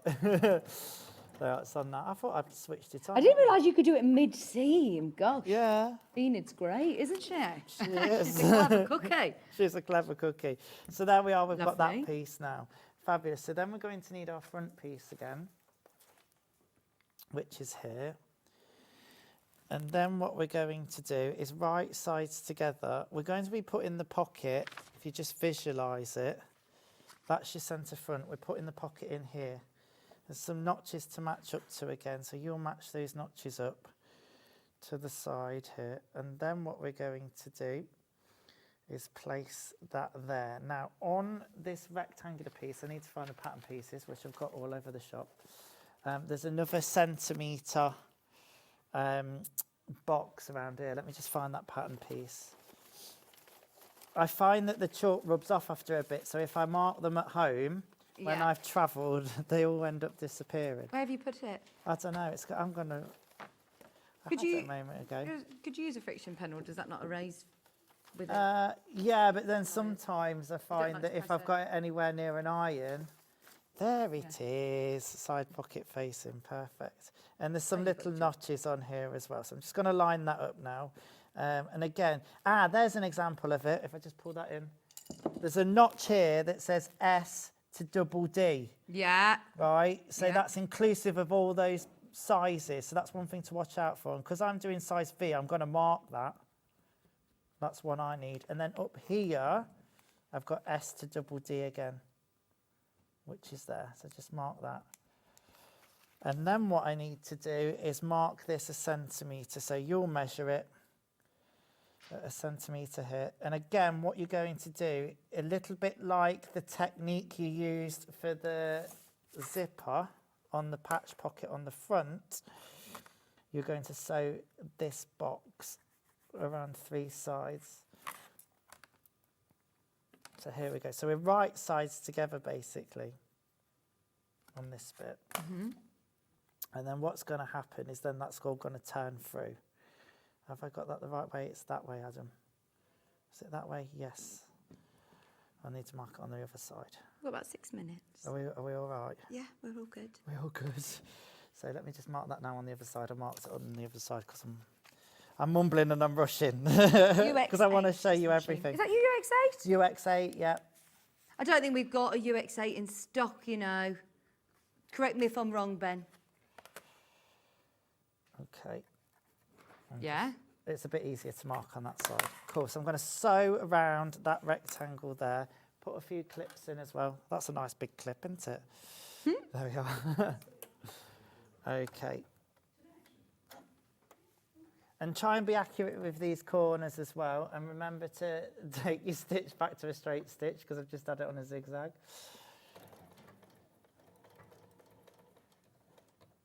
How long have I got, Vicky? I feel like I'm back on the sewing I bee know, now. yeah. I don't like to put you under those pressures. What season were you on? Because I want to watch it back on iPlayer. They're all on there. Series 7. 7. Right, okay, 7. Go on, how many minutes, Michael Wolf? 5 minutes. Okay. Don't rush, don't panic. I can show you the principle of this pocket.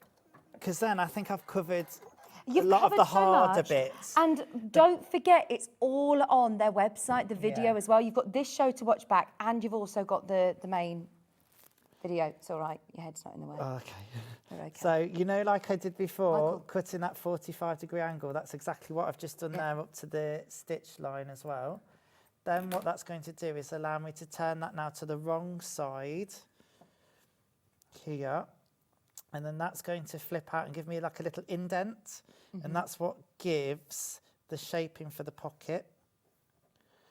So if we turn that over again, it says to press this as well, but I just kind of finger pressed it and rolled it. And then that'll come out there.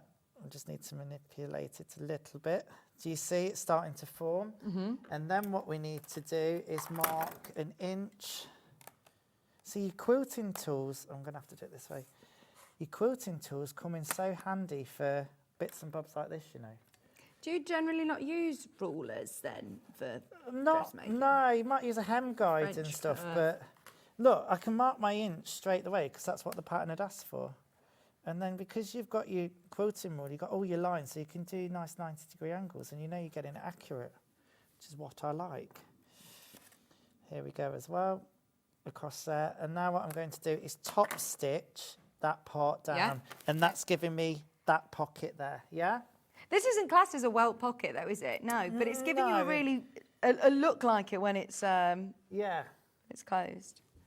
You might just want to put a couple of pins in just to keep those fabrics together. Can I get a time check, please? A minute, please. A minute, please. I can quickly sew it and that'll be us done. And yeah, cool. Can I do it? You can do it. I believe in you. I believe in you. Oh, it's been great to be on with you today. I loved being back with you. And I love that you've got your embroidery machine. Sue said, are you ready to readjust it to Jenny's liking, the Dukey machine? Oh, yeah, she would. I thought she meant the fleece. Or are you just going to mess up all the systems? Could we get some leopard print fleece in for Jenny? Yeah, we could put the leopard print pouch. There we go. So just to explain what we've done there then, we've got that, and you do it both sides. And then on the reverse, you see you've got that now as a facing. And then you've got your pocket bag there. And then all you do with your fleece pocket piece is that goes on top. You finish that off at the top there. And basically you zigzag down both sides. This gets caught in the hem.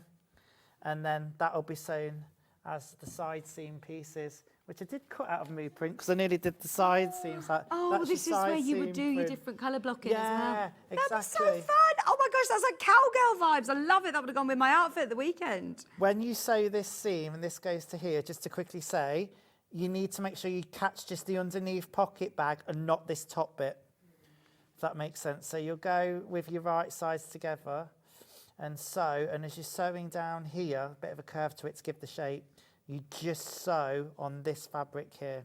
But to be honest, your foot naturally meanders from it. I'm done. Sorry. No, thank you. Thank you so much. We love you, Adam. When are you back? Next month, sometime after my holiday. Oh, enjoy. Towards the end of September, and I think it's a Wednesday. Enjoy your holidays. I will Are you taking the dogs? No, not this time. No, it's a holiday for us. Enjoy, and enjoy Panto. Will do. Don't see you before. Right. This day is the day that just keeps on giving. Seriously, it is like Christmas today, isn't it? And I almost feel like we haven't had enough time to give everything the love that it's needed, because coming up after the break, the show is not over. We have got Carla, and it's actually my Sewing Street debut with Carla. I've not done a show with her yet. I cannot wait, because she is a fountain of knowledge when it comes to these brother machines. Oh my gosh, I'm so excited. I know I'm going to get addicted, and I know I'm going to want one. This is the Scan and Cut. Do not go anywhere. Carla's going to be joining us with a demo. There's a VT in the break as well, so have a watch of this, and we'll see you in a couple of minutes.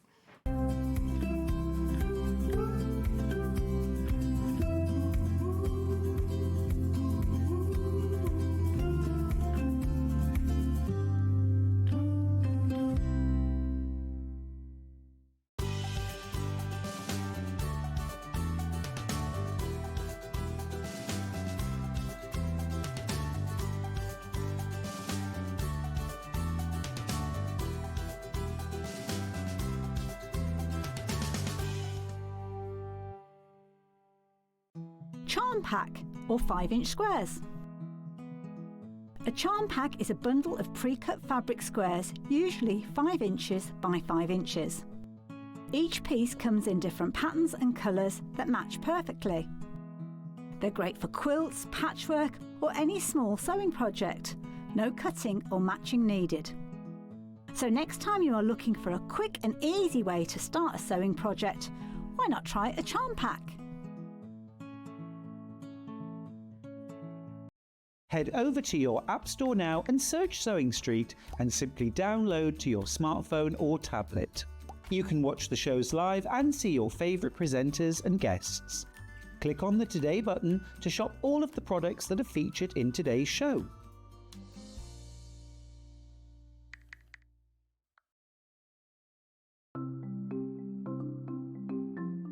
Subcutting is a really useful technique that we use in patchwork for cutting one piece of fabric into strips and then subcutting them into smaller strips. It makes the whole patchwork process quicker and easier, and I'm going to show you how to do it. So if you want to cut a piece of fabric into strips and you want to use the whole width of fabric, fold it in half to start with and then have the top fold level with one of the lines on your cutting mat. You can then trim it to start with because this is nice and level. So I'm just going to line up one of the lines on the ruler so I know that this is at right angles. Then using your rotary cutter, just cut all the way along the line. You can discard that piece, you don't need that. Now I'm going to cut it, say I want to cut it into 2-inch strips. If it says in your pattern cut 2 inch times width of fabric, line the 2-inch mark up on your ruler and then cut it, and there's a nice 2-inch strip. Now with subcutting, you want to cut this strip into smaller pieces. So 2 ways of doing this: line up the strip on one of the straight lines and say I want to cut it into 2-inch squares. Again, I'm going to trim the end off just so I've got a nice right angle, and then lining up the 2-inch mark, I'm going to subcut into 2-inch squares. So you can work 2 inches. If you then put the 4-inch mark, make sure you keep the lines on the top of your ruler parallel. So I've now subcut one strip into smaller pieces. If you want to subcut more than one strip, you can do this all together.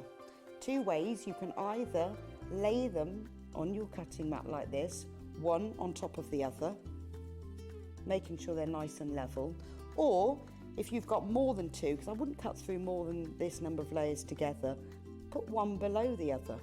Just make sure that they're all nice and straight and even. You can put them in a row like this. So I can now cut 1, 2, 3, 4 strips at the same time. Again, trim off the end, making sure it's nice and level. Discard those pieces. And if I wanted to cut them in maybe into 4-inch pieces, so I've got 2 by 4 inches, I can cut through all those 3 layers in one go and then carry on. And I've got now accurately subcut pieces from one larger piece of fabric. Want to say hello or ask a question to our guests? Then send a message to the studio. You can also keep in touch with our social media pages. All the latest news, events, product launches and much, much more. Search Sewing Street.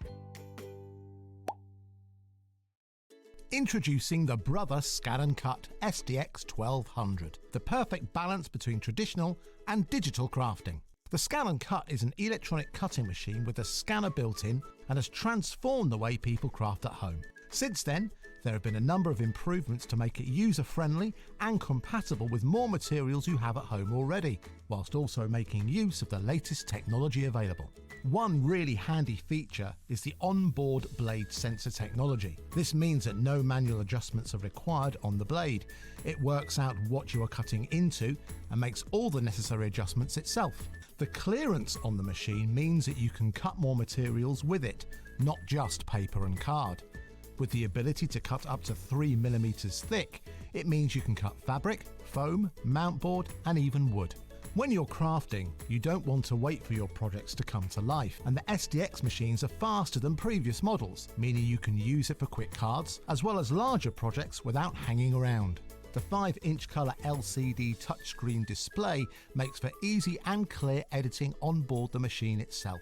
As well as being able to read SVG files, the ScanNcut can read PES, PHC and PHX files. So if you own a Brother sewing or embroidery machine, you can transfer files from one machine to the other, which opens up designs to be used across a variety of projects and crafts, from paper crafting to mixed media to embroidery and back again. Stylish, easy to use, and with many major crafting companies embracing what the ScanNcut can do, the possibilities of the ScanNcut are endless. The ScanNcut has already reached legendary status within the crafting community, and we're very proud to be able to bring it to you here on Hobbymaker.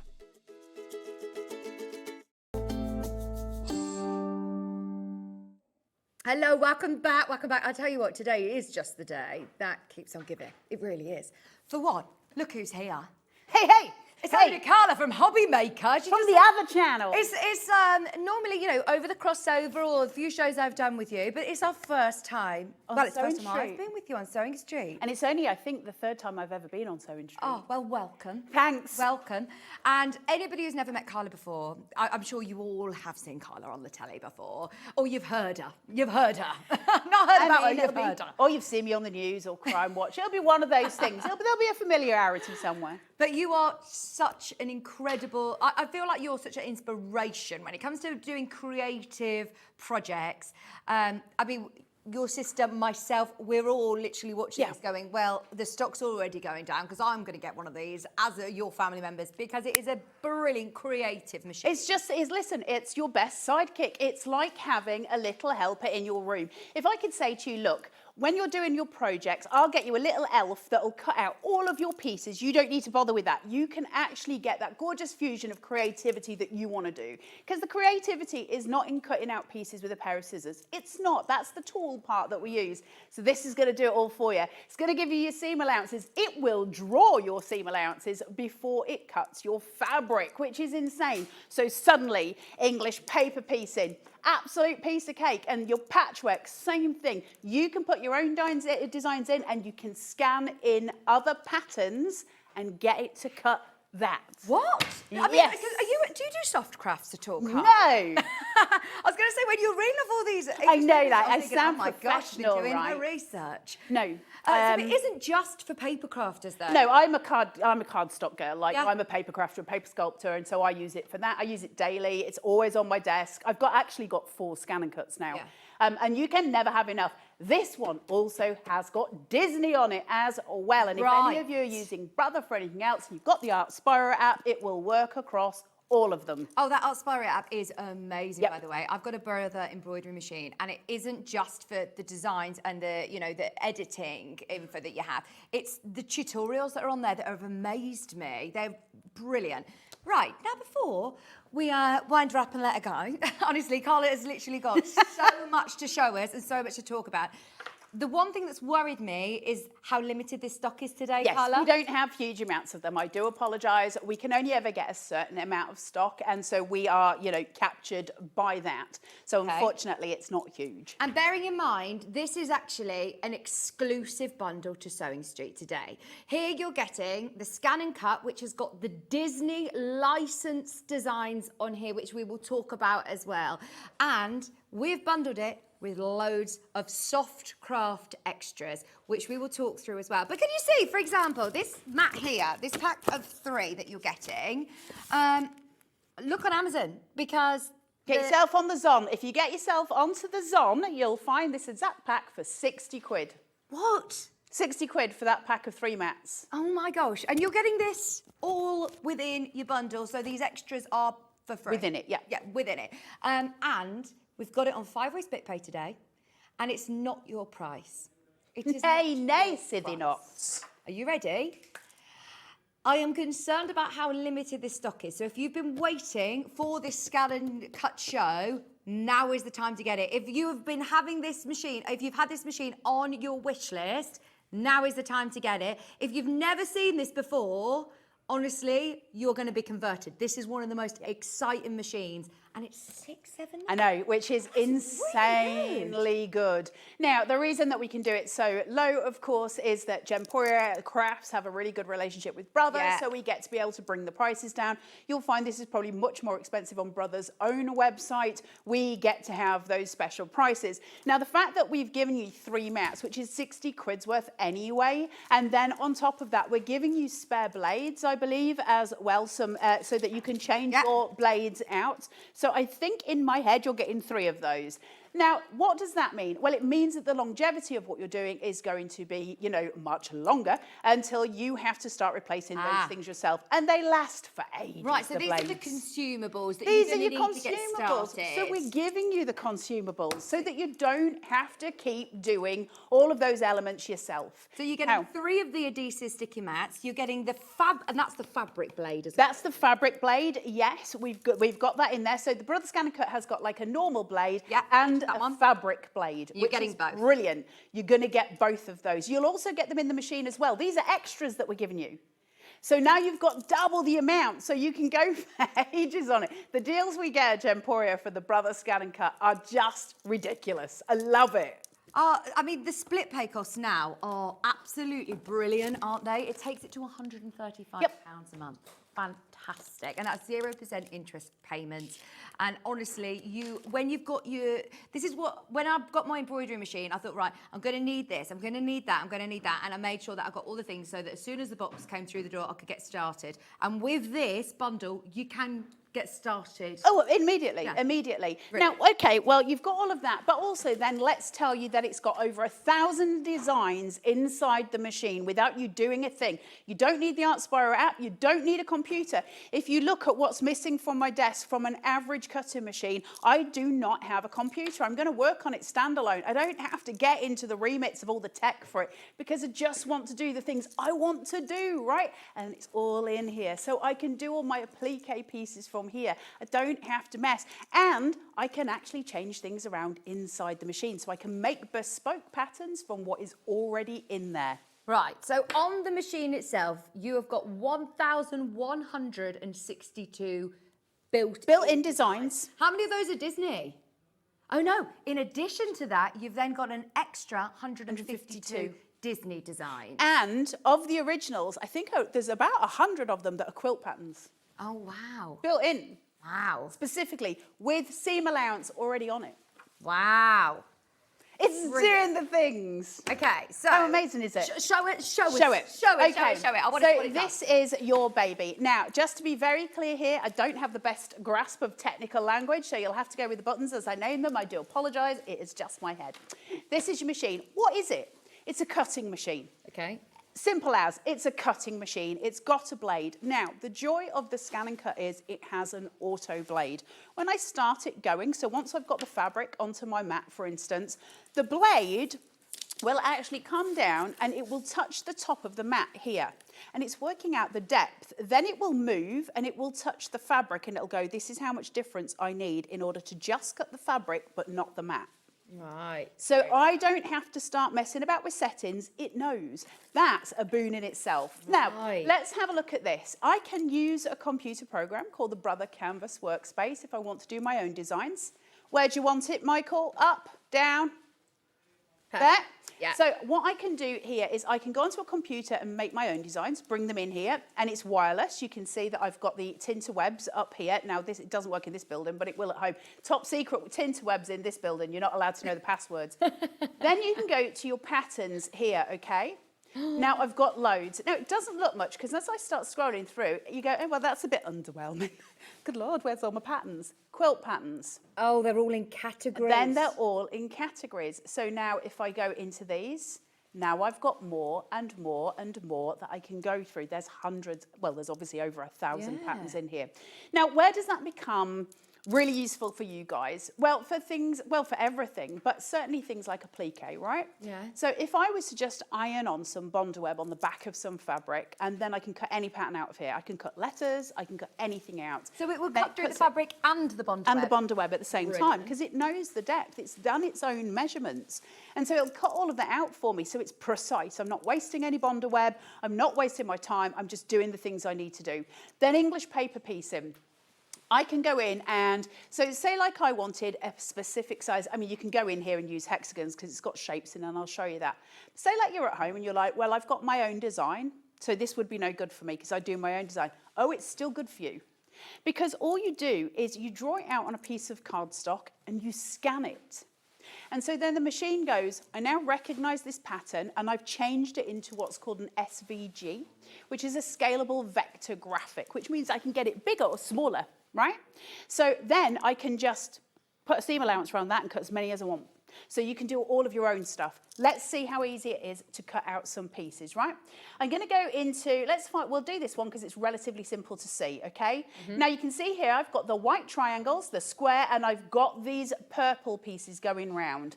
Now, I already know that it's telling me that one square is 9 inches by 9 inches. If I want that to be smaller, they call it a block, right? Yeah. If I want that block to be smaller, I just change it here. Yeah, I'll just change it to a 6 inch and it'll change the whole thing. I'll leave it at 9 for the demonstration. Yeah.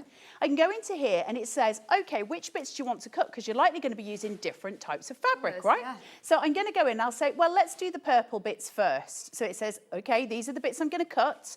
And it says, are we okay to go? And I go, yeah, let's do the things. And it says, how many of them do you want to cut? Now, what that means is 4 is in the one block. But if I wanted to cut, 2 blocks, 3 blocks, I just add it on. So let's go to 8. So that I can have more. And then I'm going to go set. Oh, because Carla, I find it so stressful actually trying to work it out. Now, to do the cutting is, Yeah, well, that's the accuracy. And the accuracy. Now, what it's saying here is there's not enough space on your mat because it's too big. So I'm fine with that. I can take that down. I'll do 6, see if that works. But also, let's take it down to its original just to get it where it is.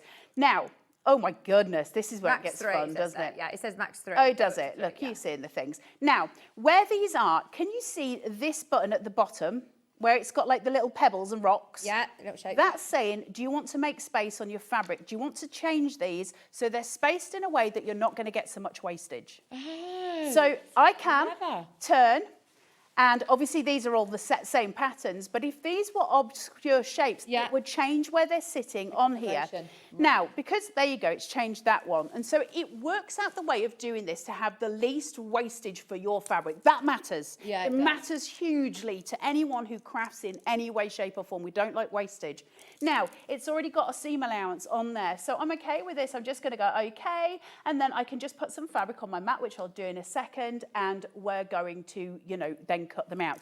Now, the other thing I can do, I can change it from millimeters and into inches. I can use either measurement, but I can change the seam allowance as well. That's up to me. I'm more than welcome to change my seam allowance. That helps because obviously some of you work in different measurements. Some of you like a wider seam allowance, some of you like a smaller one. Now I'm just trying to find a light piece of fabric here. Hold on. Hey up, that's a bag. We don't want to be cutting that. That'd be a problem. I'm just going to show you this. Actually, I'll give you it and you can show it while I'm just looking at this piece of fabric. I don't sew and I managed to do one. Oh, that's amazing. So these are all cut out on your scan and cut, including your seam allowance.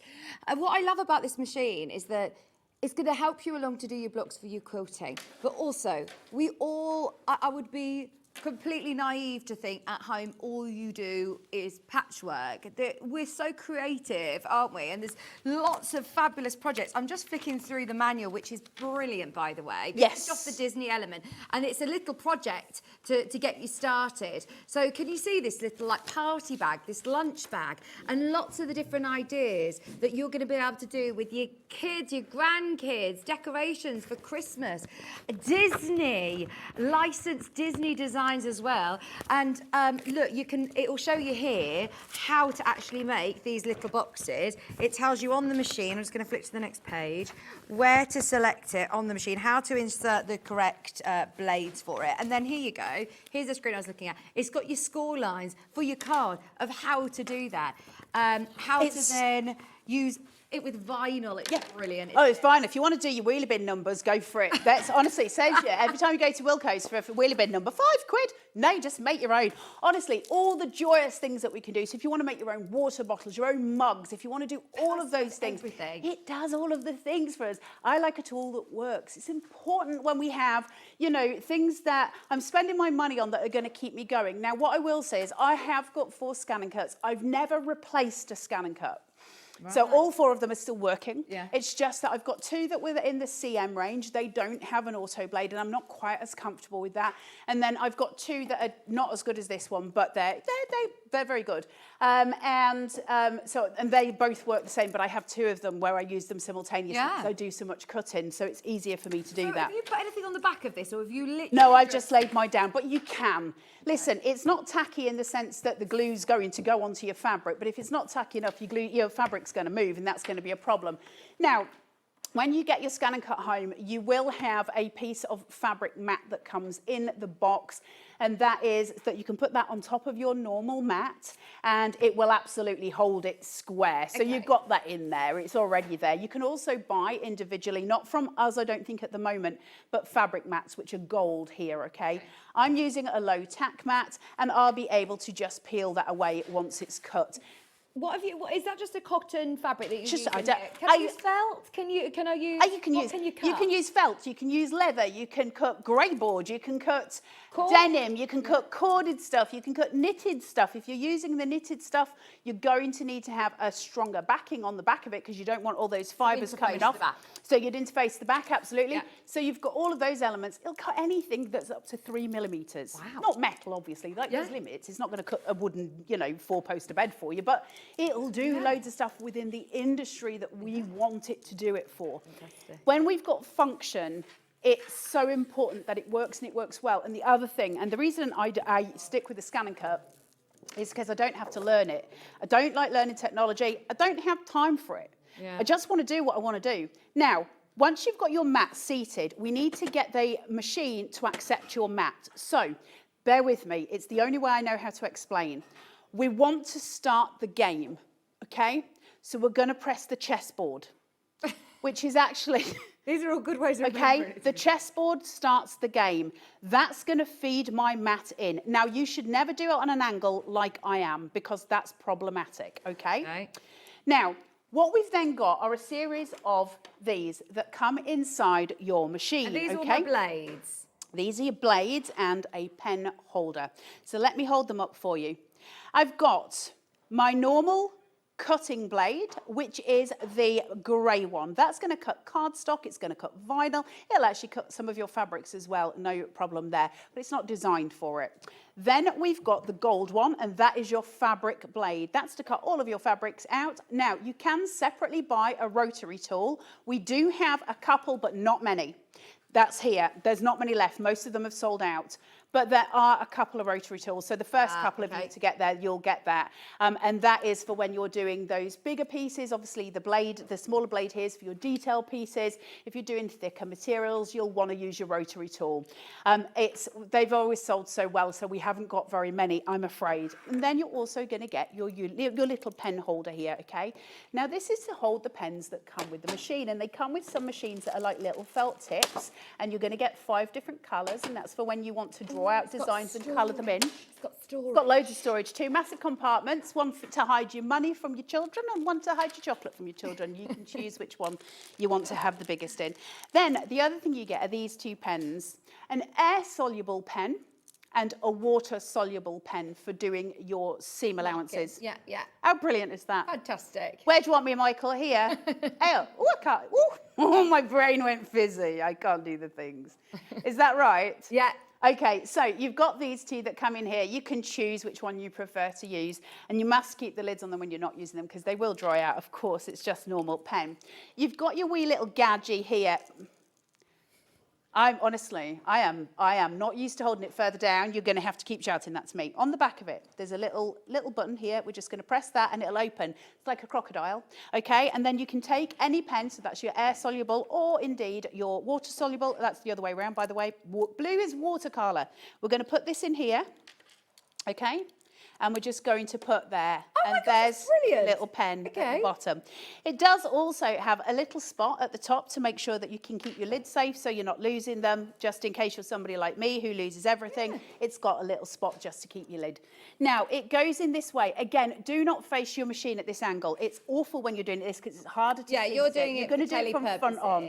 But all you're doing is popping it into there and you've got a little lever and you just push that down. That's how we change all of the blades. And that's how we change all of the things.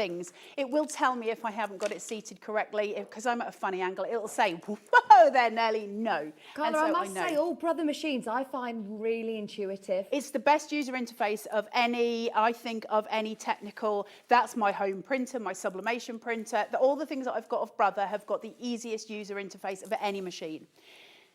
And why is that important? Because most of us can't be bothered.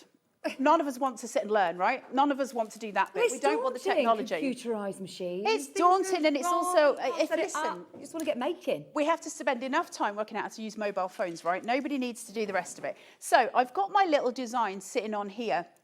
And obviously, I want to do the things with them. Now, first of all, I want to draw my seam allowance. It's going to ask me a question, and it's going to go, OK, what do you want to do? Do you want to draw it or cut it? Now, I've got a problem before I get to that part, and I've used this piece of fabric specifically. As you can see, I've got the green on my mat, and it's not covering the whole of my mat, right? So how then do I know that it will accommodate those patterns on here? Because it might not. That might be bigger than the length of the piece of fabric that I've got down my mat. So what I'm going to do is I'm going to cook my mat. I'm going to cook my mat. I'm going to find my oven door, okay? Think of a hotel toaster, right? Oven door, press it, and it's going to go through just like a hotel toaster. And if my mat's settled, and it's going to spit it out just like a hotel toaster. And when it does, it'll be cooked. And that's all I need to know, okay? So as it comes out, we're spitting out all of the things. Right, so that's scanned the fabric. No, it's cooked it. Yes, it's scanned it. So now there is my design on there. Can you see? And you can see my fabric, and I can see this one. It's probably a little bit too far this way, so I need to move it because it's a little bit, you know, too much.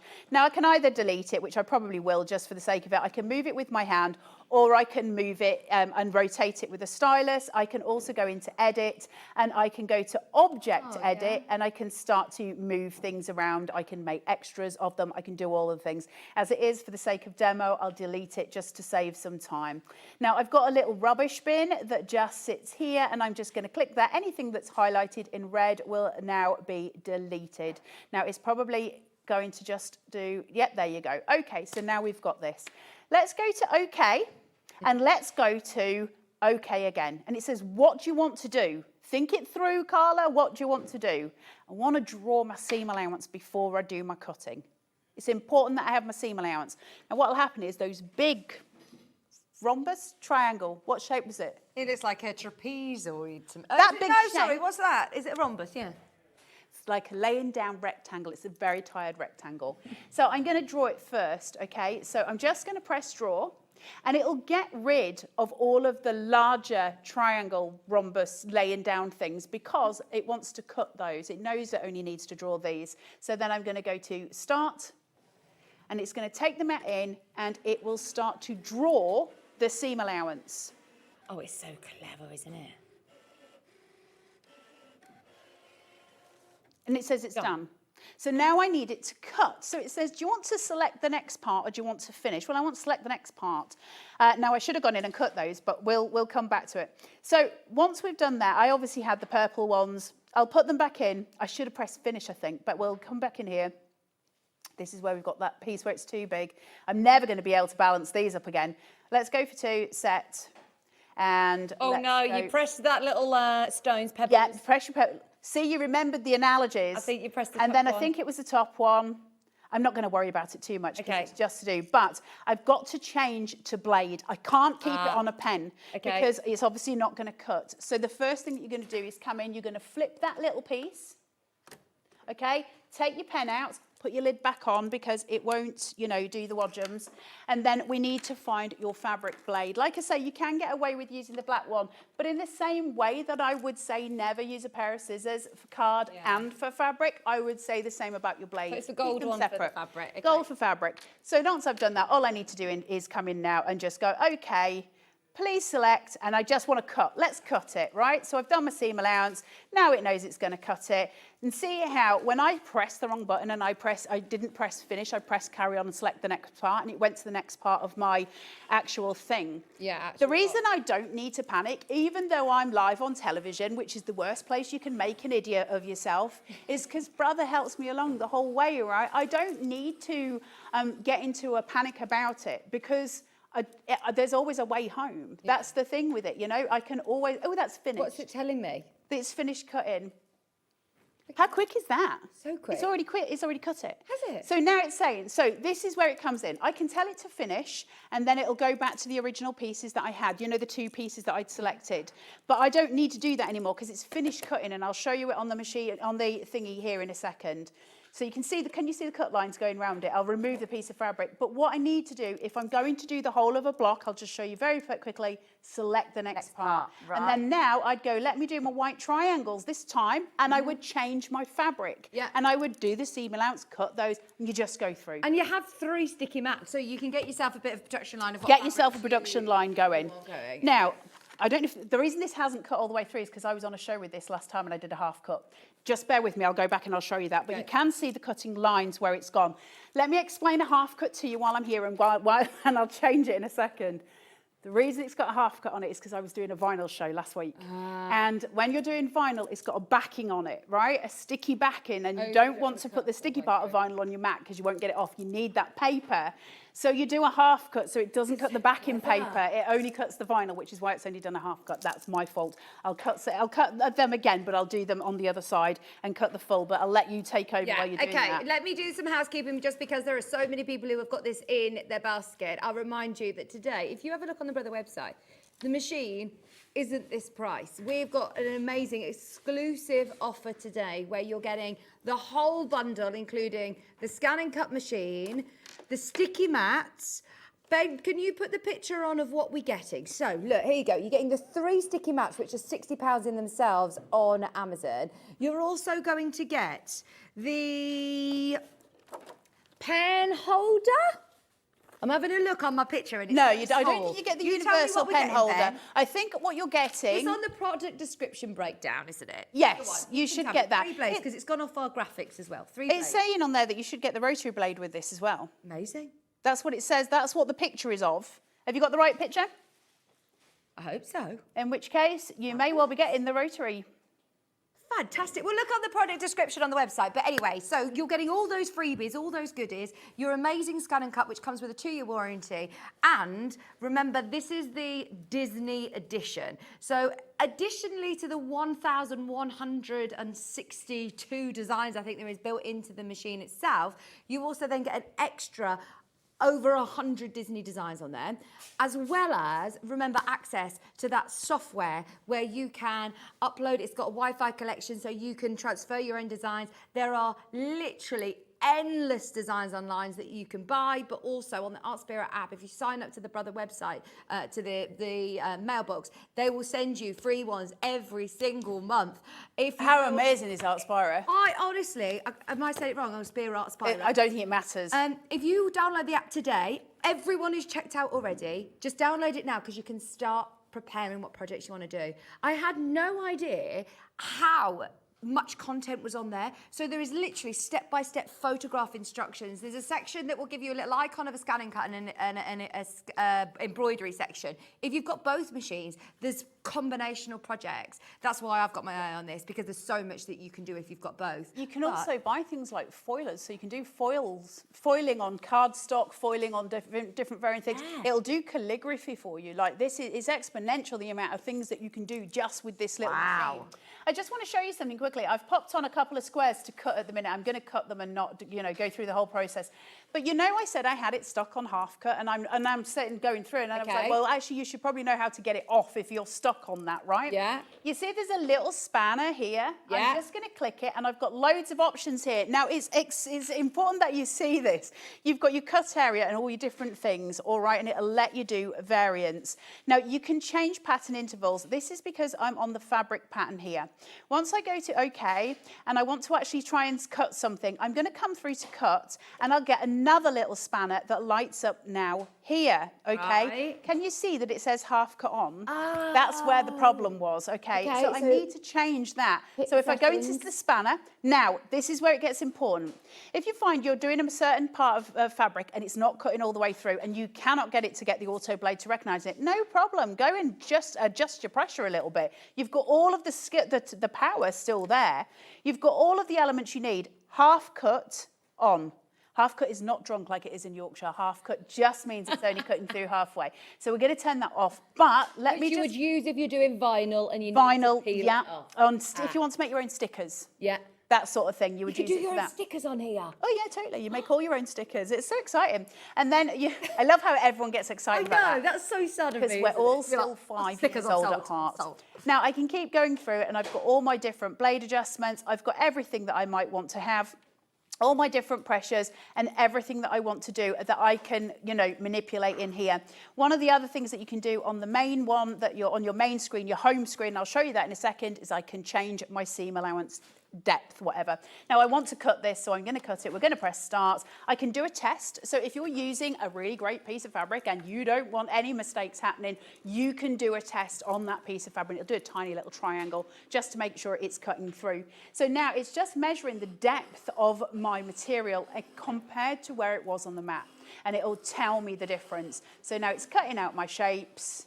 These are different shapes because I couldn't find the original ones quick enough. It says select the next part. I'm not interested in that now because I'm going to finish this part. We're going to cut some other stuff. But I want to end the game. So if I started the game with the chessboard, I want to end the game with the chessboard. Yeah. Okay, so it's really easy to start and end the whole process. No worrying about thinking about things. There's your pieces cut. Seam allowance were done on the first one, obviously. Then we had to do a bit of a change because I had my half cut on. But Well, they Lou's just even cut your dog ears off, which you won't know what that means, but it's cut your dog ears off. What's a dog ear? See the points on the triangle? It's cut them off. That's so that you don't, when you're putting your pieces together, you don't have to trim them off yourself at the end of it. Sounds like a complicated thing. No, it's really not. It's actually really, it's actually, yeah. Okay, really useful. well, it did really that for you as useful. well. That's how clever it is. I don't know. Cut your I'm dog just ears gonna off, say, everyone. yeah. Fabulous. It's got quilters in mind, hasn't it? It's got quilters in mind. It's got, well, no, listen, it's funny, because I always think of it as being a paper crafter's tool. I've always, because that's what I do. It's actually not. It's really advertised as a soft crafter's tool because I can put patterns in for toys and I can do all of that. I can scan a pattern and then get it to recognise it and change the size. Right, so if I've got a template, if I've been given a plique template in a, in a pattern or this, I can literally put that in. It will scan it and then it will make like an SVG of it and give me a seam allowance. Oh my gosh, that is so amazing. It's super clever. And I can change the scale of it as well. Yeah, So it's if I because wanted to make it up to the 12 by 12. Now, the other thing with Brother that they do have and we don't have here, but I do like to give you as much information as I can, and you should have that information, is that they do a 12 by 24 inch mat, and it will accept that. So this is a 12 by 12. You're going to get, well, here's the thing as well. You're not just getting 3 mats, might I add.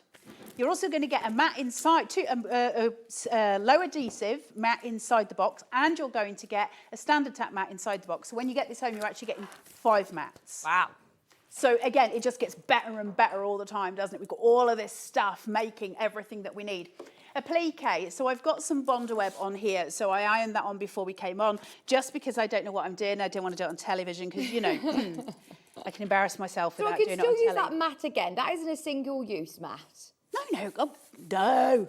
You can use that. God, so I'd be many very times. upset if that was a Yeah. single-use mat, and so would Hobbymaker. Right, so once I've got this, you're going to make sure it's on. Now, listen, your mat's going to lose stick eventually. That's why we're giving you extra ones. There is a tendency for everybody, I do it all the time, to kind of use this corner because it's really good guiding edge. However, this bit stays really sticky and this bit don't. So your fabric's going to start moving if you're going to have a problem. By the way, just so you know, it doesn't leave, there's no sticky residue. There's no residue on here at all. It's not going to ruin any fabric. Okay. Now, I'm going to hope that this is still sticky enough. This is the studio stuff and it's the studio mat. You don't need to clean it or anything.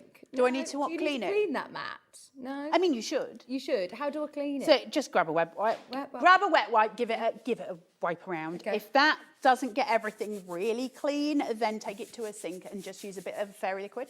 Give it a bit of a, you know, a little bit of a boot around. Now, because this has got like a paper backing, your Bondo web is like a paper backing. One tip for you though, if your mat stops being as sticky as you want it to be, and that is a problem, if it stops and your fabric's lifting and that's frustrating, just use a bit of washi tape, a bit of masking tape on the edge of your fabric. Like, we don't need to start building the bridge again. It's all there for you. Just, you know, listen, the one thing crafters are really good at doing is making, do and mend, right? It's what we do. We are really good at that. Now, I want to start the game. So how do I start the game? The chessboard. Okay, so we're going to put this in. I'm just going to do an applique piece. Am I going too fast for you, boys? Okay, now I've got this. I need to know that anything I put on here is going to go onto this piece of fabric because I'm now not in my top corner, okay? So the first thing that I need to do is go home. I don't want those patterns anymore. Yeah, I'm okay to delete them. Let's just do something easy for an applique. I'll just do a letter. There's all my Disney stuff, by the way. There's a ton of it. So let's just do the letter A and I'll say, okay. It says, how big do you want it? Let's make it 6.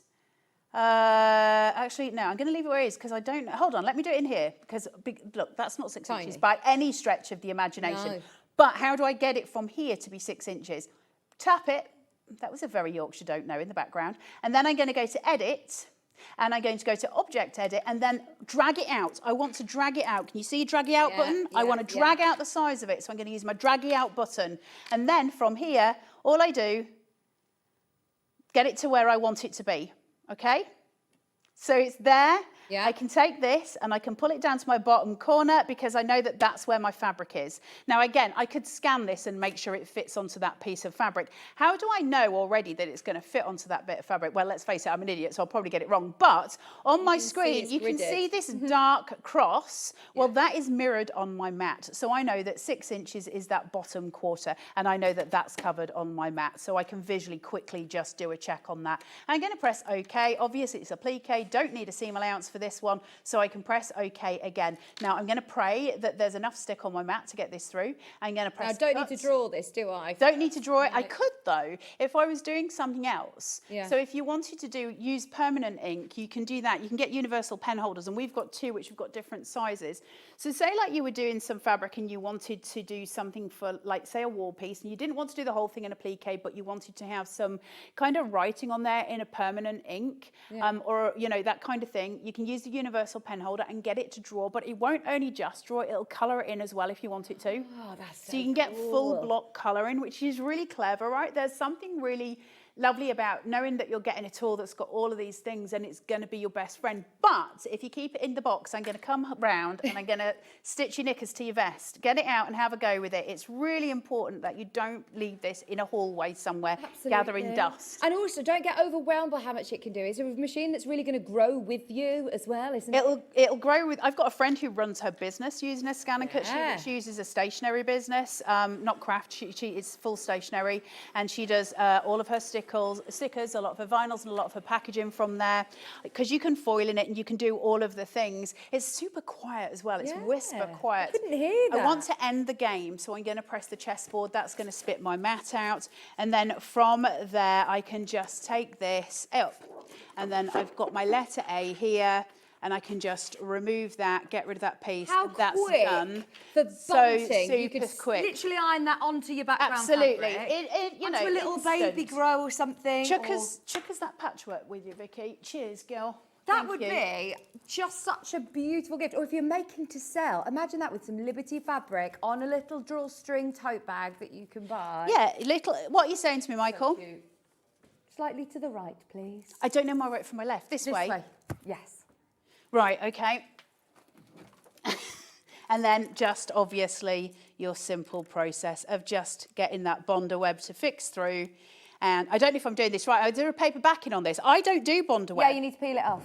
I've got no nails. You'll have to peel that off. Yeah, peel it off. And then you just iron it. It's clever, Bondo web. It's brilliant. I need to get these for my children's trouser leg seams. It is. That just come down. Yeah, so Can I use that? Do you know what you then need? A pin to scratch it. Have I bonded it to the paper? Anyway, you lot know how to do it. I don't know how to do it. Scratch it with a pin. You keep going and I will. But anyway, the whole point, while we're talking about this though, on that point, there is a tool that we've got on here that's a spatula and a hook, in case any of you want to have the hook for weeding out your fabric if you're doing very specific designs. So if you've done like quite something delicate and there's lots of little pieces, you're going to need a weeding tool, and that's this one here. And then you've got your spatula to take off anything that's stuck firmly down. So just to let you know that that's there as well. Now that's not going to come in the bundle, it's an extra, but while we're doing such good prices on them, obviously this is the time. Vicky, I love you. Do you want to come to my house and do my I'm your pressing assistant. Look, it's on. She's so good. There you go. It's on. Look, Let it's me just done. iron the bag. So you get to do, don't be, I never iron anything. Look at That's that. on. I mean, literally, it's instant. Like this whole process with the scan and cut. No, it's because I was going to hold it up. Sorry, I'm an idiot. This whole process with the scan and cut is just the most joyous thing because it's quick, it's easy, it's everything to do with taking. Listen, crafting is really important, I think, personally for me, right, let's do it that way. Crafting is really important for me and for mental health. But sometimes in order to get to the point where I can do the really nice bits that help my brain, I have to do the tedious bits that I don't really want to do. And that can stop me from actually doing a project. I start to feel like I've got like a mental block, a crafting block. Because the truth of the matter is I just don't want to go through the process. So this was partly why I've got so many scan and cuts, because they do that bit for me. My brain does not want to do those bits. I don't want to cut out 100 pieces of paper. I don't. I'm going to be honest, I don't. Now, in terms of other things that you can do on here, which are really, really important, I'm assuming that you can buy pens that are permanent ink for fabric. Yeah, you can. Yeah. So if you were to get like a piece of calico and your grandbabies or your children have drawn out a lovely little picture, scan it in. This will recognize that as being a full image that can then draw, or you can use it. So you could draw it and then that could be your sort of stitch guide for embroidering or for doing cross stitch or for doing any of those things. It would all be there for you. So you can literally put anything in here and get it to draw it. Now it has different patterns when it's drawing as well. So the different patterns that you can do have got different backgrounds. So when you're colouring things in, I think it's from the one at home. Let me just see if it's from here. Pattern interval, backgrounds. You see these are your patterns, your backgrounds that you can do. So you can turn them on to different things. If I want to colour in, it'll show me all of these different ways. I can have a block colour, you can do grids and you can do things like that, which means I could actually essentially, if I was canny, make a cross stitch template on here for myself.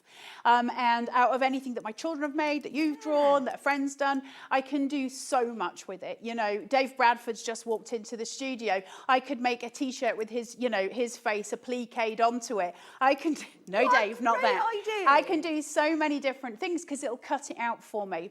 So one of the other things that I very quickly want to show you, I'm going to try and cut some leather if I have time as well. And can I also just see what something else. Disney designs are on here? Yes, hold on. Just remember with Disney, 2 rules in life. You cannot sell your children and you cannot sell Disney. 100% you cannot sell it, okay? But you can gift. You can use it for gift, personal you use. can do all of of those the other things. designs that are on there, though. If you want to create a little business for yourself, you said your friend does it for stationery. Yeah. Honestly, there is such a huge amount of money in I think, in doing Absolutely. like little, you know, Etsy shop for all your boots. There's too much on here for me to go through every single Disney pattern. If can I see do, the princess section. you want to see that one, yeah. This one. Oh. So, but they're all different for different things and they all do different elements. So anything that you can do in card, you can do in fabric, which is always nice to know. So these could all be appliqued. They could all be used. So you've got the rose from Beauty and the Beast, all of those elements coming through. I'm not going to talk like I knowledgeably know about Disney because I'm not great with these things. But you see how you've got this pattern here? You know I was saying about that weeding tool? Because if you were going to cut that out of fabric, you're going to need a weeding tool to make sure you can get every little piece taken out of the fabric. So you've got all of those. And then you've got more of your princesses here. Is this just frozen? This might just be frozen. Is that just frozen? That's Elsa. Well, let's have a look. There's our, That's not frozen. Tinkerbell, Dumbo, Cheshire Cat. the Cheshire Cat, Simba, Alice in Wonderland. Oh, amazing. Look, this has been the most excited I've ever seen a group of people. Come on, let's have a look. You want Mickey and Minnie, your classics. Mickey, Minnie, Donald, Goofy. Look, you can make Dave Bradford a pair of full-size shorts if you wanted. There's so many things that you can do here. Look, you've got all of your embroidery pieces here for doing your emblems, everything that you want in terms of doing. If you want to make curtains at home with Disney on for your grandchildren or your children, you absolutely can. See the bottom right one? That's a box. These are layouts to be able to do the boxes that I was saying on the front here. They're all, Little there's party loads. bags. Now, then let's go into that Lightning McQueen one, because this one's slightly different. There's all of your Pixar stuff on here. So Toy Story's bringing out a new film this year. Yeah, I know. So Toy there's Story all of 5, your isn't it? Pixar, and obviously the Scan and Cut will likely bring out a Disney card, so you can upgrade and have the new stuff on there as well. So you've got all your stuff on here for Pixar, and so instead of it just being the Disney, there is the Pixar. You've got all of these on here as well. Lightning Monsters, McQueen, all of the things from Cars. Everything is there. So you've got so many elements there, okay? So you've got all the things that you need in your grasp to go for. What's now, Smile Create, Carla? Sorry. Smile Create patterns. Listen, I can take you through loads of these. Oh, are these text? Different? Yep. Oh, You've got my 17, word. I think, 17 Different built-in fonts. Oh, I love that craze one. Family, fun, football, emblems, Halloween. There's a Halloween font.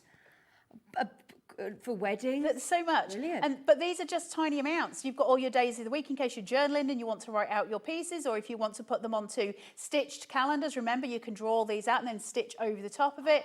You've got loads of multi-designs on here as well, where you can go through and do loads of different patterns and frames and all of the things that you could possibly ever have. Oh, Carla, I'm a bit overwhelmed. There's so musical exciting, instruments, there's holiday events, there's sports, there's sewing machine here for those of you that want to make an applique sewing machine or want. Listen, I could demonstrate the Scan and Cut for 3 days solid and still not show you a tenth. Yeah, I wouldn't be able to show you a tenth of what it does. All of these images, so that one, for example, Yes. you could click on that and you can either draw or you could cut it. Yes. Will that cut it out as well if I wanted to do like we've just done with the applique A? Oh, no, yeah. I could do that. And I can change the size as well. So this, at the minute, it's that size. So if I was to take that right down to, say, there, go OK, and then it tells me which bit you want to cut first. But I might go, well, you know what? I don't want it to be really in separate colours. I'm going to be doing it all in the same colour, so I may as well cut the whole thing out at once, right? And then I can go OK, and that'll just cut the whole thing. Then I can go set on that, and then that little piece of applique that we had, this isn't going to work because it's not going to stick, but let's go fast and see what I can do. Oh, yeah, because I've taken the backing off. It's all right. In terms I wonder if you could spray adhesive, like just the temporary adhesive. Well, yeah, I mean, listen, if it still was there, it would have it. It's just that the mat's not going to stick, I don't think. So it might not be sticky enough. I did have some other mats. What have I done with them?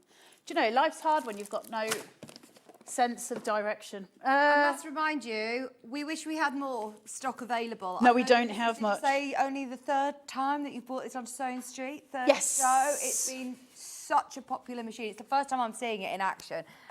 And I'm hooked. Always a more popular of you have got it machine. in your basket than we have availability. So that isn't me trying to rush to pressure anybody, but if you are thinking about it, go for it. Well, when I'm at home and people say that, I'd rather know. Now, if this was in 2 separate pieces, we're going to have to, I'm going to talk real fast now, prepare yourselves. Sorry, it's annoying. Play it back on low speed. So I've got my pieces here. If they were separate pieces, you're going to need to make them dance together, okay? So the way that we're going to do that, I've got that done. I can go to edit, and can you see my red party box of joy? Right? Yep. It's a disco. Think of this as being disco lights, my red party box of joy. I'm going to press it. Hey up, she says. Is it not clicking? Oh, it's because it's already selected, I think. Okay. Object edit. It'll let me do it from here. It's because it's all one piece, so I've got nothing to collect. Now, if I want to weld 2 pieces, so say like I wanted to replicate this, I'm going to have 2. Yeah. And I'm going to go, okay.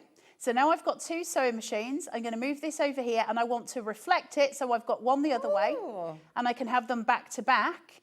So long as I overlap them ever so slightly, I can weld them together. In order to weld them together, I would have to select both of them. So as we said, red party box of joy. Now I can get in there. I'm going to get my partners to dance.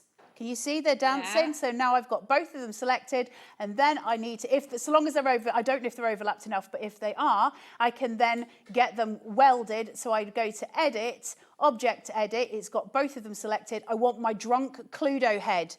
A drunk Cluedo head's going to fall and merge onto the pavement. That's going to be there. That's going to weld those together. And now that is one object. So now if I wanted to create something and then say like a stuffed sewing machine. Yeah, or paper dolls. Yeah, well, I could cut that out. I could then stuff it with some fibres, stitch round it, and I've got that as my pattern machine for toys.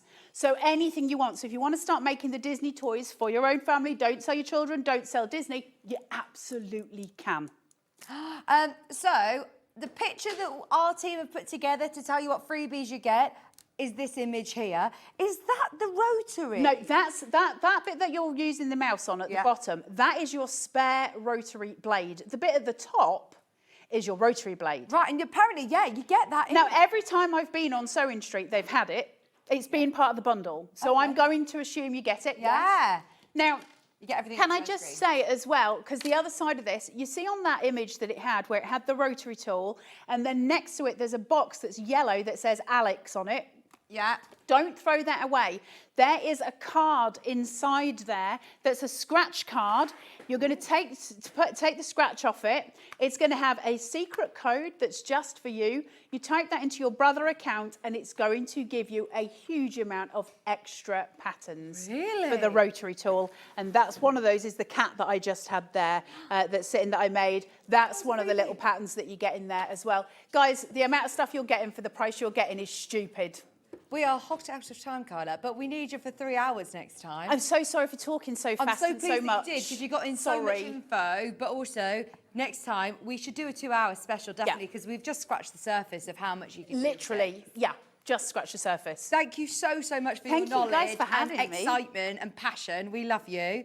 Are you on Hobby Maker this afternoon? I am now because somebody's been poorly. And so are I'm you on doing at the 4. scan and cut later? I'm doing the scan and cut, but for craft. But that's so good though, for anybody who's getting it today. You can see the other side at 4 o'clock. Yeah, watch at 4 o'clock and you'll get even more knowledge, because you don't need different, tools to do it. You might need different blade or something, but it's all. But anything you can do in cardstock, you can do in fabric. Brilliant. So brilliant. Thank you so much, Carla. Now, today, we made it. Watch it all back. Well done, everybody who's got involved today, because it's been incredible. Tomorrow, we're going to do it all over again, because Jo Avery is going to be joining me from 8 a.m. with her TV launch and her official book launch of her fabulous book. I'm so excited to be joining her with her signed edition to talk through all of those incredible projects at 8 o'clock. Oh, Sarah! I've not seen Sarah for so long. Do you know, it's been over a year since I've seen her.